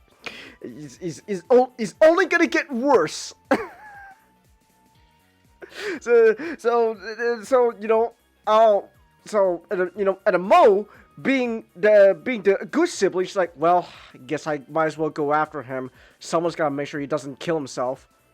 So she goes in as well. And then it's like, oh, well, I guess the rest of the crew has to go as well to the space, to Cybertron, through the teleportation portal. And that's where we leave off, and that's how we pick up on with the next episode, the last 40-minute special of this series, Legacy of Hope. Legacy of Hope, more like Legacy of... dope. Yeah, dope. So we're going like that. Those bullies level insults. Yeah. Yeah. Legacy of Nope. Hey, that's good. Ooh, that's I like a good that one. one. Yeah, that's good. I'm gonna be honest. I just couldn't think of a word that rhymes with hope. That's like the equivalent of just complete utter ass. Because that's how the best way I can describe Legacy of Hope. It's like the Martin Scorsese meme, where like he's the absolute cinema, but it's a version where like someone just edited someone edited to be absolute ass. It's the meme where it's like the one edited comic manga panel where the girl's just crying at the theater, just this shit is so ass. And it's Oshi no Ko. I think it's interesting because I notice a lot of people like start like going like, oh, Earthspark really dropped the ball after season 1, and like not all that. Yeah. But I think like even like the most avid Earthspark defenders hated the finale. I have not seen anyone praise it. I got a little I got a little thesis I gotta say at the very end. It's not really like it's not really like me trying to like prove anything. It's just something I feel I kind of noticed. I want to mention at the very end. But Legacy of Hope. We start off with everyone coming onto Cybertron. Robbie's being a little shit, and they get lost. Now, I'm gonna ask this question again, Nick, to you. Do you think I'm being too harsh when I think it's ridiculous that the Maltos twins, that the humans in Earthspark can just breathe on Cybertron, but when the humans in G1 Transformers do the exact same thing, I don't bat an eye there? Like I think you're not, just for the sole fact that by this point, we it's been established that Cybertron's been inhospitable since G1 for humans. But even then, even if it was inhospitable, yeah. Even if it was hospitable, like humans can go to Cybertron and all that, despite the fact that there should be no way oxygen should be formed there because there's a lack of trees and all that. Yeah. Remind me that I have a side tangent. But there's no way they could have known that. There's no way they could have known that. Oh yeah, we could breathe here. Yeah, at least in Prometheus, when they said, "Yeah, hey, the ship. Apparently, the ship has a breathable atmosphere, and we can take our helmets off." They took the second to read it out before they did it. Bad idea. But why is it that like these situations I go, man, there's no way they should be breathing, but like with G1 Transformers cartoon from the 80s, I just don't bat. I just go, yeah, that makes sense. I think just because G1 is inherently sillier. I mean, Changus, in G1, Rumble turned into a tree. That is true. He turned into a tree. And we're supposed to accept that. And we do, because it's funny. It is funny, but that's the thing. G1 is silly. Not to say that Earthspark is uber serious, but it's not nowhere. But the world isn't as silly as G1's world was. But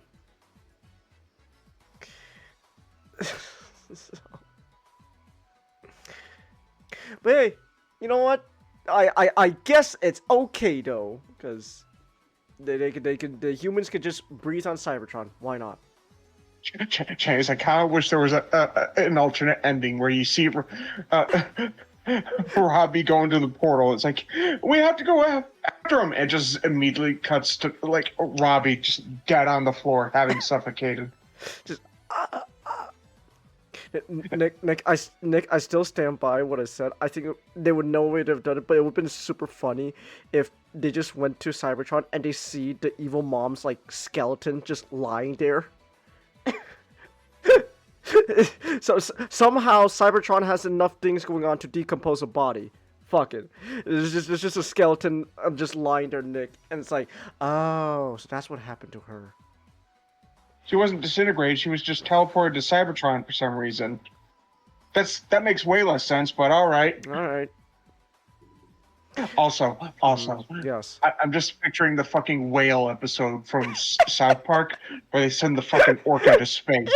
And it cuts to the orca on the moon dead. That's what I'm picturing. Oh, it's a great episode, man. Anyways, Anyway, side tangent. Yeah, side tangent. The ending of Beast Machines, Cybertron would most definitely be hospitable. Oh, yeah. It would. I mean, animal life did exist there. Yep. And now there's plants. Mm-hmm. Thanks, hippies. Thanks, hippies. That is true. So yeah, there is that. Anyways, but the Goober twins, Robbie and Mo, they're not even twins, but I'm just gonna call them the Goober twins because it's easier for me. They're stuck on Cybertron, and we just kind of forget about them for a while because we have to focus on the rest of the crew. Because the cybersleep is gone now, Thrash and Twitch are bickering well, like a couple of siblings.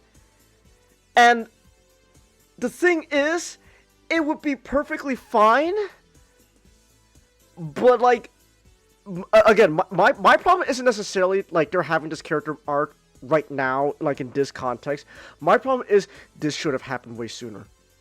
They should not be having this type of character arc at the very end of your show. They should have had this way earlier. That said, I do feel like it would be kind of it is apt that the big conflict of the characters is between Twitch and Thrash because they were our first. Yeah. By the way, can I just say everything with Twitch and Thrash, while I didn't really like it, was so much better than whatever was going on with Robbie and Mo. Yeah. I don't hate human characters. I love Alex. But, like, I don't care about Robbie and Mo. I think they're... Mo is less egregious, but Robbie, fuck off. I hate him. So... Yeah. It's really Robbie that brings everyone down. Yeah. So... But anyways... And you know what? Because of that, you can't call me sexist. That's true. This time. Oh, I see. No, you're not supposed to be sexist, Wait, no, Nick. Remember, I'm right. That's right. I'm the racist one. You're the sexist one. Exactly. You hate other people that's not white. I hate people that's not men. God, right. That's right. So anyways, so who cares about Rob Mel? Twitch and Thrash are bickering. Cybertron is apparently... So we also learned that Cybertron is just a wasteland. It's just utter garbage. And everyone acts like this is a surprise. And it's... What happened to this place? It's super funny when everyone's like reacting and everyone's legitimately surprised that Cybertron looks like shit. It's like, Megatron, you waged a war! You waged a war that destroyed your planet! How do you not know what happened? But you should know that this should have been because of you! But But I guess apparently when they left, Cybertron improved and then didn't when the whole thing happened. or the war that happened, Nick, just didn't kill Cybertron at all. Dude, oh my gosh! I just realized the whole plot point was like reason why Cybertron's shit like that done better in Cyberverse. Yeah. So look, I'm just gonna fucking spoil it right now. We'll just go out of context. We'll just go out of chronological order. Fucking turns out Cybertron's shit because the Allspark was missing this whole time, and apparently that's the reason why Cybertron is utter shit, because the Allspark was missing. You remember in Cyberverse, Nick, where when Optimus threw the Allspark through the space bridge, the planet was kind of already not looking too good. So yeah, but there's an extra twist this time with the Allspark here, but we'll get to that. So so the planet is just garbage, utter doo-doo garbage. Zombies, Nick. There's so they got sparkless. So a transformer has like what's called a spark, which is basically like, their soul / power source. So is a soul that physically exists. The Transformers are like that, and so apparently there's just robots roaming around without the sparks. So they're zombies. They got no soul. There's just zombies. And the funniest part is how they react to the zombies with the sparkless. Like, oh my gosh, sparkless! They don't normally attack people. That's such a great line, Nick. It's like, is this normal? Zombies are normal on Cybertron. Naturally occurring. So they're just a normal thing of life on Cybertron, Nick. Zombies just exist. Gosh, no wonder why. Dude, I don't want to go to Cybertron if that's what it's like. Hell yeah, I don't want to be there. My gosh, that place sucks. If there's just zombies, and they just treat us like a normal thing. The only thing that make them all worry is, hold on, they don't normally attack people. So there's that. So zombies just exist, but they don't normally attack people. There is a funny bit. There was a kind of funny bit where Bumblebee is trying to like show off like all like the Autobot like secret hideouts and codes and stuff, and Megatron just knows everything. That was actually pretty funny. It's like, what the heck? My spies were very thorough, Bumblebee. I thought that was really funny. But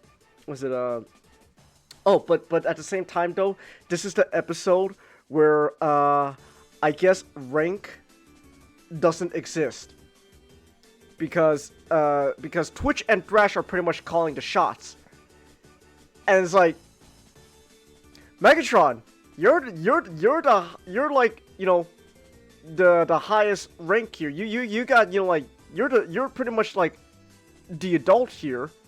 Aren't you gonna do something about it? No. Okay.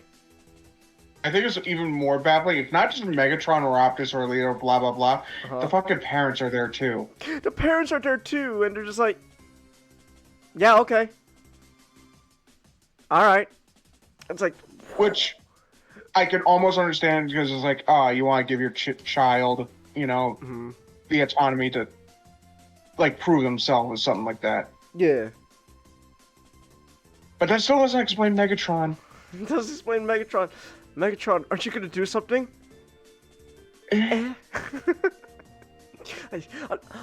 Again, honestly, it seems like a stupid me problem. Again, I mentioned this last night, Nick, when we were watching this, but I think honestly, a non-remorseful Autobot Megatron in this situation would be so funny. I know. Says, Megatron, the sparklers are coming in. Aren't you gonna do something about it? He's just passed out on the floor, just. You're out of there. Liver, Don't leave me. When did you get so fat? Liver, don't leave me. I need you.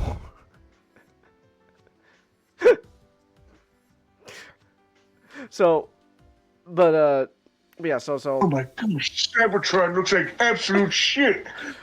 How could this happen? Everyone just looks at Megatron. Gosh, Who could have done this? Whoever's responsible for this, I swear, we'll find him and we'll bring him to justice. Whoever did this is a complete utter asshole. Bumblebee just like points a gun to his head, but then he just slowly puts it down. Just not now, Bumblebee. Now's not the time. Now I interpret that two different ways, where it's Bumblebee raising the gun behind Megatron's head, or Bumblebee raising the gun to his own head. I mean, either one. I don't know what's funnier. I think either way is really funny, to be honest. Just no, Bumblebee. Now's not the time. So, anyway, so yeah, so Megatron's not doing jack shit. But then we learn also that the Decepticons on Cybertron, yeah, they're all apparently serving a big goober named Liege Maximo, one of the ancient 13 primes. Yay. I am so tired of the 13 primes. I don't care that they are now like a core like part of the mythos of Transformers. I don't like it. I want them gone. Or at the very least, rework the 13 primes. You know what my biggest problem is? It's not so much that they exist. Mm-hmm. It's just the constant homogenization. I think I'm using that word right and or wrong. I don't know. But the constant like things where we kind of have to have the same beats. Like there has to be the 13 who are like these demigods. Yeah. So like that. I miss animated. It's not so much that I want animated to come back. I just want more fresh takes on the franchise. I don't know. I'm just gonna mention this again, Nick, because I still think it's really funny. Optimus, you worked for Alpha Trine this whole time, didn't you? Surely you know he's one of the 13, right? I don't know. What do you mean you don't know? You never told me. You never told me. Did you even ask him? Yes.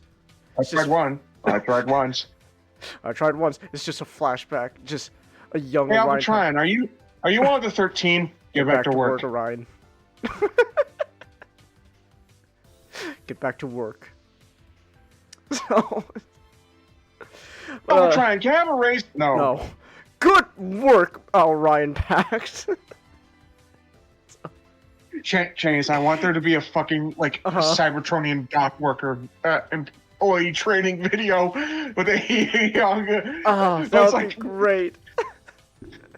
Good work. Good work, Orion. The sky is right, Megatron. You're being a very bad employee. Oh, hold on. Who would be the Squidward? You want fucking Sentinel? Why not? That's the sky is right, Sentinel. You're being a very bad employee. All right, fine, D16. What do you want to order?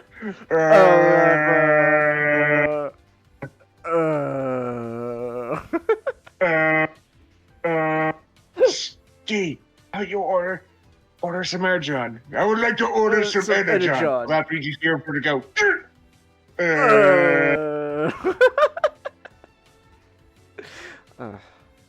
Anyways, Liege Maximo, he's here. He's the one of the 13. Oh yeah, we also It confirmed. looks like Ultron was a deer. I guess.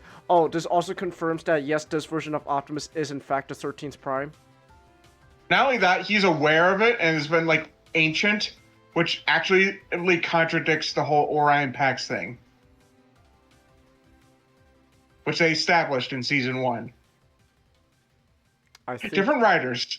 I was gonna say that I think the writers didn't know about that. I think the different writers kind of forgot about that. I think they didn't know about that. So you know what? Optimus is just 1 to 13 here, man. He's one of unless Nick, this is also like a line continuity, Nick, where he was the 13th, and then became Orion Pax, and then became Optimus Prime again.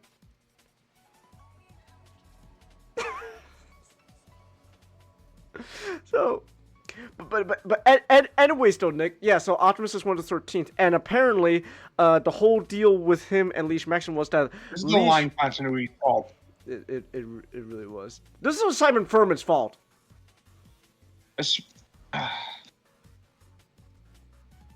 So anyway, so Optimus 1 to 13 primes alongside Leash Maximo. Turns out the whole deal going on here is Leash Maximo was an evil bad guy. So Optimus and the rest of the 13 primes banished Leash Maximo from Cybertron and erased his name from all the history books. Wait a minute. It sounds like some other guy.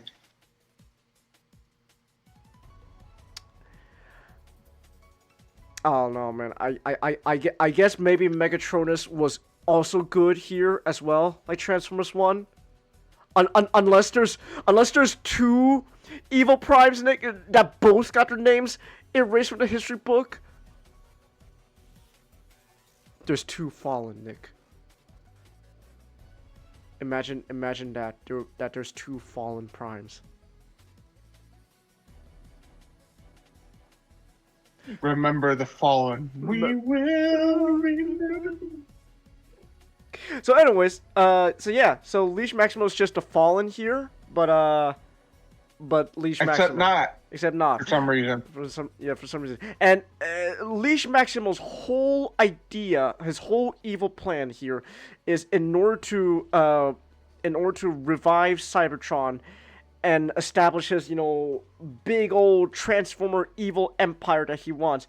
He needs the magic MacGuffins of all the 13 primes to turn Cybertron, to essentially turn Cybertron into a big, machine that transforms other planets in the galaxy into essentially big old sources of energon. And it's going to be like one big interconnected web of planets that feed energon to Cybertron, which apparently, Nick, is something from G2 actually. That was actually Leash Maximo's plan from G2. This was before the magic MacGuffins of the 13, right? But that was one of his plans. He was gonna create a whole web of planets connected to Cybertron and have a big ruling empire. Apparently, he needs the Matrix as well. So, okay, I'll give them at the very least here. They go out of the way to mention that the Matrix does not work the way Leash Maximo's thinks. So, which I think honestly is actually kind of an interesting idea. The idea of not actually how it works, but some people believing that the Matrix of leadership is an artifact that can control other people, manipulate their minds to bend them to their every whim, to whoever wields the Matrix. I think that would be an interesting idea to explore. Maybe Megatron wants the Matrix of leadership because hey, what better way to establish peace through tyranny than having a magic MacGuffin that could literally bend the will of everyone to him. I think that's interesting. I'm not gonna lie. So But that's not what we. But that's not what we get though. That's not what we get. Dude wanted the Matrix to have everyone bend to Chinggis. Mm-hmm. Yes. In Cyberverse, Taran managed to accomplish everything Liege Maximo tried to do with one freaking arm in the first 20 minutes of the finale. Of that finale.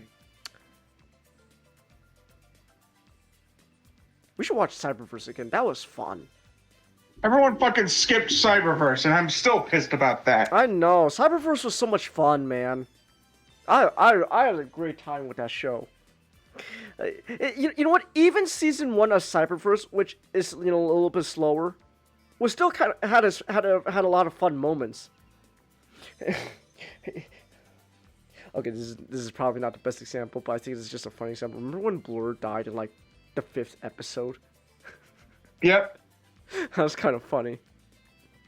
So, but yeah, so that's Liege Maximo's whole evil plan, and in order to create his web of interconnected web of plans, he needs to combine the Ember Stone, which is the Quintus Prime's magic MacGuffin, the Cyber Sleeves, alongside Nexus Prime's magic MacGuffin, the Enigma of Combination, and I guess that will allow him to do what he wants. So yeah, that's it can do that. So anyways, I don't know what else is there. Mirage, he's cool. His design actually is fucking cool. I agree. Mirage's design in Earthspark actually does slap pretty hard. I think it's honestly kind of I want to say it's actually really interesting how ever since Rise of the Beast, Mirage's characterization has been completely changed to match Rise of the Beast. So, but I'm not gonna lie, Nick. I still like the idea that you could still have the G1 backstory of Mirage being a rich boy. It was just hear me out. I'm gonna say this again. Hear me out. Mirage, fucking Twitch streamer. rich boy going out in real life. Mirage is one of those people, Nick, who does streams on Twitch driving their car while not paying attention to the road because they're too busy reading the chat. Guys, I thought of a fucking funny idea that I think is hilarious. Mirage just ends up being the Hassan of the Transformers. Yeah, I thought of a funny idea. Mirage! What, Grimlock? Can me Grimlock take off color now?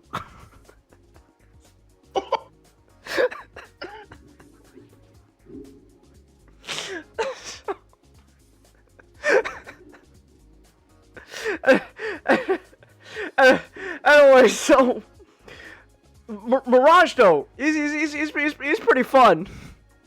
I do like Mirage here. He's actually pretty fun. I'm not gonna lie. So there is that. Again, this is a Mirage that's very clearly more based off Rise of the Beast than anything else, but I still think it's really fun. I don't know. He's just a fun character. I'm not gonna lie. That's kind of all I have to really say about him. He's fun. Yeah. And to be honest, with what we're watching, I think at this point I'll take it. I'll just take a fun character. Why not? Hey, Chinggis, remember when they said that Mirage gets his energon from the reserve because Hot Rod lets him? Yeah. That didn't really go anywhere. No, it didn't really go. It didn't, because that was like, oh, maybe Hot Rod's actually been part of the Alliance this whole time. No. So why even have that? I don't know. What was it? Scorponok's there, and he was there, and actually his design was also fucking cool. I won't lie. Scorponok's design in Earthspark was pretty. Yeah, it was pretty neat, man. That was pretty clean. So I will give Earthspark that. I did like their Scorponok design. That was pretty fun. But I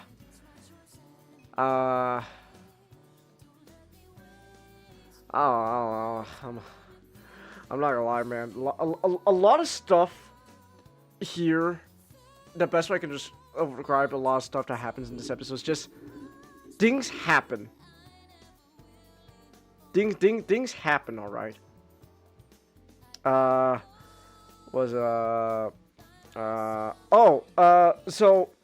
I guess this could lead to the twist with Allspark, right? So apparently, for some reason, Cybertron is dying, right? So Cybertron is dying. Apparently, it wasn't dying. But when the war broke out. I guess not. So, but Cybertron is now dying because the Allspark is gone. So what's happening is apparently, in order to compensate, the planet itself is just literally eating up all the energon it can, including draining the energon from all the Transformers. So all the Transformers that end up on Cybertron, they'll just like become depowered and die in like a matter of like hours, I guess, because the planet is just literally eating them alive in order to power itself. So there's that. But we learned there's a twist though! Whoa! Because it turns out that the Allspark was not so when back in season 1, when Optimus threw the Allspark in that flashback into the space bridge, it was banished forever. But not apparently. I guess it just happened to reappear. I guess most likely Leash Maximo just found the Allspark, or the Allspark just managed to find its way onto Cybertron again. Either way, the Allspark is on Cybertron this whole time, but Leash Maximo has apparently infected the Allspark to drain the energon from everyone, so that way he can have an excuse to create his big, like interconnected web empire to drain other planets of energon. I'm not gonna lie, I think that's really funny.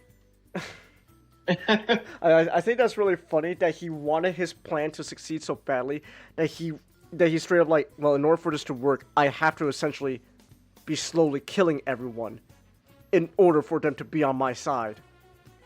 Because as soon as everyone realizes that Allspark has been on Cybertron this whole time, they just immediately turned away from Leash. They're like, dude, fuck you. Fuck, you're washed, man. Get the hell out of here. So there's that. I don't know. Oh, I guess we have those character growths with, Twitch, Thrash, Robbie. I guess. It was like Twitch is Clancy Brown coming back for a bit. Who is he again? Quintus. Oh, okay. So, you sound so sad. I don't care about Quintus Prime, Nick. Even if it's Clancy Brown. Really says a lot. So Clancy Brown. You don't care. Clancy Brown. So was like Twitch is okay. I will say this. I do like the line he says, where he just where it's like he just all he ever expected of his creations was just to exist, to live. That is true. I do like that. But Twitch is having the self-esteem issues. Thrash apparently is going through this whole thing where he wants to take charge and be the leader, but like not necessarily out of 100% selfish motive. It at least initially started off with him trying to take the burden off of Twitch's shoulders. But then I guess it just kind of devolved into just them bickering. So there's that. But that eventually gets resolved, right? That gets wrapped up nicely. Robbie learns that he doesn't need his fuck ass cyber sleeve. When he pulls out the dart that was infecting the Allspark, which. Okay, sure. Yeah. I guess so, Robbie. Good for you. You learned your lesson, or not. I don't know. So. But anyways, oh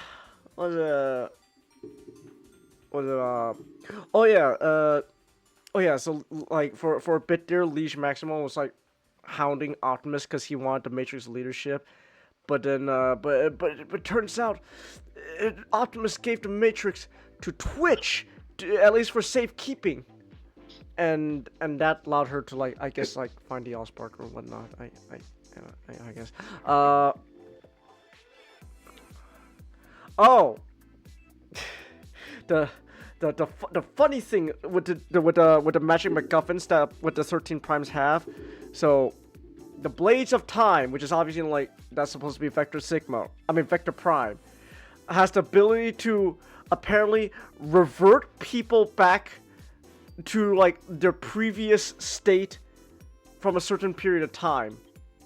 So like if you get hit with a Blades of Time, you're suddenly just instantly reverted back to how you were in like the past. So like we immediately lost everything going on with Bumblebee. Yeah. So not that it really mattered in this. No, that sucked ass. So Bumblebee got hit with the Blades of Time, instantly reverted back to, I guess, how he was during the war. Because he's now, you know, small. He turns into like a beetle or something, and then he's trying to shoot Breakdown and stuff. They're no longer friends, and so just that. But honestly, the funniest thing to come out of the whole situation is when Megatron gets hit with the Blades of Time, and he gets reverted. So. Megatron's now he doesn't get reverted. He then dies quickly. Like immediately. Immediately. The series that began with great promise, slowly falling apart and ultimately becoming barely watchable, then topped off by casually killing Rory McCann's character at the end. Why does that seem familiar? I don't know.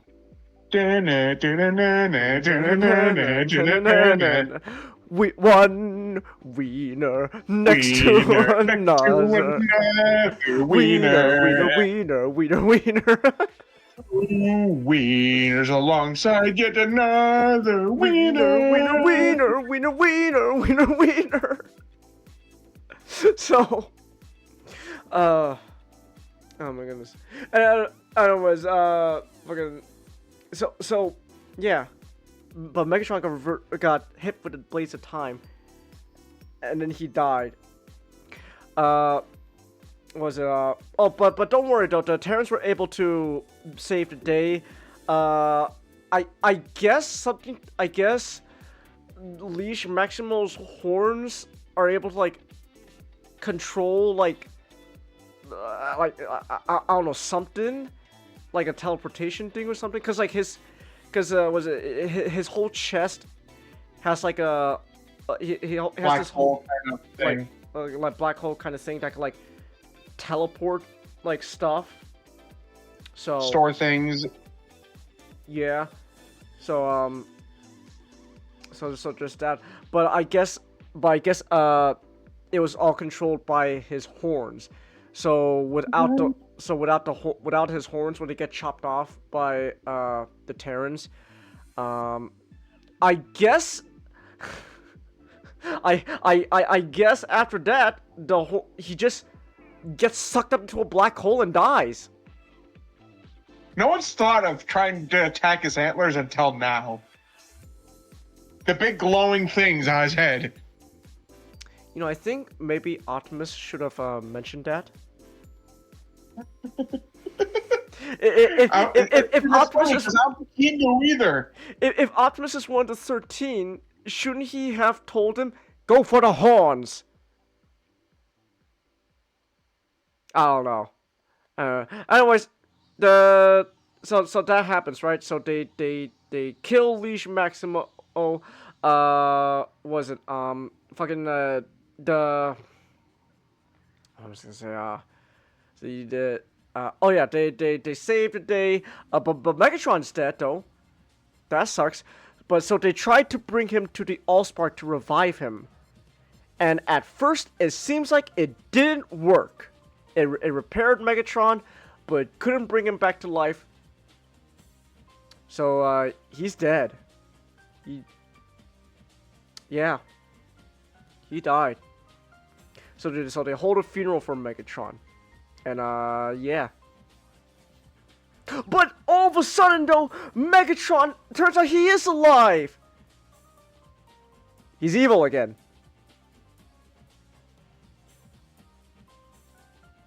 So, one of the big selling points about Earthspark was the fact that this was the second time Megatron has ever been portrayed as a good guy. At least someone, or at least someone who used to be a Decepticon and now joining the side of Optimus and his Autobots to be a good person. The first, the only real time we ever got to see this was in the comics, IDW comics, where in More Than Meets the Eye, where Megatron tried to go on a whole journey of redemption, of not necessarily redemption, or well, yes, redemption, but like, you know, read the comics, read the comics. So Earthspark was kind of going for a similar thing, and we already complained to hell how we really don't know much about this version of Megatron, why he turned good, what made him, you know, join the Autobots in the first place. Like, and all that. So I guess he's evil now. So the whole point of Megatron in the show just got ruined. He's evil now. And he just fucked off somewhere. So guess what? We got an evil Megatron. We know the Decepticons are still just mucking about. We have returned to the status quo, baby. Oh, we've returned to the status quo where Megatron is evil, probably gonna join his Decepticons again, and Optimus has to probably go stop him. Nothing mattered, Nick. Guys, nothing mattered. The whole show was pointless. Nothing mattered. He's evil again.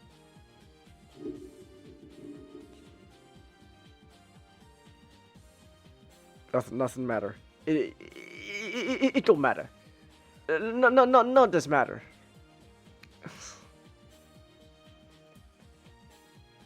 So yeah. It doesn't matter. It doesn't matter, guys. It doesn't matter, Nick. It doesn't matter. Now what happens? I will never give up the fight.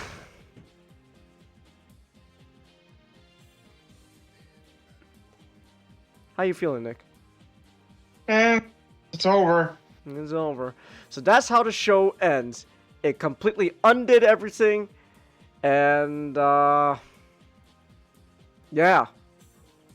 That's it. This is how the series ends. So, really gonna say this right off the bat. This is one of the worst pieces of shit I've ever watched. Like Transformers, for a Transformers show, this is one of the worst shows I've ever fucking seen. It started off pretty promising, and it ends with me just going, "Wow, that fucking sucked. I'm glad I don't have to watch it anymore." So, yeah. Chase, how much of Generator Rex do you remember? Not much. The last thing I ever remember watching with Generator Rex Nick was I don't remember even much about it, but I just remember it was an episode where what's his name? I'm trying to remember. The agent, the agent dude. Six. I remember there was something going with 6. I think like he lost his memory or some shit like that. I was about to bring that up specifically. I'm reminded of that episode where 6 loses his memory and he has the mentality of back when he was an assassin. So, bad guy. Mm-hmm. They don't fix his memory. They never fixed his memory. Wow.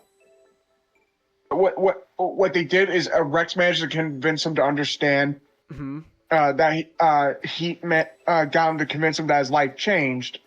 And he managed to do it better. And while he may not remember exactly what to do or how he did it, he thinks it's worth trying to, do it.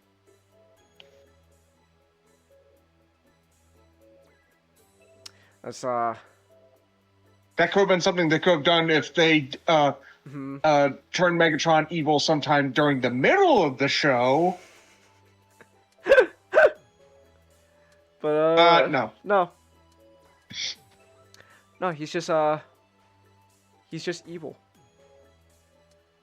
Yeah, he's evil now. So yeah.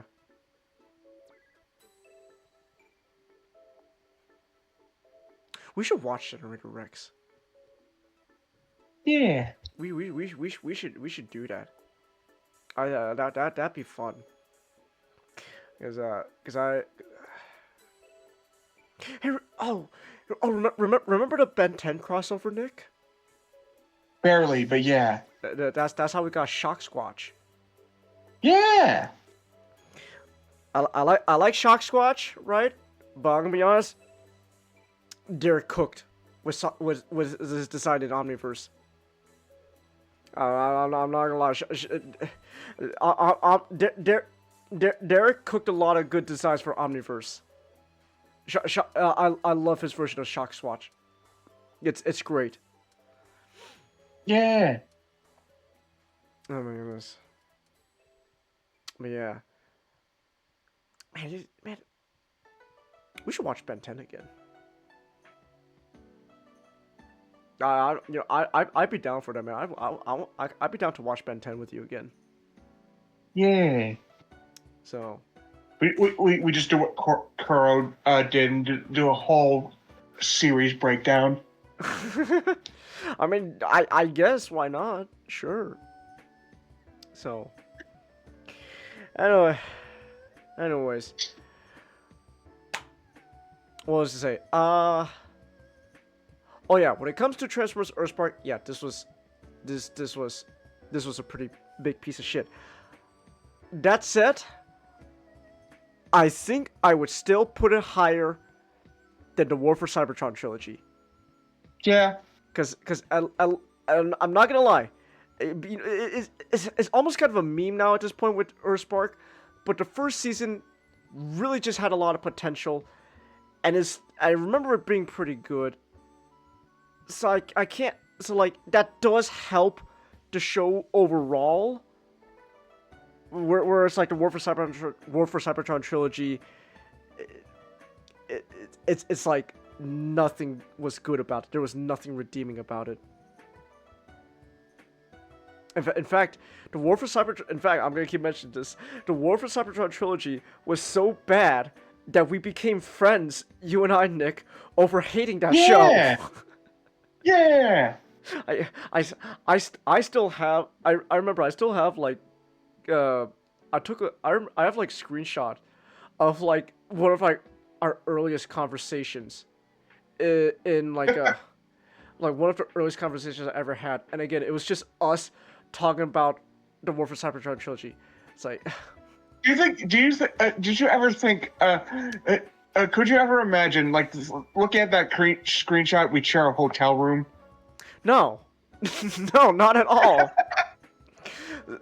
Like you were going by a different username in a back in a different server. Yeah, I think it was I think I was still Spider Nick at the time. Yeah, this was back when we were still in. Because I think because Xeno Nick was supposed to be for like a Halloween thing, but I never changed it, and now I can never go back. I can never go back. You can never go back. Spider Nick died, so Xeno Nick can rise. How do you feel about that? Yep. I can't go back now. You can't go back now. But hold on. I found a screenshot. I literally have it right here. So I watched the first episode of Netflix Transformers. It's alright. I actually enjoyed it a bit. Had some issues with characterizations. I like Megatron though. And then the first thing you say responding is just, well, just start watching. Not even a minute in, I hate what you did with Bumblebee. Just immediately we start hating. Not even a minute in, I don't like what they do with Bumblebee. Megatron has IDW Overlord lips. Not a con. Just something to spring into mind. So did you say that or did I? You did. So, I did. Changus. Yeah. Changus. Was that like your click and you go, wait, this guy raise the IDW cards. This guy's going deep. Maybe. I'm not gonna lie. Because after that, I started watching episode 2 of Siege, and that's when I just went, no, this sucks. This sucks. Like, wait, IDW Overlord? Well, he knows about Overlord. Wait, how much does this guy know?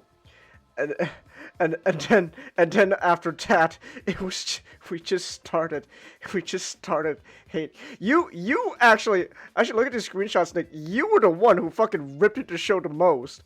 Holy shit! You were hating on Siege. Oh my goodness. It was.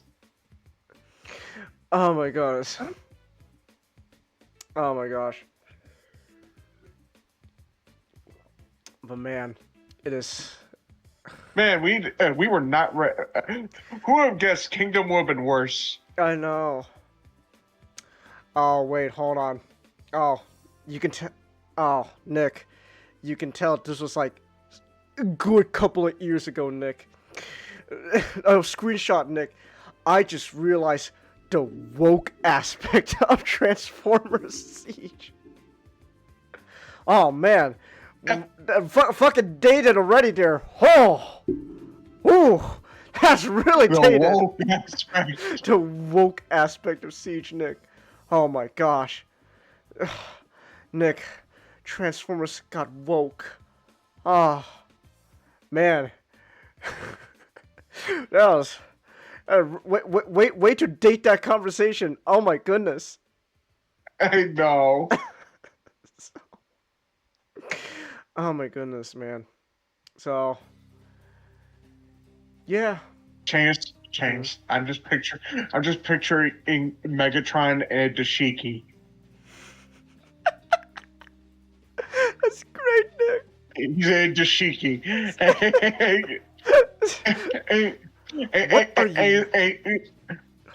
What are you wearing? It's a dashiki. It's a dashiki. I have you know, Jess, I'm woke now. I understand the plight of the black people. I understand the plight of black people. Oh man, dude. Power to your people, brother. Power to your people, brother. Dude, oh my gosh, dude, I'm looking at these screenshots. Some of the servers I used to be in. Oh my goodness.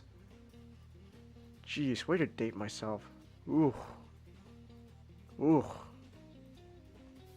I like to think we saved each other from that shit. I'm not gonna lie. I'm not gonna lie. I think if we never met each other, Nick, I think probably we would probably remain in pretty bad spots. So yeah. Oh my goodness. Anyways, we've been going. Man, I didn't know you were such a big Transformers guy. Okay, I gotta ask, have you heard of Bionicle at all? Oh, dude, I remember I used to have them when I was a kid.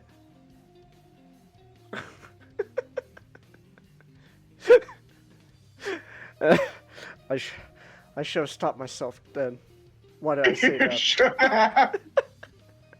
Now I know Bionicle has some weird ass sentient oil going on. Chungus should have known that he had just met the devil. Wow, I didn't know people could be this nice and interested in the same things as me. Surely nothing could go wrong. Oh. Later on in my life, my kid's gonna go up to me like, Dad, is the devil real? Yes, son. The devil is real. How do you know that? Because he's right there. I just point to you. What's so bad? And I'm just waving. What's so bad about him? I mentioned Bionicle to him, and now I can't escape him.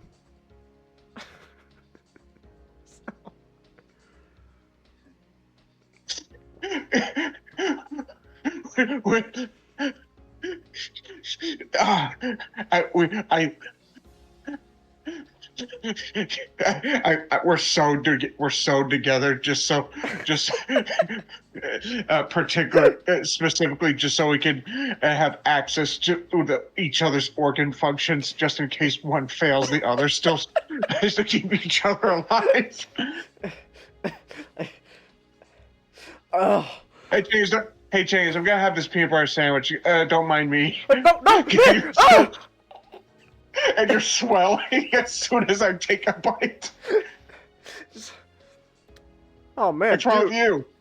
I'm allergic to peanuts, man. Yeah, but I'm the one eating the sandwich. And I take another bite.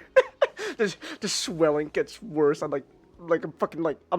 I'm like a red version of that one kid from Willy Wonka, Nick, who's just blown up. You're reaching for the EpiPen. You're reaching for the okay. I have to use the bathroom. And I immediately get this out of just drag me away. Chungus's kids will ask, "How did you meet Mom?" Like, well, it all started back when, like, hey Nick, I met a really nice girl. Does she like Bionicle? No, dump her. So that happened a few dozen times. A dozen times. Hey, so I met this cute girl, but she says I should stop collecting Transformers. Dumper.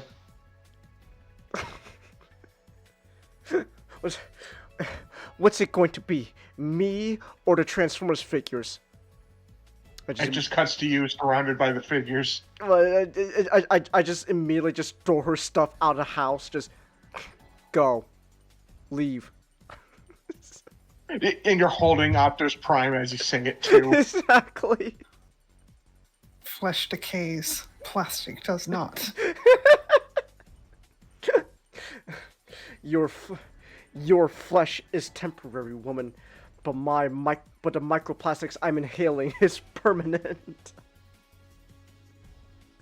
So the microplastics I inhale from these toys will last longer than you. So, oh my goodness. Alright, anyways, it's now past 1 o'clock. We've been going now for over 5.5 hours now. So, yeah. So there's that. Anyways, I really need to call it here, like in general, because I gotta do some stuff for class. I spent too much time talking about Transformers. This is what happens. You know what? You know what? I'm not gonna lie. I'm probably okay just being a C average student in college. So, anyways, but for real though, I do probably gonna have to call things here in general. So I'm ending the stream here. No one's even fucking watching anymore. Everyone went to bed. But either way, whoever came, thank you. Whoever is managing to watch this on the replays, for sticking around for over 5.5 hours, thank you as well. And until next time, good night.